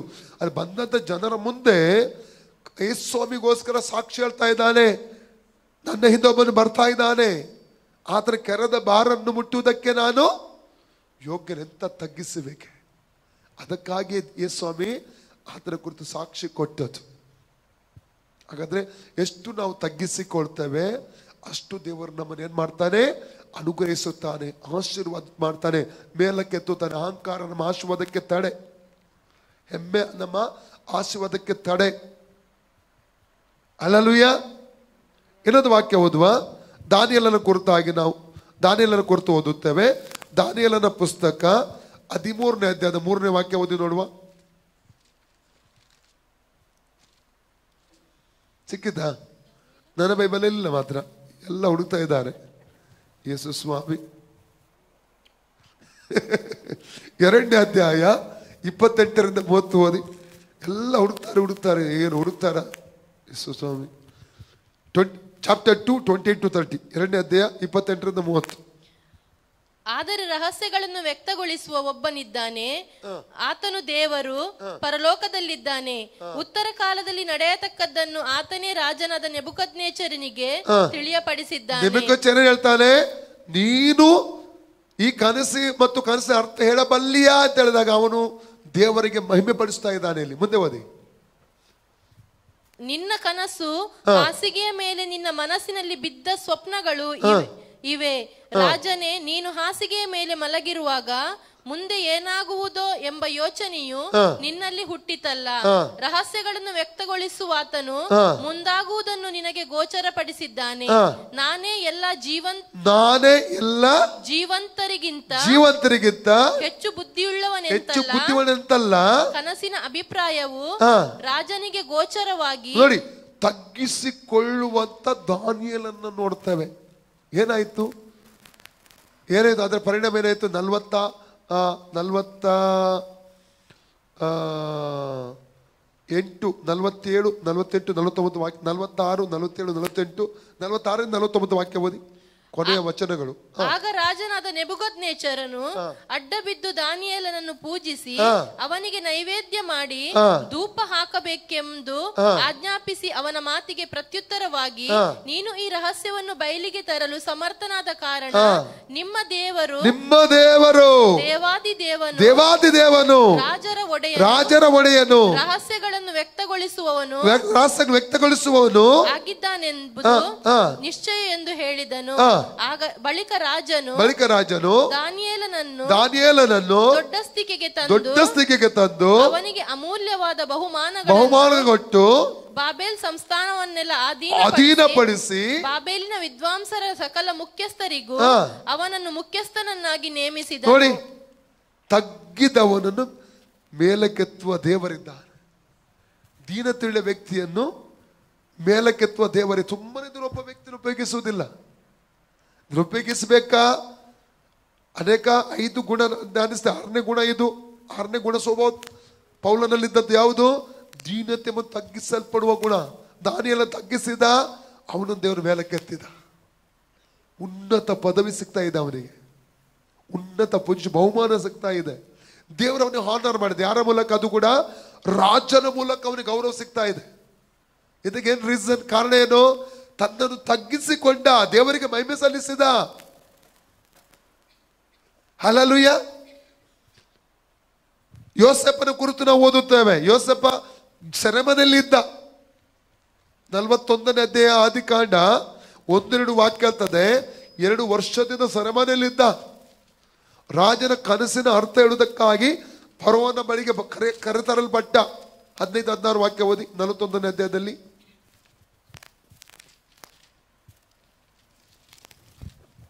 ಆಗ ಫರೋಹನು ಯೋಸೇಫನಿಗೆ, ನಾನು ಒಂದು ಕನಸು ಕಂಡಿದ್ದೇನೆ, ಅದರ ಅರ್ಥವನ್ನು ಹೇಳಬಲ್ಲವರು ಯಾರೂ ಇಲ್ಲ. ಆದರೆ ನೀನು ಕನಸನ್ನು ಕೇಳುತ್ತಲೇ ಅದರ ಅರ್ಥವನ್ನು ಹೇಳಬಲ್ಲವನೆಂದು ವರ್ತಮಾನ ಕೇಳಿದ್ದೇನೆ ಎಂದು ಹೇಳಲು, ಯೋಸೇಫನು, ನನ್ನಲ್ಲಿ ಅಂತ ಸಾಮರ್ಥ್ಯವೇನೂ ಇಲ್ಲ, ಆದರೆ ದೇವರು ಫರೋಹನಿಗೆ ಶುಭಕರವಾದ ಉತ್ತರವನ್ನು ಕೊಡಬಲ್ಲನೆಂದು ಹೇಳಿದನು. ನೋಡಿ, ಎಂತ ತಗ್ಗಿದ ಒಂದು ಉತ್ತರ ಇಲ್ಲಿ ನಾವು ನೋಡ್ತಾ ಇದ್ದೇವೆ. ನನ್ನಲ್ಲಿ ಸಾಮರ್ಥ್ಯ ಇಲ್ಲ, ದೇವರಿಗೆ ಸಾಧ್ಯ ಇದೆ. ಆ ದೇವರನ್ನ ನಂಬ್ತಾ ಇದ್ದೇನೆ. ಆ ದೇವರು ಪ್ರಕಟಣೆ ಕೊಡ್ತಾನೆ. 37ನೇ ವಾಕ್ಯದ ಅದೇ ಅಧ್ಯಾಯದಲ್ಲಿ 45 ವಾಕ್ಯದಲ್ಲಿ ಓದಿದ್ರೆ ರಾಜನಿಗೆ 2ನೇ ಸ್ಥಾನ ಅವನಿಗೆ ಸಿಗ್ತಾ ಉಂಟು. ಅಲ್ಲಿ ಎಷ್ಟನೇ ಸ್ಥಾನ? ಐಗುಪ್ತ ದೇಶದಲ್ಲಿ ಸೆರೆಮನೆಯಲ್ಲಿದ್ದಂಥ ಒಬ್ಬ ವ್ಯಕ್ತಿಯನ್ನು ದೇವರೀಗ ಹೊರಗಡೆ ತಂದು ಅದೇ ದೇಶದ ಯಾವ ದೇಶದಲ್ಲಿ ಸೆರೆಮನೆಯಲ್ಲಿದ್ದಲ್ಲ, ಅದೇ ದೇಶದಲ್ಲಿ ಆ ದೇಶದ ರಾಜನಿಗೆ 2ನೇ ಯವನನ್ನಾಗಿ ದೇವರ ನೇಮಕ ಮಾಡ್ತಾ ಇದ್ದಾನೆ. ಎಷ್ಟು ಮೇಲಕ್ಕೆ ದೇವರು ಎತ್ತಿದ ನೋಡಿ. ಅಲ್ಲಲ್ಲಿಯ ಅನೇಕ ಜನರು ಯಾಕೆ ದೇವ್ರ ಮೇಲಕ್ಕೆ ಎತ್ತುವುದಿಲ್ಲ? ವಾಗ್ದಾನಗಳು ಕೂಡ ಇರ್ತದೆ. ಯಾಕೆ ನಾವು ಜೀವಿತದಲ್ಲಿ ತಗ್ಗುತನ ಇರಲ್ಲ, ಅಹಂಕಾರ, ತಗ್ಗಿಸಿಕೊಳ್ಳುವುದಿಲ್ಲ. ತಪ್ಪು ನಡೆದರೆ ಕ್ಷಮೆ ಕೇಳುವುದಿಲ್ಲ, ಪಶ್ಚಾತ್ತಾಪ ಪಡಲ್ಲ, ಕ್ಷಮಿಸುವುದಿಲ್ಲ ಇನ್ನೊಬ್ಬರನ್ನು. ಹೊಟ್ಟೆ ಕಿಚ್ಚು, ಹಗೆತನ, ದ್ವೇಷ, ಇದೆ ನಮ್ಮ ಆಶೀರ್ವಾದಕ್ಕೆ ಅಡ್ಡಿ. ಇದು ನಮ್ಮ ದೇವರ ಮೇಲೆ ಕೆತ್ತಿದ್ದಕ್ಕೆ ಅಡ್ಡಿ. ಇದು ಅಹಂಕಾರಗಳಿಗೆ ದೇವರೇನ್ ಮಾಡ್ತಾನಂತೆ? ಎದುರಿಸುತ್ತಾನೆ. ಸಿಂಪಲ್. ಒಂದು ಕ್ಷಮೆ ಕೇಳುವಂಥದ್ದು ಸಿಂಪಲ್, ಅದು ನಮಗೆ ಮಾಡ್ಲಿಕ್ಕೆ ಆಗಲ್ಲ. ಇನ್ನೊಬ್ಬ ಬಿಡಲ್ಲ, ಅವನು ಗೊತ್ತು, ಅವನಿಗೆ ಕ್ಷಮೆ ಕೇಳಿದ್ರೆ ಏನಾಗ್ತದೆ ಅಂದ್ರೆ ಇವನು ಆಶೀರ್ವದಿಸಲ್ಪಡ್ತಾನೆ ಅಂತ ಗೊತ್ತು. ಹಲ್ಲೆಲೂಯಾ. ಮಾತ್ರವಲ್ಲ, ಒಂದು ಆಶೀರ್ವಾದ ಸಿಕ್ಕಿದಾಗ ನಾವೇನ್ ಮಾಡಬೇಕು? ಯಾವಾಗಲೂ ತಗ್ಗಿಸಿಕೊಂಡಿರಬೇಕು. ನಮ್ಮನ್ನು ಒಂದು ಸ್ಥಾನ ಇನ್ನೊಂದು ಸ್ಥಾನಕ್ಕೆ ಬಂದಾಗ ತಗ್ಗಿಸಿಕೊಳ್ಳಿ. ಇನ್ನೂ ಮುನ್ನತಕ್ಕೇನೆ ದೇವ್ರು ನಾವು ಕರ್ಕೊಂಡು ಹೋಗ್ತಾನೆ. ನಿಮ್ಮ ಕೆಳಗೆ ಡಿಮೋಷನ್ ದೇವ್ರು ಮಾಡುವುದಿಲ್ಲ, ಪ್ರಮೋಷನ್ಗೆ ನಮ್ಮ ನಡೆಸ್ತಾನೆ ದೇವರು. ಅಭಿಷೇಕ ಹೆಚ್ಚಿಸುತ್ತಾನೆ. ಅಭಿಷೇಕ ಏನಾಗ್ತದೆ? ವೃದ್ಧಿ ಆಗುತ್ತಾ ಇರ್ತದೆ. ನಮ್ಮ ಮೇಲಿರೋ ಅಭಿಷೇಕವು ಹೆಚ್ಚಾಗುತ್ತಾ ಹೋಗ್ತದೆ, ವೃದ್ಧಿ ಆಗುತ್ತಾ ಹೋಗ್ತದೆ. ಹಲ್ಲೆಲೂಯಾ. ಒಂದು ವಾಕ್ಯ ಓದಿ ನಾನು ನಿಲ್ಲಿಸ್ತೇನೆ. ಏಷಯ 57:15, ಐಸಾ 57:15. ಯಾಕಂದ್ರೆ ಇದನ್ನು ಕಂಟಿನ್ಯೂ ನಾಳೆ ಮಾಡ್ತೇನೆ ನಾನು. ಹಲ್ಲೆಲೂಯಾ. 57 ಐಸಾ 15 ವರ್ಸ್, 57:15. ಸದಮಲ ನೆನೆಸಿಕೊಂಡು ಶಾಶ್ವತ, ಓದಿ. ಸದಮಲ ನೆನೆಸಿಕೊಂಡು ಶಾಶ್ವತ ಲೋಕದಲ್ಲಿ ನಿತ್ಯ ನಿವಾಸಿಯಾದ ಮಹೋನ್ನತನು ಹೀಗನ್ನುತ್ತಾನೆ, ಉನ್ನತ ಲೋಕವೆಂಬ ಪವಿತ್ರಾಲಯದಲ್ಲಿ ವಾಸಿಸುವ ನಾನು ಜಜ್ಜಿ ಹೋದ ದೀನ ಮನದೊಂದಿಗೆ ಇದ್ದುಕೊಂಡು ದೀನನ ಆತ್ಮವನ್ನು ಜಜ್ಜಿ ಹೋದ ಮನಸ್ಸನ್ನು ಉಜ್ಜೀವಿಸ ಮಾಡುವವನಾಗಿದ್ದೇನೆ. ಜಜ್ಜಿ ಹೋದ ದೀನ ಮನದೊಂದಿಗೆ ಇದ್ದುಕೊಂಡು ದೀನನ ಆತ್ಮವನ್ನು ಜಜ್ಜಿ ಹೋದ ಮನಸ್ಸನ್ನು ಉಜ್ಜೀವಿಸ ಮಾಡುವನಾಗಿದ್ದೇನೆ. ಹಲ್ಲೆಲೂಯಾ. ಎಂತ ಟೆಸ್ಟಿಮನಿ ಇಲ್ಲಿ. ಕೀರ್ತನೆ 51:17 ಓದಿ. Psalm 51:17. ಕುಗ್ಗಿದ ಮನಸ್ಸೇ ದೇವರಿಗೆ ಇಷ್ಟ ಯಜ್ಞ. ದೇವರೇ ಪಶ್ಚಾತ್ತಾಪದಿಂದ ಜಜ್ಜಿ ಹೋದ ಮನಸ್ಸನ್ನು ನೀನು ತಿರಸ್ಕರಿಸುವುದಿಲ್ಲ. ಸಮಯದಲ್ಲಿ ನಾವು ಇವರಿಗೆ ಮೊಣಕಾಲಕ್ಕೆ ಸಾಧ್ಯ, ಮೊಣಕಾಲಾಕಿ ನಿಲ್ಲಿಕ್ಕೆ ಸಾಧ್ಯ ನಿಲ್ಲಿ, ಕೂತ್ಕೊಳ್ಳಿಕ್ಕೆ ಸಾಧ್ಯ ಕೂತ್ಕೊಳ್ಳಿ, ಹೇಗೆ ಸಾಷ್ಟಾಂಗ ದೇವರ ಮುಂದೆ ಬೀಳಲಿಕ್ಕೆ ಸಾಧ್ಯ ಸಾಷ್ಟಾಂಗ ಮಾಡಿ. ಆದರೆ ಒಂದು, ಇದು ಖಾಲಿ ಕೇಳಿ ವಾಕ್ಯನ ಹೊರಗೆ ಹೋಗೋದು ಬೇಡ. ಅದು ಆನ್ಲೈನ್ ಕಾಣುವವರು ಕೂಡ ಯಾವ ರೀತಿ ನಿಮಗೆ ಕೇಳಲಿಕ್ಕೆ ಆಗ್ತದೆ ವಾಕ್ಯ, ಆ ರೀತಿಯಲ್ಲಿ ಕೇಳಿ. ಆದರೆ ಒಂದು ಈಸ್ ಅ ತೀರ್ಮಾನ ಅಂತಗಳು ದೇವರ ಮುಂದುಗಡೆ. ದೇವರು ನಮ್ಮಿಂದ ಎದುರು ನೋಡುವಂಥದ್ದು ಒಂದು ಪಶ್ಚಾತ್ತಾಪವನ್ನು. ಎರಡನೇದಾಗಿ ದೇವರು ಎದುರು ತೀರ್ಮಾನ ಎದುರು ನೋಡ್ತಾ ಇದ್ದಾನೆ. ಎರಡು ಸಂಗತಿಗಳು ನಮ್ಮಿಂದ ಎದುರು ನೋಡ್ತಾ ಇದ್ದಾನೆ. ಅಹಂಕಾರ ನಮ್ಮ ಜೀವಿತದ ಆಶೀರ್ವಾದಕ್ಕೆ ತಡೆ ಆಗಿದೆ. ಅಹಂಕಾರ ನಮ್ಮ ವಾಗ್ದಾನ ನೆರವೇರಿಕೆಗೆ ತಡೆ ಆಗಿ ನಿಂತಿದೆ. ದೇವರತ್ತೆ ಕೇಳಿಕೊಳ್ಳಿ, ದೇವರೇ ನನ್ನ ಹೃದಯವನ್ನು ಒಡೆ, ಕಲ್ಲಾದ ಹೃದಯವನ್ನು ಒಡೆ. ಯಾಕಂದ್ರೆ ಎಸೆಕೆಲ್ 37, 25, 26, 27ರಲ್ಲಿ ಎಸೆಕೆಲ್ 36, ಎಸೆಕೆಲ್ 36, 25, 26, 27 ವಾಕ್ಯಕ್ಕೆ ಬರುವಾಗ ಅದು ದೇವರು ಹೇಳ್ತಾನೆ, ಕಲ್ಲಾದ ನಿಮ್ಮ ಹೃದಯವನ್ನು ತೆಗೆದು ಮೃದುವಾದ ಹೃದಯವನ್ನು ಉಂಟು ಮಾಡ್ತೇನೆ. ದೇವರತ್ತೆ ಕೇಳಿಕೊಳ್ಳಿ, ಕಲ್ಲಾದ ಹೃದಯ ನನ್ನಿಂದ ತೆಗೆ ಸ್ವಾಮಿ, ಮೃದುವಾದ ಹೃದಯ ನನಗೆ ಕೊಡು, ನನ್ನ ಒಳಗಿರುವ ಕಠಿಣ ಹೃದಯ ತೆಗೆ ಸ್ವಾಮಿ. ಕೇಳಿಕೊಳ್ಳಿ, ಯೇಸುವೇ ನಲ್ಲಿ ತಗ್ಗಿಸುವಿಕೆ ಉಂಟು ಮಾಡು, ದೀನತೆ ನನ್ನಲ್ಲಿ ಉಂಟು ಮಾಡು, ನಮ್ರತೆ ನನ್ನಲ್ಲಿ ಉಂಟು ಮಾಡು, ಸಾಧು ಗುಣ ನನ್ನಲ್ಲಿ ಉಂಟು ಮಾಡುವುದೇ ಕೇಳಿಕೊಳ್ಳಿ. ನಾನು ನಿಜ ವಿಶ್ವಾಸಿಯಾಗಿ, ಸಾತ್ವಿಕ ವಿಶ್ವಾಸಿಯಾಗಿ ನಾನು ಜೀವಿಸಬೇಕು. ಇನ್ನೊಬ್ಬರ ಮಧ್ಯೆ ಸಾಕ್ಷಿಯಾಗಿ ನಾನು ನಿಲ್ಲಬೇಕು. ಪವಿತ್ರಾತ್ಮನ 9 ಫಲಗಳಲ್ಲಿ ಒಂದಾದ ಆ ಸಾಧುತ್ವ ಎಂಬ ಫಲ ನನ್ನಲ್ಲಿ ಉಂಟಾಗಬೇಕೆಂಬುದು ಕೇಳಿಕೊಳ್ಳಿ. ಯೇಸುವೇ ಪರಿಶುದ್ಧಾತ್ಮನೇ ನನ್ನಲ್ಲಿ ನೂತನ ಉಂಟು ಮಾಡುವುದ ಕೇಳಿಕೊಳ್ಳಿ. ನನ್ನನ್ನು ಬದಲಾಗಬೇಕು ಸ್ವಾಮಿ, ನನಗೆ ಬದಲಾಗಬೇಕು. ಮಾತ್ರವಲ್ಲ, ನಾನು ನಿನ್ನಿಂದ ಉಪಯೋಗಿಸಲ್ಪಡಬೇಕು. ನೀನು ನನ್ನ ಉಪಯೋಗ ಮಾಡಲಿಕ್ಕೆ ಅಡ್ಡಿಯಾಗಿರುವ ಎಲ್ಲ ಅಹಂಕಾರ, ಗರ್ವ, ಹೆಮ್ಮೆ, ಹೊಟ್ಟೆ ಕಿಚ್ಚು, ಇವೆಲ್ಲ ಪಾಪ ನನ್ನ ಬಿಟ್ಟು ಹೋಗಲಿ ಎಂಬುದಾಗಿ ಕೇಳ್ಕೊಳ್ಳಿ. ಪವಿತ್ರ ಇದೆಲ್ಲ ತೆಗೆದು ಹಾಕೆಂಬುದ ಕೇಳ್ಕೊಳ್ಳಿ. ಇದಕ್ಕಾಗಿ ಮಾನಸ ಪತ್ರ ಪಡ್ತೇನೆ ಸ್ವಾಮಿ ಎಂಬುದ ಕೇಳ್ಕೊಳ್ಳಿ. ರಮಕ ಶಂದಲಿ ಬೆತಿರಿಯ ರೊಕೊಲಿ ಮಕ ಸಂದಲ ಪವಿತ್ರಾತ್ಮನಲ್ಲಿ ಕಾರ್ಯ ಮಾಡು ಸ್ವಾಮಿ. ಪವಿತ್ರಾತ್ಮ ಒಬ್ಬೊಬ್ಬರ ಹೃದಯವನ್ನು ಮುಟ್ಟು, ಒಬ್ಬೊಬ್ಬರ ಮನಸ್ಸನ್ನು ಮುಟ್ಟು, ಯಥಾರ್ಥ ಮಾನಸ ಒಬ್ಬೊಬ್ಬರಲ್ಲಿ ಉಂಟಾಗಲಿ, ಯಥಾರ್ಥ ಪಶ್ಚಾತ್ತಾಪ ಉಂಟಾಗಲಿ. ರಕಲ ಮಕ ಸಂದಲಿ ಕೆತಿರಿಬ ರುಕೊಲಿಮಕ ಸಂದಲಕ ತರಬ ಅರ್ಬಲಕ ಸೊರ್ಕೊಲಿಮಕ ತೊರೆ ರುಕೊಲಿಮಕ ಸಂದರೆ ರಿಬಿಕೆ ರಿಬೇಕೆ ಲೆಬ್ರೆಕೆ ಸೆಕರಿಬ ರಬಲಕ ಶುಕ್ರ ಬಲ ತುರಿ ಅಂದಲ. ಓ ರಿ ಬಾಬಾ ಬಾಬಾ ಬಾಬಾ. ಕೆಲವೊಬ್ಬರು ಹೃದಯದಲ್ಲಿ ಕ್ರಿಯೆ ಮಾಡ್ತಾ ಇದ್ದಾನೆ, ಕೆಲವೊಬ್ಬರು ಹೃದಯದಲ್ಲಿ ಪವಿತ್ರಾತ್ಮನ ಕ್ರಿಯೆ ಮಾಡ್ತಾ ಇದ್ದಾನೆ. ಜೀವಿಸಿದ್ರೆ ನಿಜ ವಿಶ್ವಾಸಿಯಾಗಿ ಜೀವಿಸಬೇಕು, ಜೀವಿಸಿದ್ರೆ ಒಳ್ಳೆ ವಿಶ್ವಾಸಿಯಾಗಿ ಜೀವಿಸಬೇಕು, ಜೀವಿಸಿದ್ರೆ ದೇವರು ಮೆಚ್ಚುವಂತ ವಿಶ್ವಾಸಕ್ಕೆ ನಾನು ಜೀವಿಸಬೇಕು. ರಿಕಲಬಕ ಸಂದಲ. ತುಂಬಾ ವರ್ಷದಿಂದ ಪ್ರಾರ್ಥನೆ ಮಾಡ್ತಾ ಬಂದಿರಬಹುದು, ದೇವರನ್ನು ಉಪಯೋಗಿಸು. ಆದರೆ ಇವತ್ತು ನನಗೆ ದೇವರು ಕಣ್ಣು ತೆರೆದಿದ್ದ ಯಾಕೆ ದೇವರಿಗೆ ಉಪಯೋಗಿಸ್ಲಿಕ್ಕೆ ಆಗ್ತಾ ಇಲ್ಲ ಅಂದ್ರೆ ಅದು ನನ್ನಲ್ಲಿರುವಂತಹ ಪಾಪ. ಅದು ಅಹಂಕಾರವಾಗಿರ್ಬೋದು, ಹೆಮ್ಮೆ ಆಗಿರ್ಬೋದು, ಅಥವಾ ಗರ್ವ ಆಗಿರ್ಬೋದು, ಅಥವಾ ಹೊಟ್ಟೆ ಕಿಚ್ಚ ಆಗಿರ್ಬೋದು, ಹಗೆತನ ಆಗಿರ್ಬೋದು, ದ್ವೇಷ ಆಗಿರ್ಬೋದು, ಕೋಪ ಆಗಿರ್ಬೋದು, ಕೈ ಆಗಿರ್ಬೋದು. ದೇವರಿಗೆ ಕೇಳಿಕೊಡೋಣ, ಇದರಿಂದ ಬಿಡುಗಡೆ ಕೊಡು ಸ್ವಾಮಿ. ಈ ಸ್ವಭಾವದಿಂದ ಬಿಡುಗಡೆ ಕೊಡು, ನೂತನ ಹೃದಯನೇ ಕೊಡು, ನೂತನ ಸ್ವಭಾವದಲ್ಲೇ ಉಂಟು ಮಾಡುವುದನ್ನು ಕೇಳಿಕೊಳ್ಳಿ. ರೊಕ್ಕೊಲ್ಲಿ ಬಕಸ ಅನೇಕರಿಗೆ ಆಶೀರ್ವಾದವಾಗಿರಬೇಕು, ಅನೇಕರನ್ನು ರಾಜ್ಯಕ್ಕೆ ತರುವಂತ ವ್ಯಕ್ತಿಯಾಗಿ ನನ್ನ ಮಾರ್ಪಡಿಸುವುದಾಗಿ ಕೇಳಿಕೊಳ್ಳಿ. ರಕಲ್ಲ ಬಕ ಸಂದಲಿಕ್ಕೆ ತರಿಬಾ ರೊಕ್ಕೊಲ್ಲಿ ಬಕ ಸಂದಲೆ. ಓ ರೀ ಬಾಬಾ ಬಾಬಾ ಬಾಬಾ ಬಾ ರೀ ಬಾಬಾ ಬಾಬಾ ಬಾಬಾ ಬಾಬಾ ಬಾಬಾ ರೂಮ ಬಾಬಾ ಬಾಬಾ ಬಾಬಾ ಬಾ ರಿಕಮಕ ಸಂದಲಕ ತರಬ ರಿಬಲಕ ಸಂದಲಕ ತರಬ ಅರ್ಬಲಕ ಸೆಕ್ರೆ ಬಲಬ. Thank you Lord. Holy Spirit ಕಾರ್ಯ ಮಾಡಪ್ಪ, ಪರಿಶುದ್ಧಾತ್ಮನೇ ಕಾರ್ಯ ಮಾಡು, ಕಾರ್ಯ ಮಾಡು ಸ್ವಾಮಿ. ಒಪ್ಪಿಸಿಕೊಡಿ, ಒಪ್ಪಿಸಿಕೊಡಿ, ಪ್ರಾರ್ಥಿಸಿರಿ, ಒಪ್ಪಿಸಿಕೊಟ್ಟು ಪ್ರಾರ್ಥಿಸಿ. ನೀವು ಯೇಸಪ್ಪನೊಟ್ಟಿಗೆ ಪ್ರಾರ್ಥಿಸಿರಿ. ರಿಬಾಕ ಶಾಕರಮನ ರಬತ ಹಸ್ತಲಮ ರಿಬ್ರೆಕೆ ಸೆದ್ದಲಿಕ ತರಬ ರೂಬ್ರಕ ಸಕ ಮಕ ತುರಿಬ ಅರಬಕ ಸೆಕ್ರೆಂದಲೆ ಬ್ರಾಂದು ರೆಬೆ ಬೆ ಬೆ ಬೆ ಬೆ ಬೆ ಬೆ ಬೆ ಬೆ ಬೆ ರಿಬಾ ಬಾ ಬಾ ಬಾ ಬಾ ಬಾ ಬಾ ಬಾ ಬಾ ಬಾ ಬಾ ಬಾ ರಿಬಾ ರಬ ಶಕರ ರಬ ರಬ ರಬ ರ ರುಬಲಕ ಸೆಕ್ರೆ ಬಲ ಬ ರಬ. Yes yes yes. Touch Holy Spirit, touch Holy Spirit, touch Lord, touch Jesus. ಒಬ್ಬ ಹೃದಯವನ್ನು ಮುಟ್ಟು ಸ್ವಾಮಿ, ಹೃದಯವನ್ನು ಸ್ಪರ್ಶಿಸು. ಯಥಾರ್ಥ ಮಾನಸಾಂತರ ಉಂಟು ಮಾಡಪ್ಪ, ಯಥಾರ್ಥ ತೀರ್ಮಾನ ಉಂಟಾಗಲಿ, ಯಥಾರ್ಥ ಸಮರ್ಪಣೆ ಉಂಟಾಗಲಿ ಅಪ್ಪ.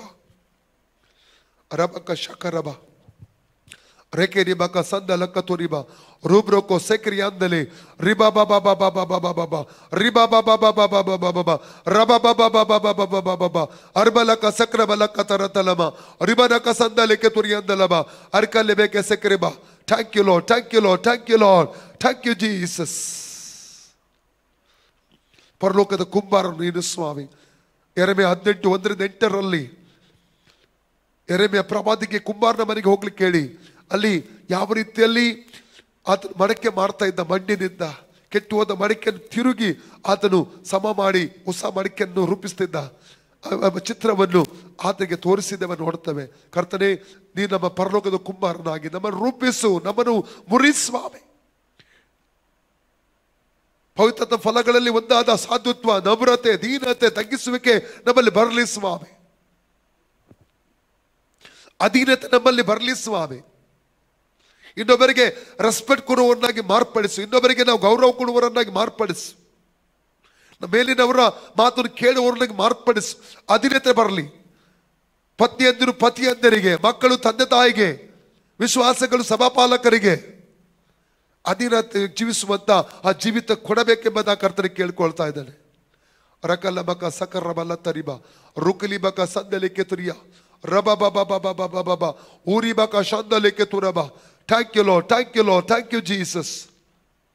ಪ್ರಾರ್ಥನೆ ಮಾಡೋಣ. ಪ್ರೀತಿ ಸ್ವರೂಪನಾದ ನಮ್ಮ ಪರಲೋಕ ತಂದೆ, ಯೇಸುವಿನ ಪವಿತ್ರವಾದ ನಾಮದಲ್ಲಿ ಪರಿಶುದ್ಧಾತ್ಮನ ಸಹಾಯದೊಂದಿಗೆ ಕರ್ತನಿನ ಪಾದ ಪೀಠಕ್ಕೆ ಬಂದಿದ್ದೇನೆ. ಇಲ್ಲಿ ಒಪ್ಪಿಸಿಕೊಟ್ಟಂತ ಒಬ್ಬೊಬ್ಬರಿಗೆ ಪ್ರಾರ್ಥಿಸುತ್ತೇನೆ, ಆನ್ಲೈನ್ ಇರುವಂತ ಒಪ್ಪಿಸಿಕೊಟ್ಟ ಎಲ್ಲರಿಗೆ ಪ್ರಾರ್ಥಿಸುತ್ತೇನೆ. ಪ್ರತಿಯೊಬ್ಬರ ಜೀವಿತದಲ್ಲಿ ಕಾರ್ಯ ಮಾಡಿ ತಗ್ಗುತನದ ಸ್ವಭಾವವನ್ನು, ದೀನತೆ ಸ್ವಭಾವವನ್ನು, ನಮ್ರತೆ ಸ್ವಭಾವವನ್ನು, ಸಾಧುತ್ವದ ಸ್ವಭಾವವನ್ನು ಉಂಟು ಮಾಡಬೇಕೆಂಬುದ ಕರ್ತನೆ ಕೇಳ್ಕೊತೇನೆ. ಅನೇಕರು ಅವರ ಆಶೀರ್ವಾದವಿರುವಂತೆ ಸಹಾಯ ಮಾಡಿ ಸ್ವಾಮಿ. ಕಾರ್ಯ ಮಾಡುವುದಕ್ಕೆ ಸ್ತೋತ್ರಪ್ಪ, ಯೇಸುವಿನ ಹೆಸರಲ್ಲಿ ತಂದೆ, ಆಮೆನ್. ಯಾರಿಗದು ಪ್ರಾರ್ಥನೆ ಅವಶ್ಯಕತೆ ಇದೆಯಾ? ಇದ್ರೆ ಮುಂದೆ ಬನ್ನಿ. ಪ್ರಾರ್ಥನೆಗೆ ಅವಶ್ಯಕತೆ ಉಂಟಾ? ರಬಕ ಶಾಂದಲಿಕೆ ತುರಿಬ ಅರ್ಬತಕ ಲೆಬ್ರೆಕೆ ಸೆಕೆರಿ ಅಂದಲ ಅರ್ಕಲ್ಲಮ ಕಸಿ ಅಂದಲ. ಸಮಾಧಾನ ಕೆಡಿಸುವ ಎಲ್ಲ ಹೋರಾಟಗಳು ಇವರ ಬಿಟ್ಟು ತೊಲಗಿ ಹೋಗಲಿ. ದೈವಿಕ ಸಮಾಧಾನ ಇವರಲ್ಲಿ ಯೇಸುವಿನ ಹೆಸರು ರಿಲೀಸ್ ಮಾಡ್ತಾನೆ. ಏಷ್ಯಾ 9:6 5 ಯೇಸು ಕ್ರಿಸ್ತನ ಸ್ವಭಾವಗಳೇ ಒಂದಾಗಿದೆ, ಅದು ಸಮಾಧಾನ ಪ್ರಭು. ಕರ್ತನೆ ಇವರಲ್ಲಿ ಸಮಾಧಾನ ಉಂಟು ಮಾಡಬೇಕೆಂಬುದ ಕರ್ತನೆ ಕೇಳ್ಕೊತಾನೆ.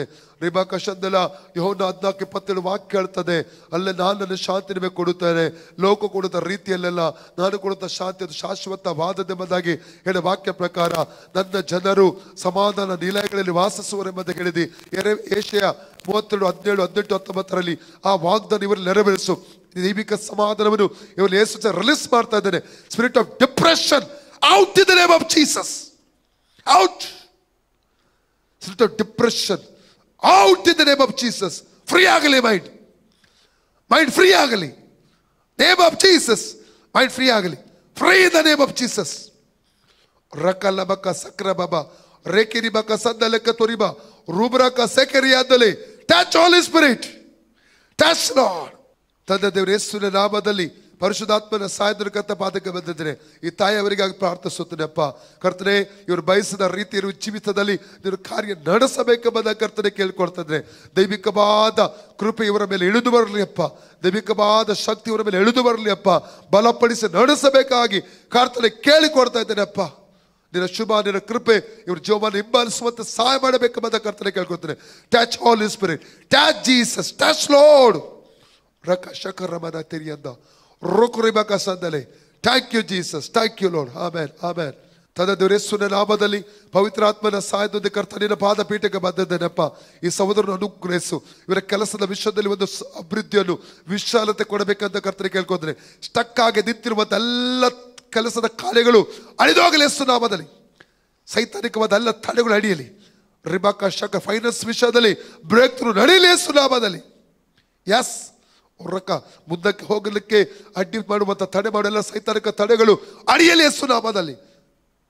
ಎಲ್ಲ ಭಾಗದ ಫೈನಾನ್ಸ್ ವಲಯದಲ್ಲಿ, ಬಿಸ್ನೆಸ್ ಮಂಡಲದಲ್ಲಿ ಎಲ್ಲದರಲ್ಲಿ ಅಭಿವೃದ್ಧಿ ಉಂಟಾಗಲಿ, ಅಭಿವೃದ್ಧಿ ಉಂಟಾಗಲಿ, ಒಂದು ಒಪ್ಪನಿಗೆ ಉಂಟಾಗಲಿ. Name of Jesus. ಓ ರಿಬಾ ಬಾಬಾ ಬಾಬಾ ಬಾಬಾ ರಿಬಾ ಬಾಬಾ ಬಾಬಾ ಬಾಬಾ ರಿಬಾ ಬಾಬಾ ಬಾಬಾ ಬಾಬಾ ರೂಕಲಬಕ ಸೆಕೆ ರಿಬಕ ಸಂದಲೆಕ್ಕೆ ತುರಿಬಾ ಲೇಬರಕ್ಕೆ ಸೆಕರಿಗೆ ಅಂದಲಿ ರಿಬಾಕ ಶಂದಲೆ ರೋಕೋತೋ ಲಿಬ್ರಾಕ ಸೆಕೆ ರಿಬಾ. Yes, touch Jesus, touch Holy Spirit, touch Lord, touch. Oraka shakaraba rekeriandale rabuta hasma rukoto libraka sekeriandala. Touch Lord, touch Lord, touch Jesus, touch. ತಂದೆ ದೇವರೇ, ಯೇಸುವಿನ ನಾಮದಲ್ಲಿ ಪವಿತ್ರಾತ್ಮನ ಸಹಾಯದೊಂದಿಗೆ ಕರ್ತನ ಪಾದಕ್ಕೆ ಬಂದಿದ್ದೇನೆ. ಈ ಸಹೋದರ ಸಿಗ್ಬೇಕಾದ ಹಣಕ್ಕಾಗಿ ನಾನು ಪ್ರಾರ್ಥನೆ ಮಾಡ್ತೇನೆ ಸ್ವಾಮಿ. ಆ ಬಿಲ್ಡರ್ ಹೃದಯದಲ್ಲಿ ಮಾತನಾಡು. ಯೇಸು ನಾಮದಲ್ಲಿ ಬ್ಲಾಕ್ ಆದ ಹಣವನ್ನು ಯೇಸು ರಿಲೀಸ್ ಮಾಡ್ತಾ ಇದ್ದಾರೆ. ಸೈತಾನಿಗೆ ಅದರ ಮೇಲೆ ಸೈತಾನ ಹಿಡಿತ ರಿಲೀಸ್ ಬಿಟ್ಟೋಗಲಿ. Name of Jesus. ಸೈತಾನಿಗೆ ಹೋಲ್ಡ್ ಅದು ಮುರಿಯಲ್ಪಡಲಿ. ಬಿಲ್ಡರ್ ಕೈಯನ್ನು ಮುಟ್ಟು ಸ್ವಾಮಿ, ಅವರ ಮೈಂಡ್ ಅನ್ನು ಮುಟ್ಟು ಸ್ವಾಮಿ. ರಿಬಾಕ ಶಾಂತ ಲೆಕ್ಕ ಜ್ಞಾನೋಕ್ತಿ 21:1 ರಾಜನ ಸಂಕಲ್ಪ ಯೆಹೋವನ ವಶ, ನೀರಿನ ಕಾಲುವೆಗಳ ಹಾಗೆ ತನಗೆ ಮನಸ್ಸು ಬಂದ ತಿರುಗಿಸ್ತಾನೆ. ವಾಕ್ಯ ಪ್ರಕಾರ ಬಿಲ್ಡರ್ ಹೃದಯದಲ್ಲಿ ಮಾತನಾಡಿ ಇವತ್ತೇ ಹಣ ರಿಲೀಸ್ ಆಗುವಾಗ ಸಹಾಯ ಮಾಡಿದಕ್ಕೆ ಸ್ತೋತ್ರ. ಯೇಸುವಿನ ನಾಮದಲ್ಲಿ ತನ್ನ ಅಡಿಯಲ್ಲಿ ಯೇಸು ನಾಮದಲ್ಲಿ ಕಾರ್ಯ ಮಾಡಿ ಸ್ತೋತ್ರ. ಯೇಸುವಿನ ತಂದೆ, ಆಮೆನ್, ಆಮೆನ್. ತಂದೆ ದೇವರ ಯೇಸುವಿನ ನಾಮದಲ್ಲಿ ಪವಿತ್ರಾತ್ಮನ ಸಹಾಯದೊಂದಿಗೆ ಕರ್ತನಿನ ಪಾದ ಪೀಠಕ್ಕೆ ಬಂದಿದ್ದೇನೆ. ಈ ತಾಯಿಗಾಗಿ ನಾನು ಪ್ರಾರ್ಥಿಸುತ್ತೇನೆ. ಮೊಣಕಲು ಹಾಕಿ ಪ್ರಾರ್ಥಿಸಬೇಕೆಂಬ ತುಂಬಾ ಬಯಸ್ತಾ ಇದ್ದಾರೆ. ಅದೇ ಮೊಣಕಲು ಹಾಕ್ಲಿಕ್ಕೆ ಆಗ್ತಾ ಇಲ್ಲ. ಅವರ ಕಾಲು ಕ್ಯಾಚ್ ಹಿಡಿತಾ ಉಂಟು. ಆ ಕಾಲಿನ ಮೇಲೆ ಹೊಡುವಂತ, ನರದ ಮೇಲೆ ಹೊಡುವಂತ ದುಷ್ಟ ಅಂಧಕಾರ ಶಕ್ತಿಯನ್ನು ಈಗಲೇ ಹೆಸರಿಸಿ ಗದರಿಸ್ತಾ ಇದ್ದಾನೆ. ಬಿಟ್ಟ out in the name of Jesus. Free ಆಗಲಿ, ಕಾಲು ಫ್ರೀ ಆಗಲಿ. ಎರಡು ಕಾಲುಗಳ ಮೇಲೆ ಸೌಖ್ಯ ಪ್ರಕಟ ಆಗಲಿ. Right now name of Jesus. Yes, ಕಾಲುಗಳು ಫ್ರೀ ಆಗಲಿ. ಕ್ಯಾಚ್ ಹಿಡಿಯುವಂತ ದುಷ್ಟ ಶಕ್ತಿಯ ಮೇಲೆ ಸ್ವರ್ಗದ ಅಗ್ನಿ ಹಿಡಿಯಲಿ. ಫ್ರೀ ಆಗಲಿ ಕಾಲು. Total freedom in the name of Jesus. ಆಮೇಲೆ ಈಗ ನೋಡಿ ಮೊಣಕಲು ಹಾಕಿ ಸೌಖ್ಯ ಆಯ್ತಾ? ಹೋಯ್ತಲ್ಲ? ಆಮೇಲೆ ಅಲ್ಲೆಲ್ಲೂಯ್ಯ. ಪ್ರಾರ್ಥನೆ ಮಾಡುವ. ಎಲ್ಲರೂ ಎದ್ದು ತಗೊಳ್ಳಿ. ಪ್ರೀತಿಯ ಸ್ವರೂಪನಾದ ನಮ್ಮ ಪರಲೋಕ ತಂದೆ, ಯೇಸುವಿನ ನಾಮದಲ್ಲಿ ಪವಿತ್ರಾತ್ಮನ ಸಹಾಯದೊಂದಿಗೆ ಕರ್ತನಿನ ಪಾದ ಪೀಠಕ್ಕೆ ಬಂದಿದ್ದೇವೆ ಅಪ್ಪ. ಕೂಡಿ ಬಂದ ಎಲ್ಲರ ಕೈಗೆ ಒಪ್ಪಿಸಿ ಕೊಡ್ತಾ ಇದ್ದೇನೆ. ಈ ಉಪವಾಸ ಪ್ರಾರ್ಥನೆಯಲ್ಲಿ ಒಟ್ಟಾಗಿ ಸೇರಿ ಪ್ರಾರ್ಥಿಸಲು, ಆರಾಧಿಸಲು ಕೊಟ್ಟ ಕೃಪೆಗಾಗಿ ಸ್ತೋತ್ರ ಅಪ್ಪ. ಅವರ ವಿಷಯಗಳಿಗೆ ಬಿಡುಗಡೆ ಕೊಡು ಕರ್ತನೆ. ಮತ್ತೆ ಆನ್ಲೈನ್ ಅನೇಕರು ವಿಷಯನೇ ಮಾಡ್ತಾ ಇದ್ದಾರೆ. ಅವರಿಗೆ ಏನೆಲ್ಲ ಅವಶ್ಯಕತೆ ಇದೆಯೋ ಅದನ್ನು ಸಂಧಿಸು. ಮಕ್ಕಳಿಲ್ಲವರಿಗೆ ಮಕ್ಕಳು ಉಂಟಾಗಲಿ. ಕೆಲಸದ ವಿಷಯದಲ್ಲಿ ಪ್ರಾರ್ಥಿಸು, ಕೆಲಸವನ್ನು ಅನುಗ್ರಹಿಸು. ಆರೋಗ್ಯದ ವಿಷಯದಲ್ಲಿ ಪ್ರಾರ್ಥಿಸುವಂತೆ ಆರೋಗ್ಯವನ್ನು ಅನುಗ್ರಹಿಸು ಕರ್ತನೆ. ದಾಂಪತ್ಯ ಜೀವಿತ ಸಮಾಧಾನ ಕೊಡು ಸ್ವಾಮಿ ಅಪ್ಪ. ಯಾವ ಎಲ್ಲ ಬಿಡುಗಡೆಗಳು ಬೇಕು ಅವೆಲ್ಲ ಏರಿಯಾದಲ್ಲಿ ಅವ್ರ ಬಿಡುಗಡೆಗಳು, ಫೈನಾನ್ಷಿಯಲ್ ಬ್ರೇಕ್ ಥ್ರೂಗಳು ಉಂಟಾಗಲಿ. ಇಲ್ಲಿ ಕೂಡಿ ಬಂದವರ ಜೀವಿತದಲ್ಲಿ ಕೂಡ ಅದ್ಭುತವಾದ ಬಿಡುಗಡೆ ಸಂಭವಿಸಲಿ ಕರ್ತನೆ. ಈ ಉಪವಾಸ ಪ್ರಾರ್ಥನೆಯಲ್ಲಿ ಅನೇಕರ ಜೀವಿತದಲ್ಲಿ ಅನೇಕ ಸಾಕ್ಷಿಗಳನ್ನು ಎಬ್ಬಿಸಿ ಅದ್ಭುತವಾಗಿ ನಡೆಸಬೇಕಾ ಕರ್ತನೆ ಕೇಳ್ಕೊಡ್ತಾ ಇದ್ದೇನೆ. ಕಾರ್ಯ ಮಾಡು ಸ್ತೋತ್ರ. ತಿರುಗಿ ಮನೆಗೆ ಹೋಗುವಾಗ ಪ್ರತಿಯೊಬ್ಬರು ಕೂಡ ಇದ್ದುಕೊಂಡು ನೋಡಿ ಸೂಕ್ಷ್ಮವಾಗಿ ಮನೆಗೆ ಹೋಗಿ ಮುಟ್ಟಲು ಸಹಾಯ ಮಾಡು. ನಾಳೆ ಪುನಃ ಯಥಾ ಪ್ರಕಾರ ತಿರುಗಿ ಆಲಯಕ್ಕೆ ನಿನ್ನ ಪಾದಸ್ಥಾನಕ್ಕೆ ಬಂದು ವಾಕ್ಯ ಕೇಳಲು, ಆರಾಧಿಸಲು, ಪ್ರಾರ್ಥಿಸಲು ಕೃಪೆಯನ್ನು ಅನುಗ್ರಹಿಸಬೇಕೆಂಬುದ ಕರ್ತನೆ ಕೇಳ್ಕೊಳ್ತೇನೆ. ಎಲ್ಲ ಮಾನ ಮಹಿಮೆ ನಿನಗೆ ಮಾತ್ರ ಸಲ್ಲಿಸ್ತೇವೆ ಯೇಸುವಿನ ಹೆಸರಲ್ಲಿ ತಂದೆಯೇ, ಆಮೇಲೆ. ತಂದೆಯಾದ ದೇವರ ಪ್ರೀತಿ, ಕರ್ತನ ಯೇಸು ಕ್ರಿಸ್ತನ ಕೃಪೆ, ಪವಿತ್ರಾತ್ಮನ ಐಕ್ಯತೆ, ಅನ್ಯೋನ್ಯತೆ, ಪರಿಪಾಲನೆಯು ಇಂದಿಗೂ ಎಂದೆಂದಿಗೂ ಸದಾಕಾಲ ನಮ್ಮೆಲ್ಲರ ಜೊತೆಲಿರಲಿ. ಯೇಸು ರಕ್ತಕ್ಕೆ ಜಯ. ಜಯ ಕೊಟ್ಟ ದೇವರಿಗೆ ಹಲ್ಲೆಲೂಯಾ. ಯೇಸು ರಕ್ತದಡಿ ನಾನಿರುವೆ, ಯೇಸು ರಕ್ತದಡಿ ನಾನಿರುವೆ, ಯೇಸು ರಕ್ತದಡಿ ನಾನಿರುವೆ, ನನಗೆ ಯಾವಾಗಲೂ ಜಯ ಜಯವೇ, ನನಗೆ ಕ್ರಿಸ್ತನಲ್ಲಿ ಜಯ ಜಯವೇ. ಆನೆ ಇಲ್ಲ, ಆನೆ ಇಲ್ಲ, ಆನೆ ಇಲ್ಲ, ಆನೆ ಇಲ್ಲ, ಆನೆ ಇಲ್ಲ, ಆನೆ ಇಲ್ಲ, ಆನೆ ಇಲ್ಲ, ಆನೆ ಇಲ್ಲ, ಆನೆ ಇಲ್ಲ, ನನಗೆ ಯಾವಾಗಲೂ ಜಯ ಜಯವೇ, ನನಗೆ ಕ್ರಿಸ್ತನಲ್ಲಿ ಜಯ ಜಯವೇ. ಯೇಸು ರಕ್ತದಲ್ಲಿ ಜಯ ನಮ್ಮದೇ, ಯೇಸು ವಾಕ್ಯದಲ್ಲಿ ಜಯ ನಮ್ಮದೇ, ಯೇಸು ನಾಮದಲ್ಲಿ ಜಯ ನಮ್ಮದೇ. Hallelujah. Praise the Lord Jesus Christ.